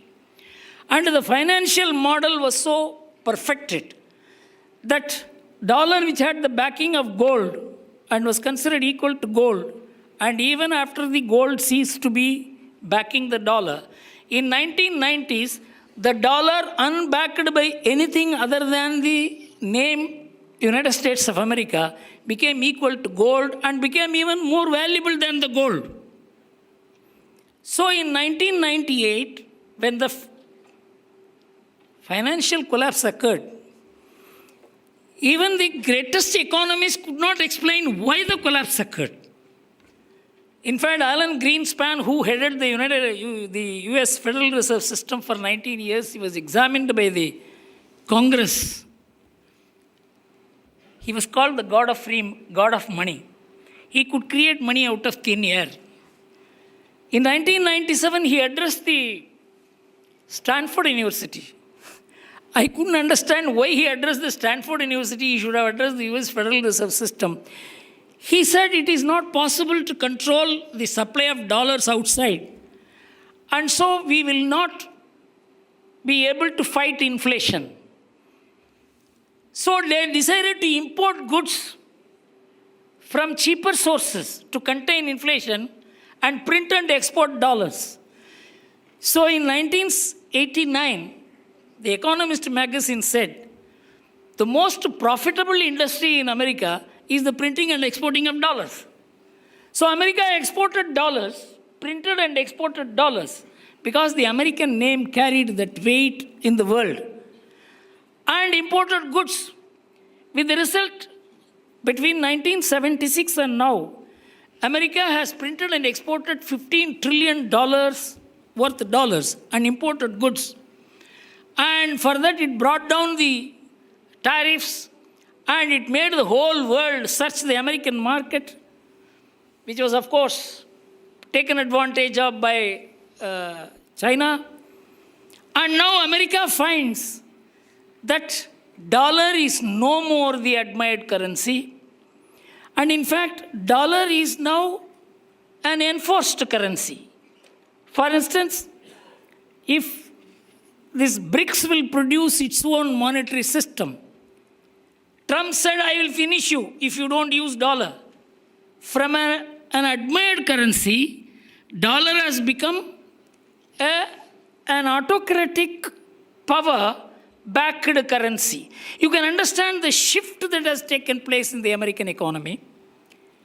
And what Trump is trying to do is to reverse it. He is trying to put up the tariffs to ensure that the imports come down or the import prices are up, so that the people pay for the deficits which America has incurred in the past. As I told you, $15 trillion is the current account deficit. And every year they are incurring a budget deficit of $1.2 trillion. And it is deficit at home and deficit abroad. America is in an unenviable position, and Trump is trying to ensure that at least fight this trend. I can understand if anybody is advising Trump, they will advise this. But the problem of America is not an economic problem. It's a much deeper problem. America has attuned itself to overliving. Every economist today accepts that America, American families, American corporates, American government, they spend more than what they earn. That is the most important thing. For example, whether it is because the families have collapsed. The family support mechanism, which is essential for a society, about which I will deal with when I come to the Indian context, that it is a sharing mechanism. I was in America, in UCLA, when I was addressing the management students. I asked all the management students a question. Who are all supported by your family for your higher education? All Indians and Asians raised their hand. Not a single white student raised the hand. Then I asked them the question, who is taking educational loan and studying this course? All the white students raised their hand. I came to IIT Madras. I asked the same question to the MBA students. Who are borrowing money and studying MBA? Not a single student raised the hand. Who are all being supported by your families for your higher education? Everyone raised their hand. This is the family support mechanism. And the family support mechanism is the social capital which America has lost. And the American government went to the extent of telling the Americans in 1960s, which was the turning point of America beginning to decline, that you need not take care of your parents, you need not take care of anybody. You pay us 12%, 12.5% social security tax, we will take care of everybody. At that time, in 1980, many economists warned the American government. If you want, you can Google and get a beautiful book. US Economy in Transition by the National Bureau of Economic Research in 1980, where the economists told the American government, don't interfere with the intergenerational obligations of people. The government can never substitute itself in the place of the family. And it said, we have already handed over the kitchen to multinationals. In America, nobody cooks. There is no kitchen in home. It is only the malls which give you food. You take home, heat it up and eat it. And he said, if there is no kitchen and if there is no responsibility to take care of the parents and youngsters, educate them, then what is the function left in the family? A functionless family can never last. This was the advice given by economists, including Milton Friedman, who got the Nobel Prize in 1965 on the monetary theory. But American politicians were also like our politicians. He said, don't worry, we will take care of you. We will do this. We will do this. With the result, the American government has become virtually insolvent today only because of the dollar strength. The American government is surviving. And in fact, if there is so much of current account deficit, the dollar should be losing its value according to economics, rules of economics. So a question was asked, how is it when the current account deficit is zooming, the dollar value is not coming down, it is going up? So two Harvard economists came out with a fantastic explanation that the dollar value is not governed by the rules of economics, it is governed by the rules of physics. What is the rule of physics? There is a dark matter which sustains the universe. That is the rule of physics. So there is a dark matter which sustains the dollar. What is the dark matter? The American strength, the American power, the American influence, the American acceptability, the American military. This is the dark power which sustains the dollar. And you see now, that dark power is shaking. That is the problem of America, which Trump is trying to handle. And now, the entire globalization, as I told you, is based on the victory of the West over the rest, and particularly Asia. But that is now turning. Now, the rise of Asia, China, India, Indonesia, and generally the global South, is demolishing the very theory of globalization, and I am going to tell you what is likely to happen in future. By 2050, China will be the number one economy in the world. That is undisputed. Who will be the number two economy? It is neck and neck between India and America. Neck and neck. The unanimous opinion. And European Union, its share will get reduced to less than 10%. And emerging market economies, E7, out of the 7 top nations in the world, 6 out of 7 emerging market economies will be the top 7 economies. This is the global picture. And how it came, you will be amazed.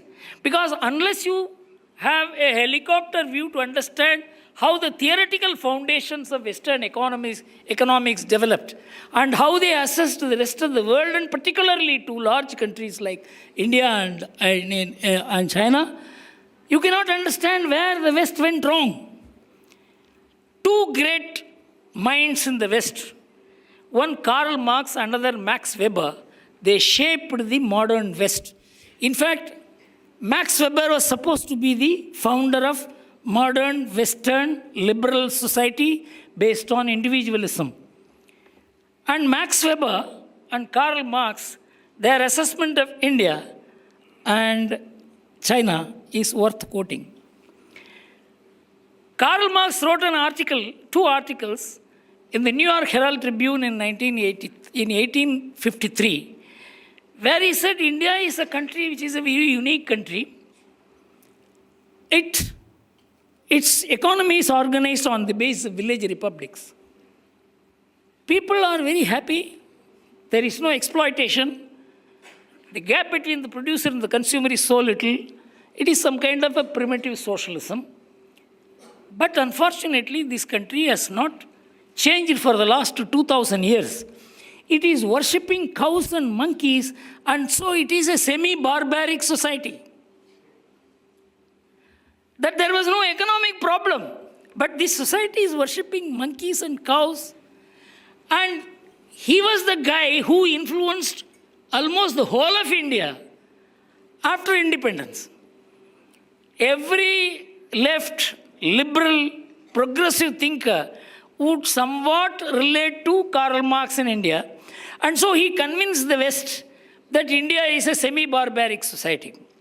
And then Max Weber, he was the one who conceptualized the Western development model as based on Protestant Christian ethics, based on individualism, enterprise, and that is the basis of entrepreneurship, which is the basis of modern capitalism.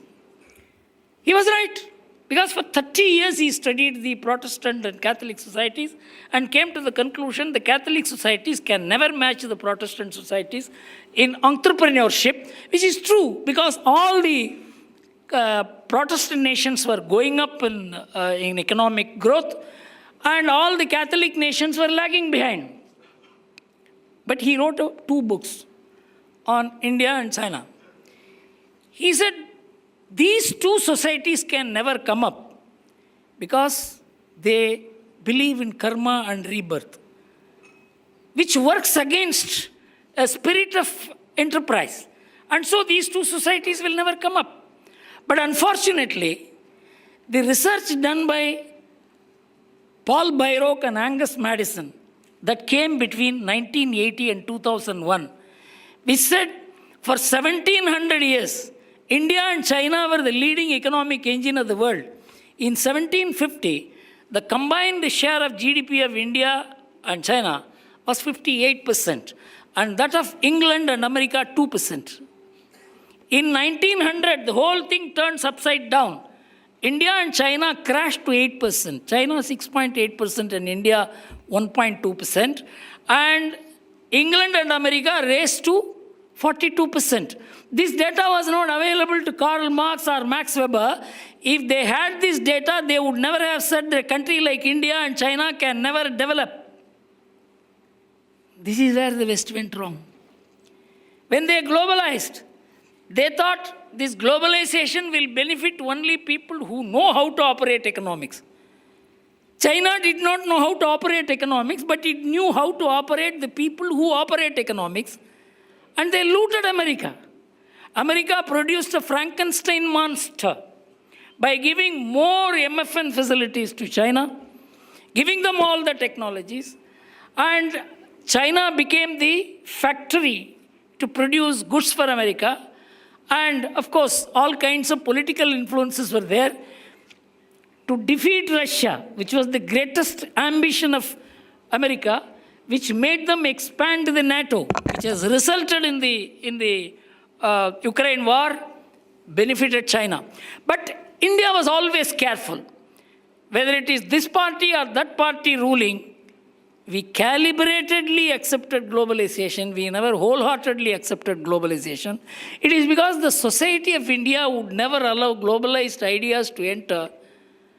And that is the reason why we are a different society. Now, I will come to it a bit later as to what we mean by Atmanirbharta. Before that, I will have to deal with Trump's MAGA. Trump's MAGA is the first major admission of the failure of globalization.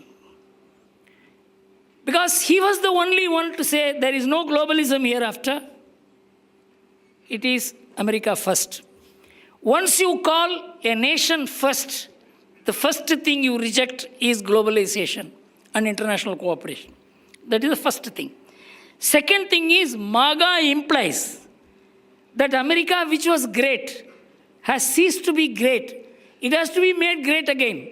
He is the first person to admit the decline of America.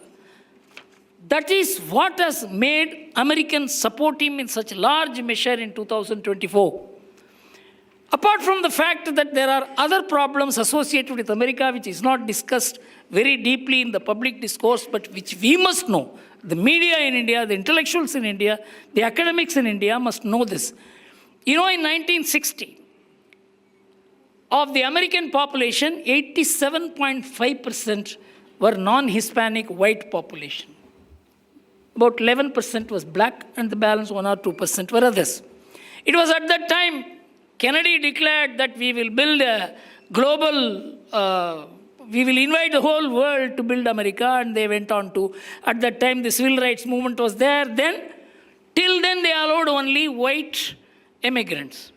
So when the civil rights movement came, multiracial immigration came into America. You know what is the position of America today? Today, 58% is only the white Hispanic, non-Hispanic whites. America is ceasing to be a white nation.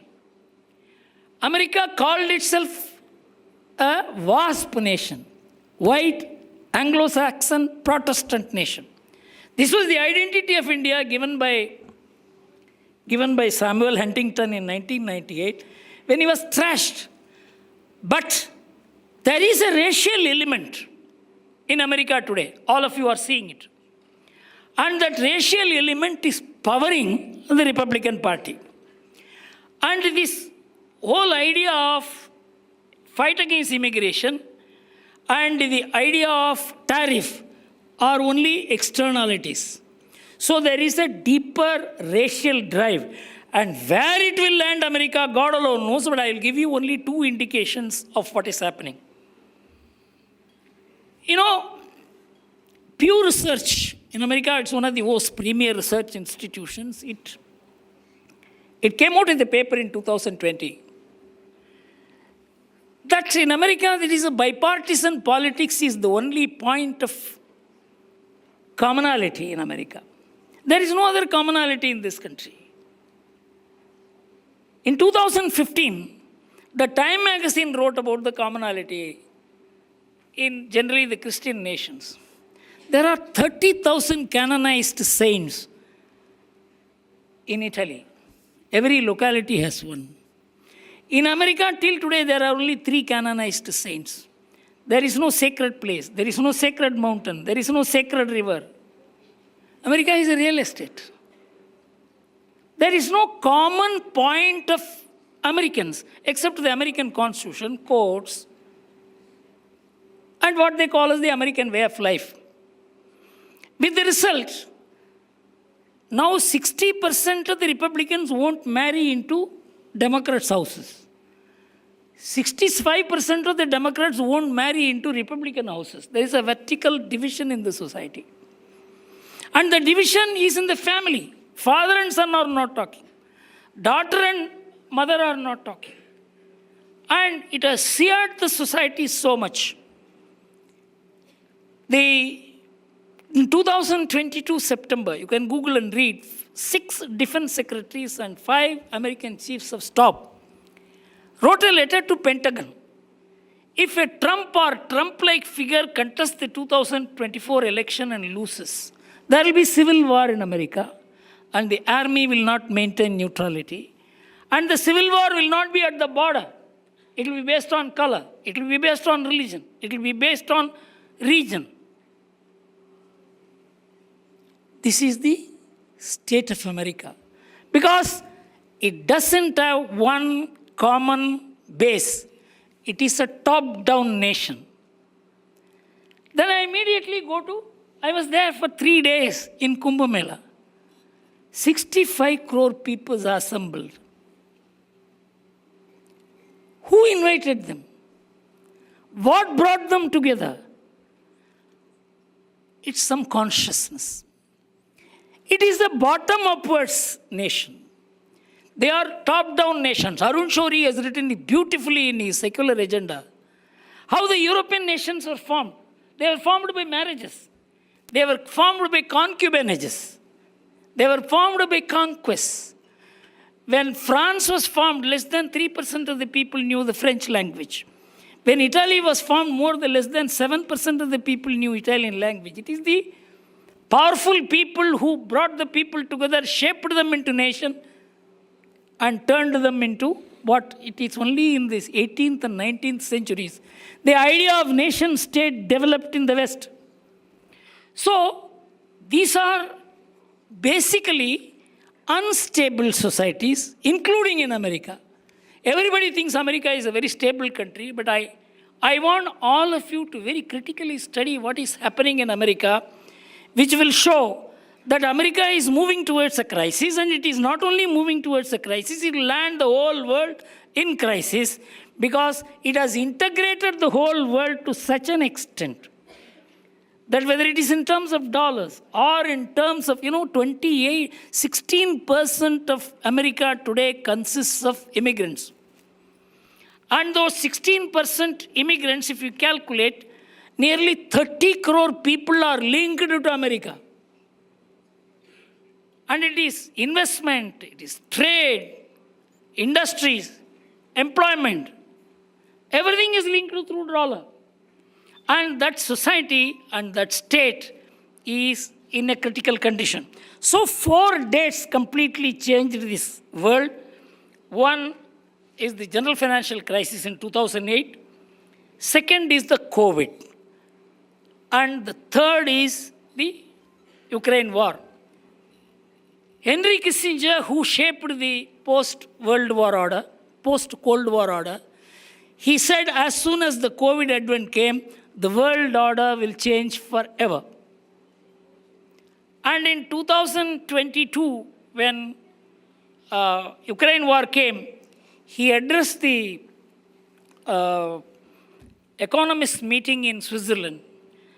And he said that unless this war is ended soon, the world order will be restructured forever. Trump has begun doing it in 2025. This is how we should understand.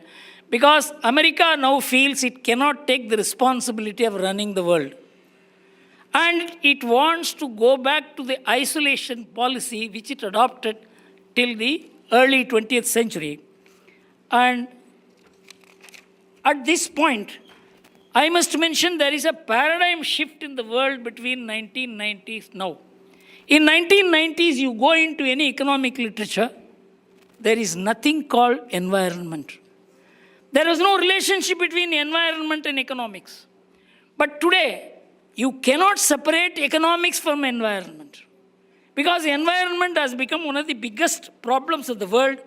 In 1990, the world discharged 6 billion tons of CO2. In 1990, 22 billion. Today, 37 billion. And so far, of all the greenhouse gas emissions, the share of America is 25%. The share of Europe is 20%. These people have dirtied the world and developed themselves. And now they are saying, you should not dirty it. This is going to be a huge development versus economics. And that's where the turning point, many people have not noticed it. It is becoming a very important geopolitical turning point when the Prime Minister mentioned in 2023 G20 meeting, one earth, one family, one future. This captured the relationship between economics and environment. In fact, how?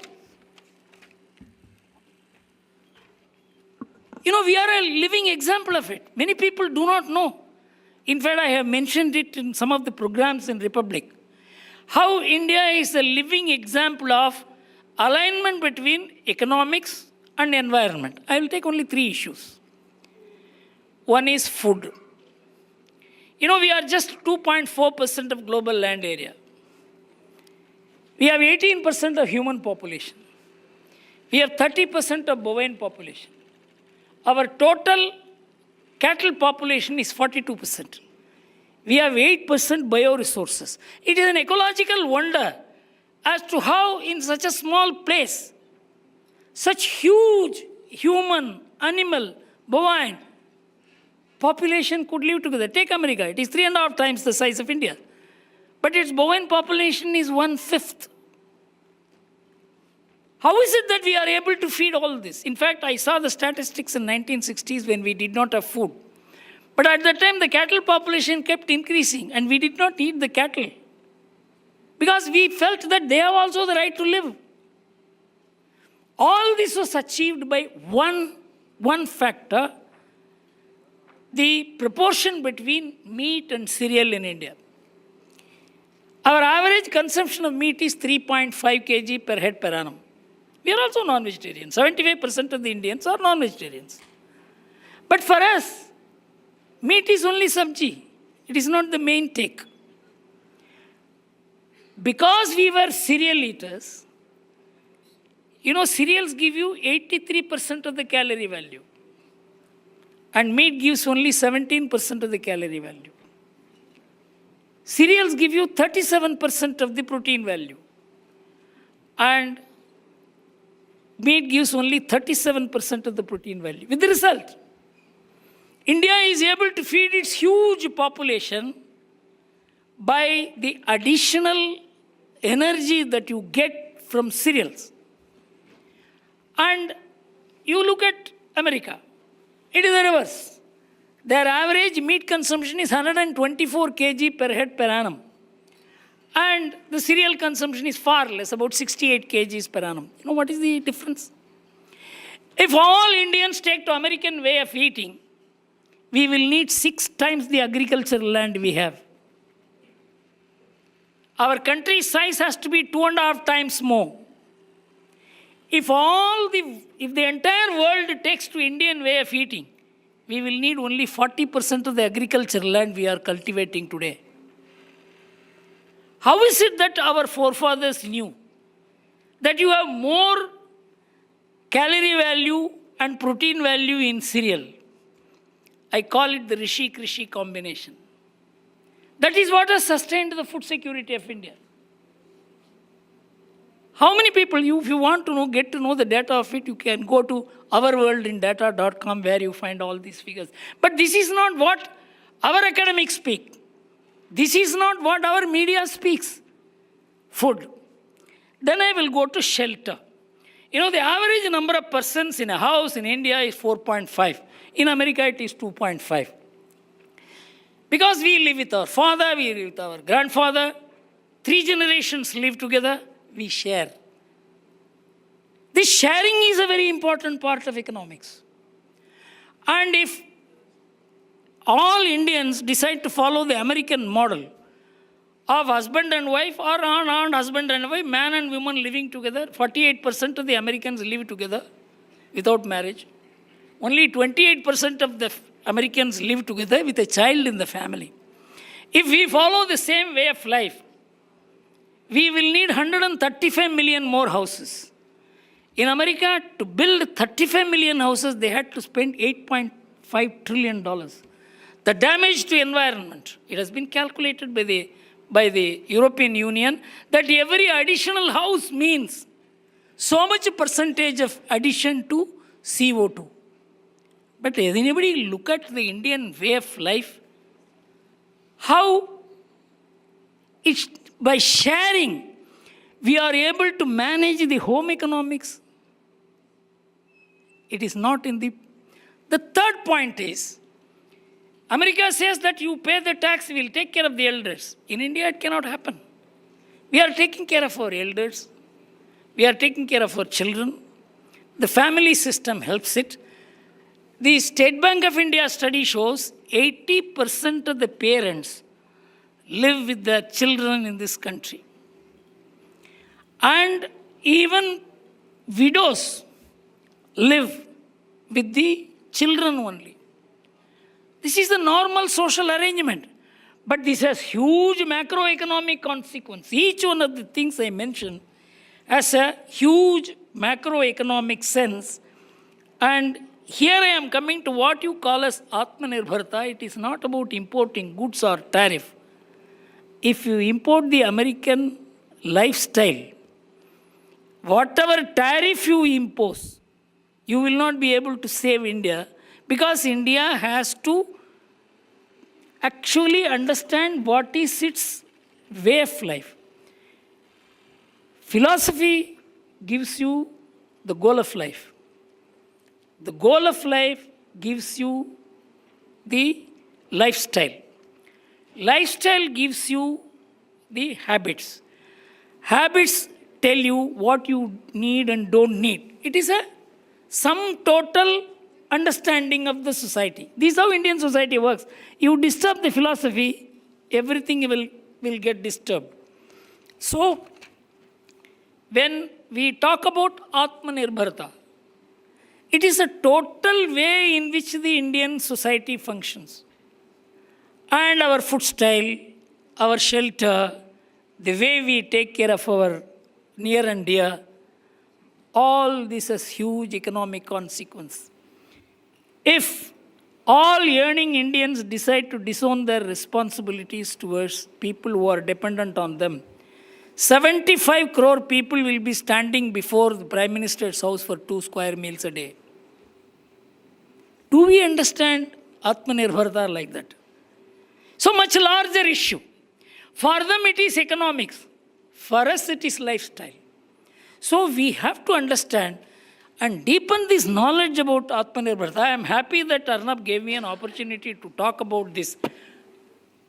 What I call as the umbrella view or a helicopter view of Indian economy, which is linked to the society, its philosophy, its way of life. And this is how we have to understand Atmanirbharta. Other countries may understand Atmanirbharta. Trump understands it only in terms of tariff. But for us, it is not just a tariff or economic issue, which is a much larger issue. Thank you very much.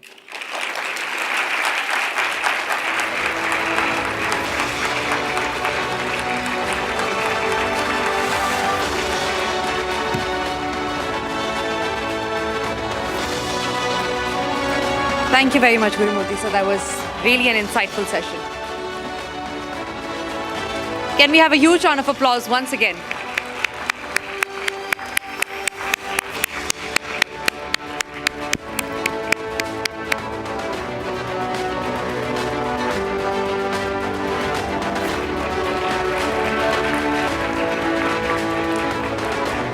Thank you, ladies and gentlemen.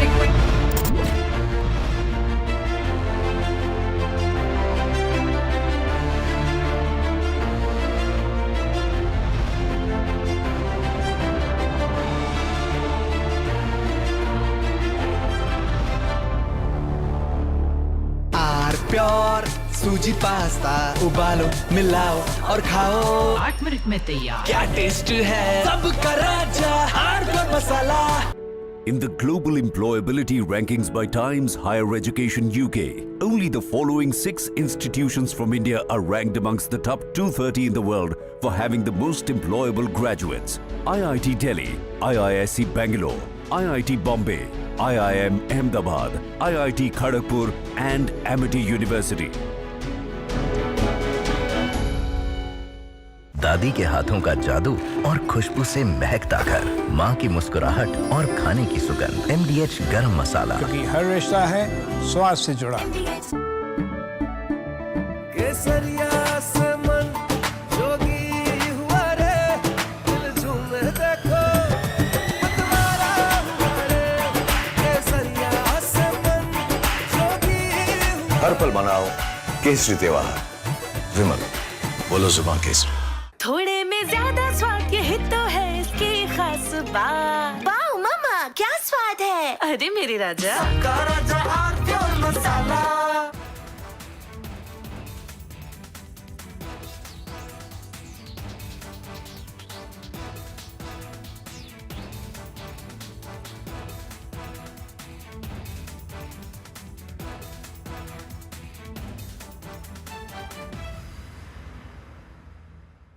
Secret recipe MDH का jeera SIP जल जीरा मसाला। SIP SIP जीरा SIP MDH का जल जीरा SIP MDH का जल जीरा SIP.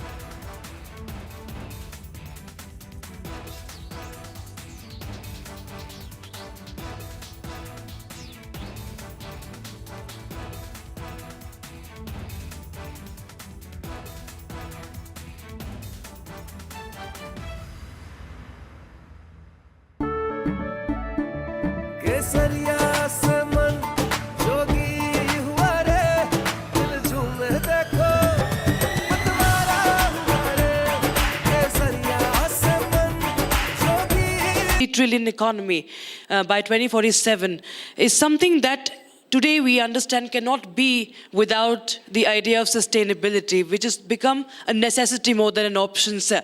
Now, talking about BESS, that is Battery Energy Storage Systems. Now, if you could just tell our viewers that how does BESS, help in India's clean energy framework? What is its role? See, today India needs a green energy power. And solar is the main source, solar and renewable energy is the main source of power today. But without storage, without battery storage, it cannot be achieved the complete green energy mission. And as you are saying that 2047, India will be achieving 40 trillion. So today from 3 to 4 trillion to 40 trillion. So India also needs 10x of the green energy. And without the implementation, installation of the battery energy storage, India cannot achieve this mission. And if you understand with the ProStarm, it has positioned itself as the Make in India energy storage leader, sir. How critical does Make in India become for energy independence? There's a lot of talk about Make in India, but when it comes to the energy sector, what is the importance here as far as energy independence is concerned? See, Make in India is very important. Actually, what we call it is Atmanirbhar. Today, solar, we are talking of 300 gigawatt solar. This has been achieved only after the complete integration of the solar.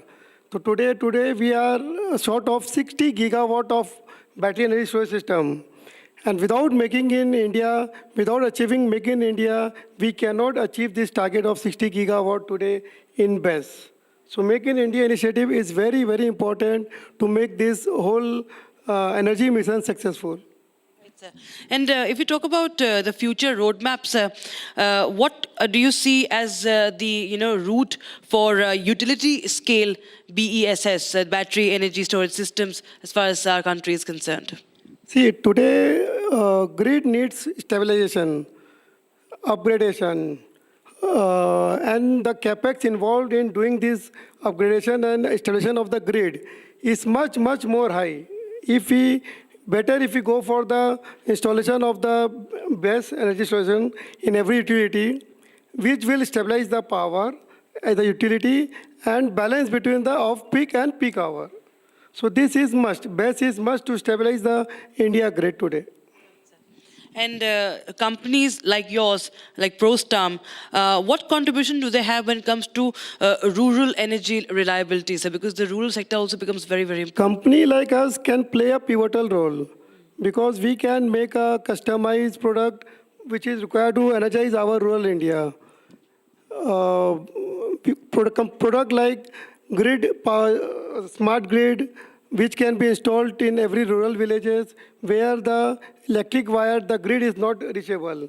So it is very important, and company like us can make power reach to every villages of India.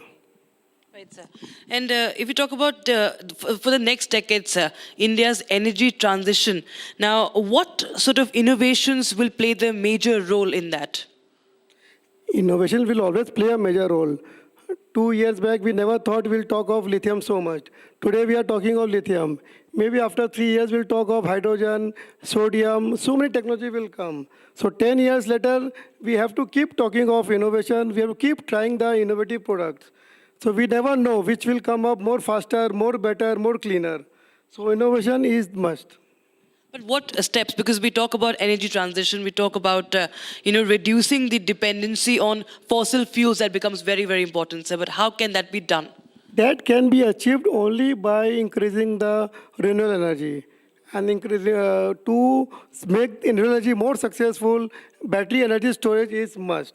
Because without BESS, achieving target of solar or renewable cannot be achieved. Right, sir. And what challenges could come in? Because one challenge is matching and living up to the global tech standards. Your company, sir, ProStar M, what does it really work towards for achieving those standards and matching the regulations? See, we are working hard to match the international standard like UL, IEC, BIS, and we are also working hard on acquiring more and more technology. With in-house R&D setup, we are very confident of achieving the global standard, and we are working towards the achieving more and more latest standard, bringing latest technique in our company. And talking about our country, sir, have there been any, policy challenges, any policy gaps in our own domestic ecosystem that, you face in this pursuit? See, as government of India is supporting us a lot, but yes, some more support is required in terms of policy. Like PIL is needed, or the need of the hour for the BESS in today. PIL is available for solar, but is not available for BESS. Secondly, there is no supply chain in India. We are totally dependent on China, and with cross-border problem of the limitation of by the government, we are in a fix. How to manage the cross-border land border issues along with the supplying of the best to the government institution. And what's really your visions as far as India's green economy is concerned? We talk about green technology also, we talk about green economy also, with India becoming the largest economy in 2047. But as per you, what is your vision for that? My vision, my aspiration will be that by 2047, energy will be the next UPI of the country. Wow, that's, I think, very, very, simplified statement. I think it says it all. But I really thank you, sir, for joining us here on Republic TV and Republic Economic Summit and sharing your insights. Thank you.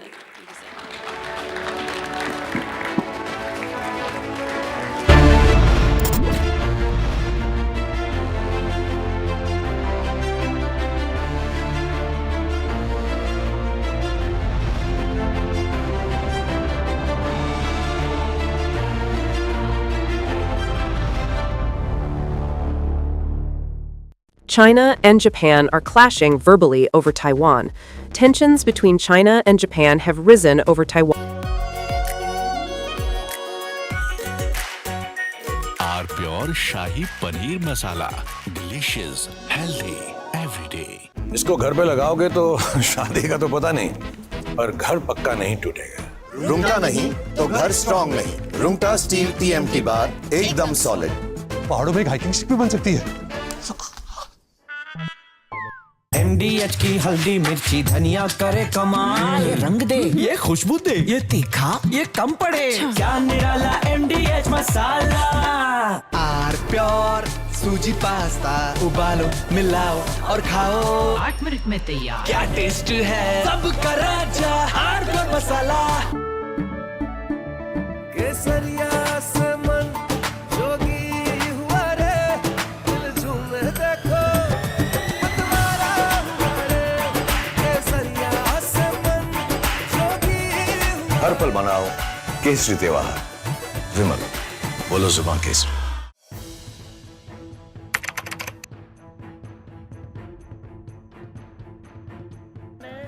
So in the past, we would see most of the terrorists who would get arrested, they would be like the people who would be working at a very low level. But today we have seen the white-collar suspect.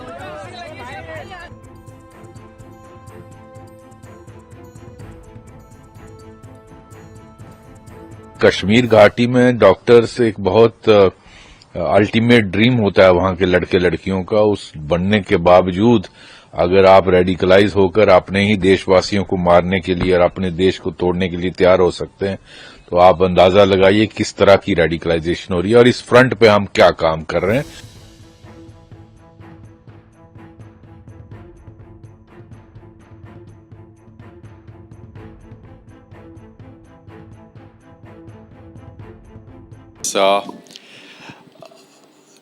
catching up from where we were both listening to Mr. Nawani talking, and he was talking about Gen Z, and in fact we also were talking about Gen Zs and their approach towards investing.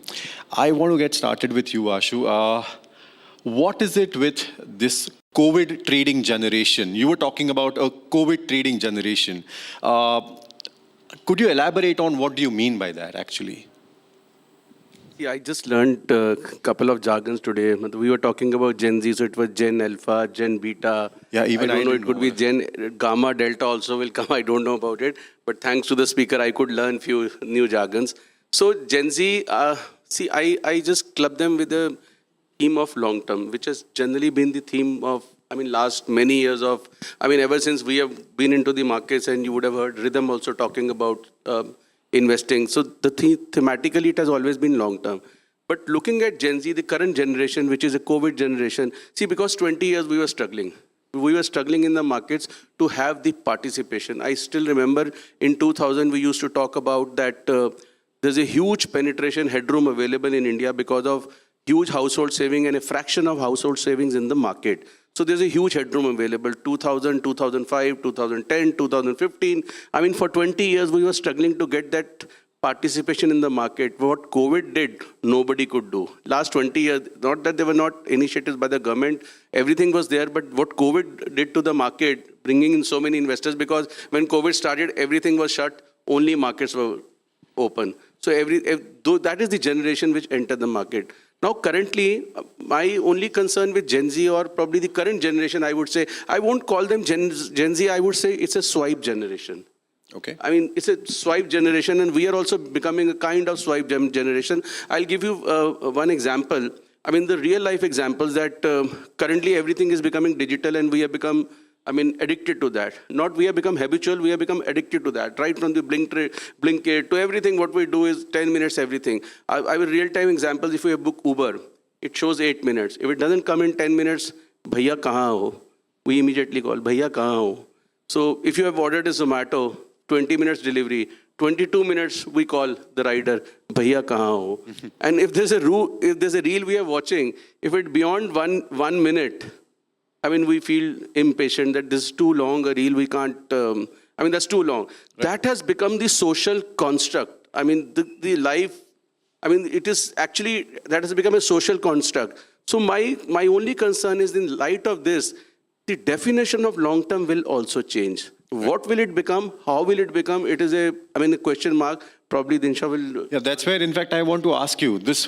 We were talking and you said long-term investing is actually a myth. I really want you to elaborate this. Well, let me just elaborate a bit. So basically, first of all, thank you for having me out here on the India Economic Summit and in this lovely campus. It's fantastic.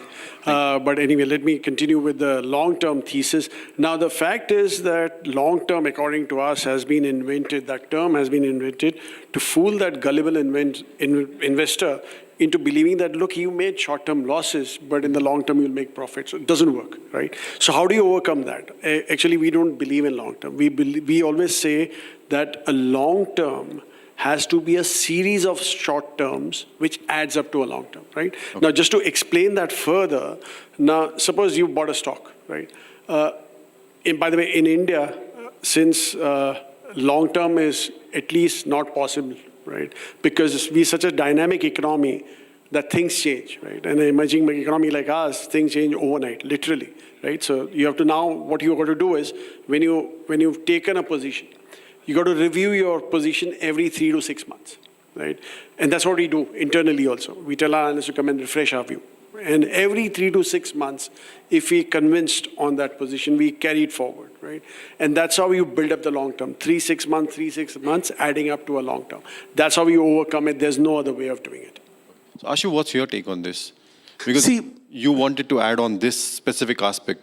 See, there's a micro reason which I said that the social construct has changed. There's a macro reason also. Now the global economies are linked. Everything is linked. The competition is fierce. There are no sacred models. If there's an Ola, there's another Uber coming on the way. There's a Rapido coming, and then there's a Blue, which has shut down also. So these models will become successful also, and they probably will have threat of survivor also. The competition will be very severe. technology, ever changing, technology can play havoc. So the definition of long term has to change. I think as Dinsha rightly said, it suits certain section.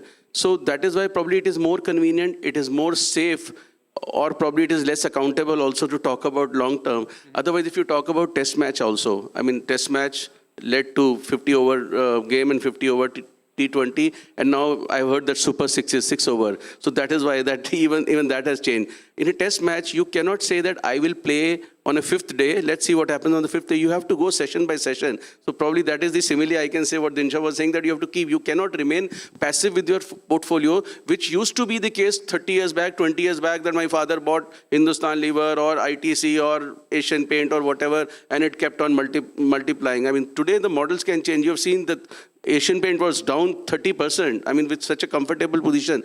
So that's where I believe that this has to be addressed, and one has to adapt, evolve, and what will be the current challenges to the market in the light of this. See, Rhythm was talking about macro factor. I would say for me, biggest macro factor in last 10 years, what has changed for India is not the macro numbers stability, the political stability. All along, I mean, 30 years in the market, Dinshan can say there was a time when because of the coalition government or because of XYZ reason, I mean, policy paralysis or whatever you used to talk about, there was always something missing. And what this current government has given, I mean, this stability, government with a mission, government with a vision, I mean, things have changed very positive for India, and that is why we've seen this kind of a participation and where we have reached, and not to miss today's GDP numbers also. So that, in that construct, things are very fine, very good, very nice, but I mean, long-term thing will not happen because you will get good opportunities, good spikes like 22 to 23, 24. Too good to be true profit was there in the market. But I think it is very important to, I mean, profit in the bank also. Absolutely. Dinsha, in fact, just we got the GDP numbers today. How does, from an investor point of view, how do these GDP numbers translate into real profit, real money in the bank for an Indian investor? What do we need to do as retail investors or as Indian institutional investors? How do you look at these numbers? So, okay, Pranav, let me just point out this logo which I got. I saw that. Embroidered just for the IES, okay? Okay. And it's a saffron bull riding a crescent sun, okay? The fact is that what I want to portray out here is that it's India's day in the sun. There's going to be a bull run, and nobody can stop it, right? The GDP print that you saw today of 8.2%, actually, I was also a bit taken aback. I mean, as in the numbers are fantastic.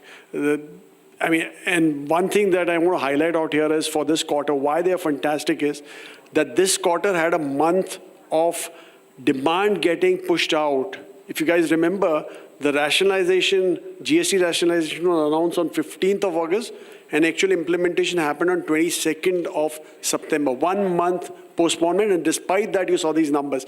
I'm sure, as I was telling you the earlier time also, that the World Bank revised their numbers for India because first time around, when they saw the Q1 GDP numbers, they cut down the Q3 till Q4 numbers onwards, just to make sure that, okay, we don't go overboard. But with this 8.2% print, I don't have any doubts that not only the World Bank, but the world will get up and start looking at India again. And having said that, how do the investors capitalize on this? I think the best way to do is, and by the way, according to us, investing is not a hobby, it's a full-time job. So in case you don't have the time to devote to investing, leave it to the professionals. Go with the funds, go with mutual funds, go with professional managers, go with distributors who can advise you on where to invest and stuff like that. I think that's the best way of playing it. Do not try to do it individually. As I said, that you cannot just buy a stock and forget. You have to keep reviewing regularly, which if you don't have the time to do, don't do it. Come to managers. I would really, request you to show that saffron bull for the camera because it's still not visible. Oh, okay. Sorry. What are the, so it's saffron and it's a bull, so that's bullish because of a particular... And in the sun. And in the sun. What are the elements of this saffron bull? What are the underlying things that make this saffron bull so, the success story of India? What are those elements? Both of you, please. So, okay, let me go first. I'll just take your permission for that. So, the fact is that what I'm pretty excited about is the crowd sitting out here.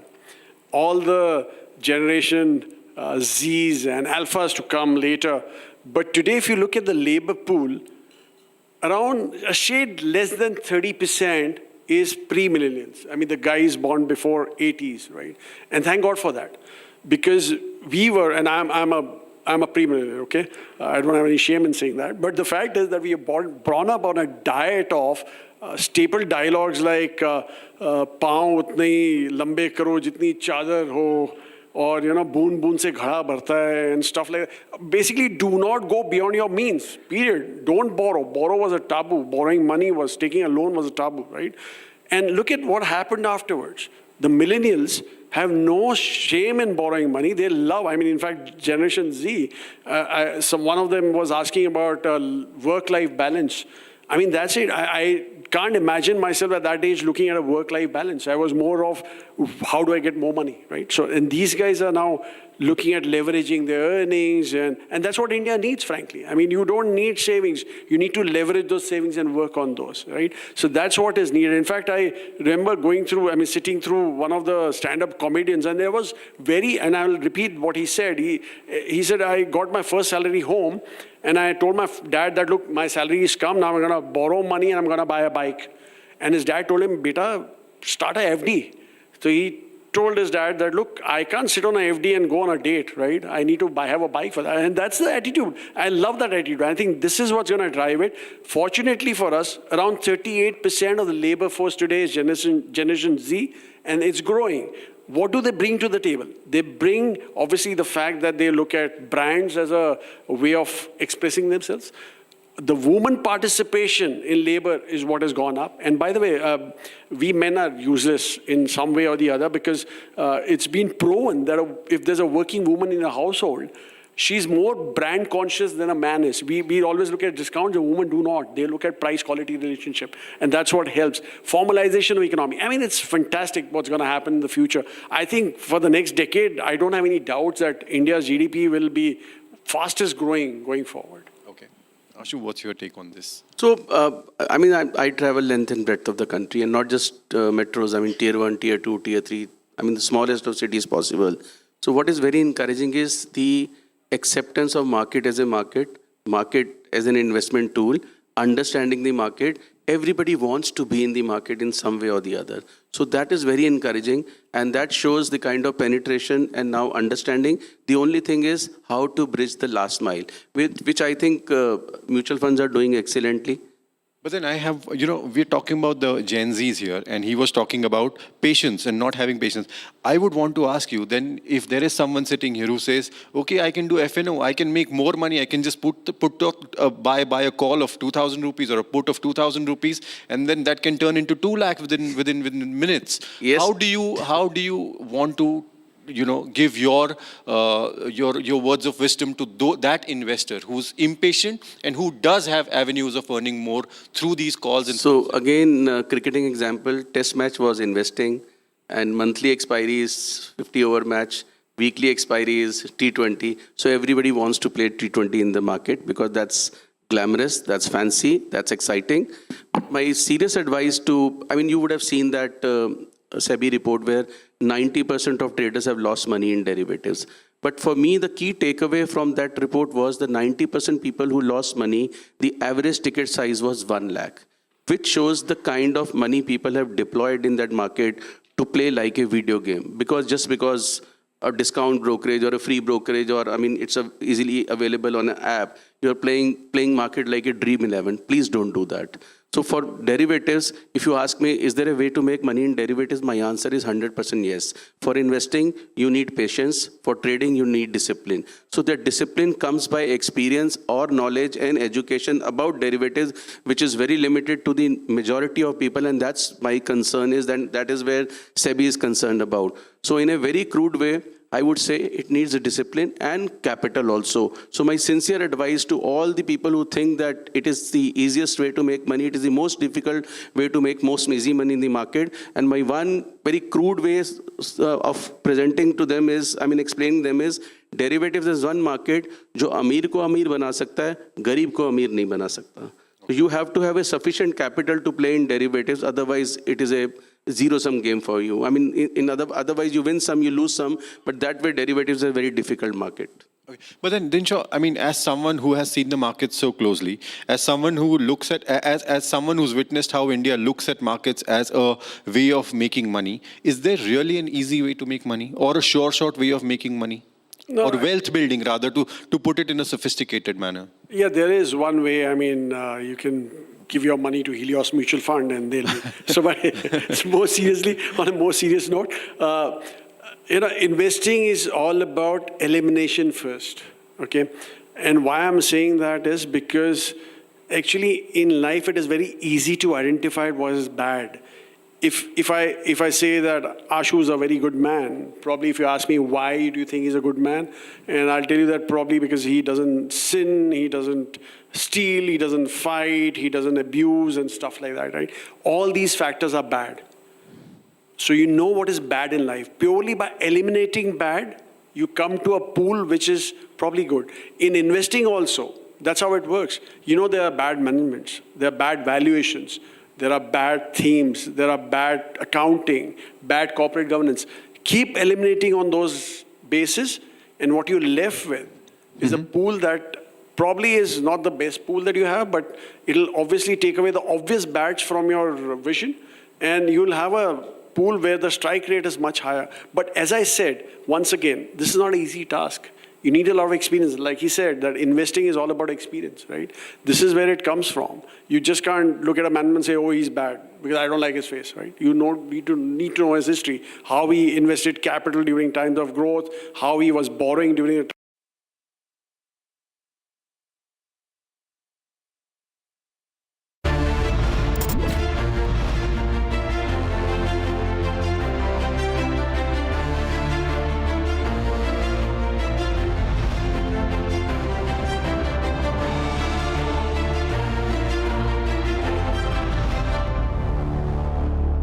Co-powered by Century Ply Club Prime. रहो बेफिक्र. MDH की हल्दी मिर्ची धनिया करे कमाल. ये रंग दे, ये खुशबू दे, ये तीखा, ये कम पड़े. क्या निराला MDH मसाला. पैसा लगाना है तो सेंचुरी प्लाई क्लब प्राइम पे लगाओ. डूबेगा नहीं, जलेगा भी नहीं, कोई खा नहीं जाएगा, धोखा नहीं देगा, ऊपर नीचे भी नहीं होगा, सेफ रहेगा, सिक्योर्ड भी, मिनिमम 30 साल का रिटर्न देगा. अब इससे बेटर इन्वेस्टमेंट है तो बताओ. सेंचुरी प्लाई क्लब प्राइम, रहो बेफिक्र. R pure shahi paneer masala, delicious, healthy, everyday. मुस्कुराए लड़खड़ाए जिंदगी, चाहे जो भी हो. सर, पेशेंट के लिए कौन सा रूम प्रेफर करेंगे आप? जिंदगी भर के प्यार का कोई रेट कार्ड नहीं होता. Tata AIG health insurance, with you like family, with you always. ये है सीक्रेट रेसिपी MDH का जीरा सिप जलजीरा मसाला. सिप सिप जीरा सिप MDH का जलजीरा जीरा सिप MDH का जलजीरा जीरा SIP.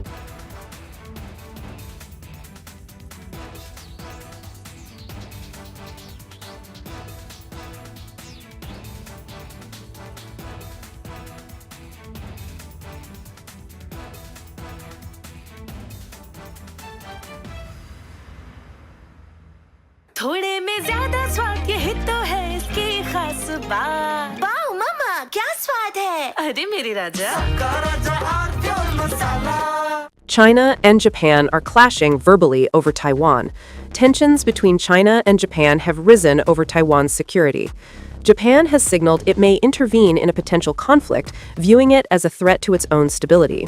China condemned this as meddling, issuing strong warnings and summoning diplomats.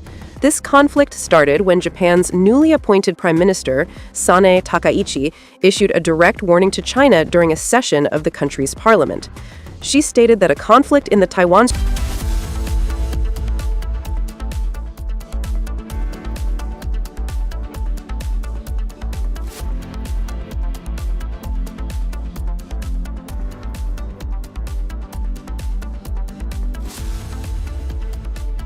Co-powered by Century Ply Club Prime. रहो बेफिक्र.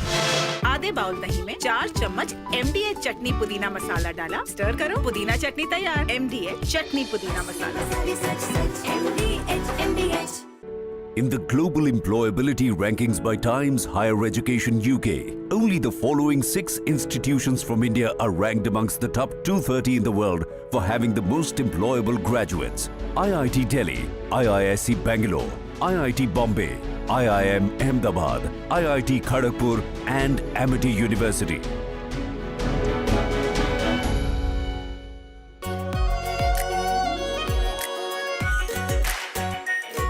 Pure shahi paneer masala, delicious, healthy, everyday. मुस्कुराए लड़खड़ाए जिंदगी, चाहे जो भी हो। सर, पेशेंट के लिए कौन सा रूम प्रेफर करेंगे आप? जिंदगी भर के प्यार का कोई रेट कार्ड नहीं होता। Tata AIG health insurance, with you like family, with you always. दादी के हाथों का जादू और खुशबू से महकता घर, माँ की मुस्कुराहट और खाने की सुगंध। MDH गरम मसाला, क्योंकि हर रिश्ता है स्वाद से जुड़ा। पैसा लगाना है तो सेंचुरी प्लाई क्लब प्राइम पे लगाओ। डूबेगा नहीं, जलेगा भी नहीं, कोई खा नहीं जाएगा, धोखा नहीं देगा, ऊपर नीचे भी नहीं होगा, सेफ रहेगा, सिक्योर्ड, मिनिमम 30 साल का रिटर्न देगा। अब इससे बेटर इन्वेस्टमेंट है तो बताओ। सेंचुरी प्लाई क्लब प्राइम, रहो बेफिक्र। थोड़े में ज्यादा स्वाद, यही तो है इसकी खास बात। वाओ मामा, क्या स्वाद है। अरे मेरे राजा, मसाला।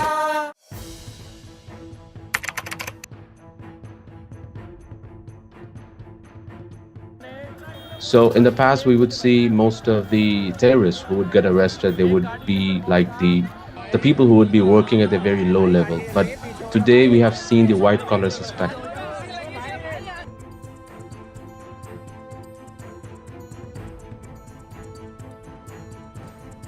कश्मीर घाटी में डॉक्टर्स एक बहुत अल्टीमेट ड्रीम होता है वहां के लड़के लड़कियों का। उस बनने के बावजूद अगर आप रेडिकलाइज होकर अपने ही देशवासियों को मारने के लिए और अपने देश को तोड़ने के लिए तैयार हो सकते हैं, तो आप अंदाजा लगाइए किस तरह की रेडिकलाइजेशन हो रही है और इस फ्रंट पे हम क्या काम कर रहे हैं।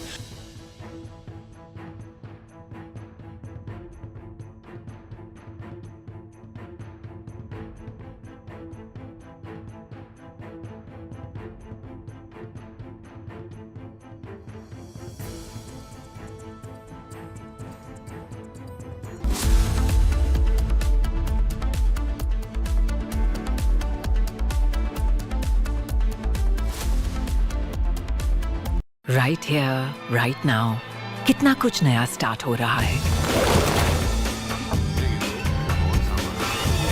जनराली और सेंट्रल बैंक ऑफ इंडिया साथ मिलकर बने हैं जनराली सेंट्रल लाइफ इंश्योरेंस, और हम आपकी हर नई शुरुआत के साथ हैं। जनराली सेंट्रल लाइफ इंश्योरेंस, आपका लाइफ टाइम पार्टनर। मर जाओ बे पंडित, मुक्ति के पीछे भाग मत, प्रेम में मृत्यु है, मुक्ति नहीं। उत्तर प्रदेश के मुख्यमंत्री योगी आदित्यनाथ ने गोरखपुर में फॉरेंसिक लैब के नवीन भवन का लोकार्पण किया।